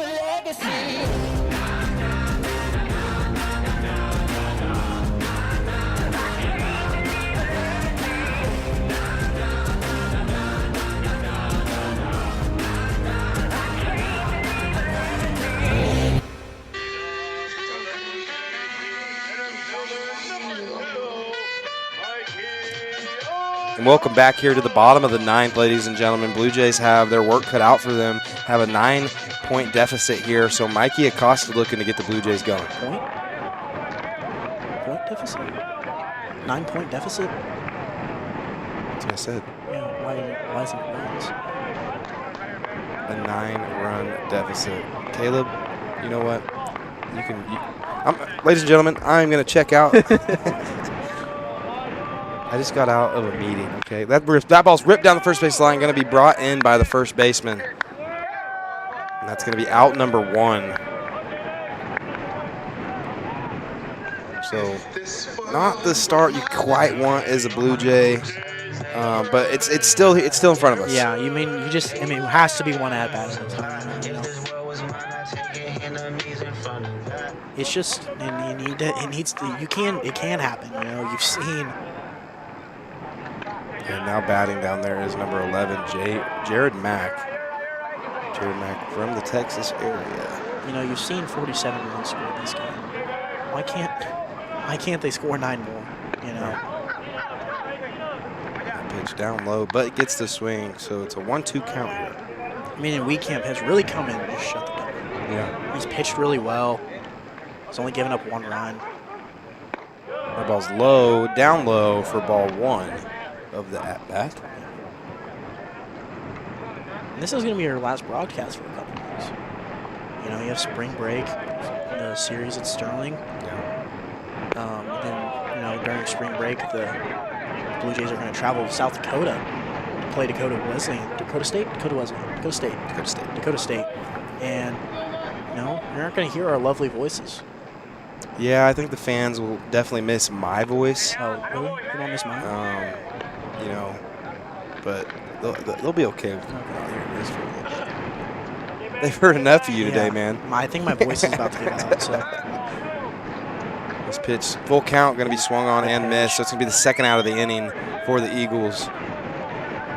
So 2 outs here in the bottom of the ninth. They need the biggest 2-out rally. Yeah, now they just need to pass the torch, do it with 2. And this is a good way to start it off. You know, back to the top of the order. Isaiah got on base a couple times today. Needs to get on base here if he wants 60 in this game. That pitch is going to be in there for strike 1. It's a good start to Cohen's bat for number 34 for the Eagles.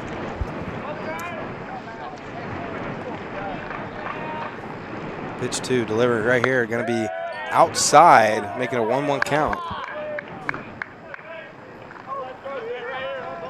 Yeah, so we just hit the 4-hour mark on this ball game. Electric. Yeah. You know, it's always fun to broadcast 4-hour games. Yeah. Usually, it's more fun when it's in your favor. You know, but it's been a fun game to broadcast. I know. NAI Ball has watched. You know, making some tweets. So I shout out to NAI. They do a really good coverage. Oh yeah, just what they do for this level of baseball. I mean, you being in NAI, I played in NAI. There's some just great baseball. I mean, yeah, and it's great, and you see there's not much of a difference between the levels. You know, you have the elite D1, but then when you get to the D2s and the D3s and the lower level D1s, it's the level of competition isn't that much different. Yeah. So I could see, you know, there's that lower level D1 out there. I mean, these two teams could take them into any game. You know, that's why baseball, I think, is one of the best college sports. Going to be swung on, and that is going to end the ball game here. Okwu is going to take the victory for the first bout against them and the Blue Jays. 28 runs to 19 runs. So the Eagles do win. Next game for Tabor is going to be this weekend against Sterling. So another big KCAC series for them. You know, this has been a presentation of Tabor College. All games produced for the Tabor College Blue Jay Network are streaming live and archived on the Tabor Webcast YouTube channel and the KCAC Network. For Caleb Apple, I'm Josh Jones saying so long from Hillsboro, where the final score is 28-19.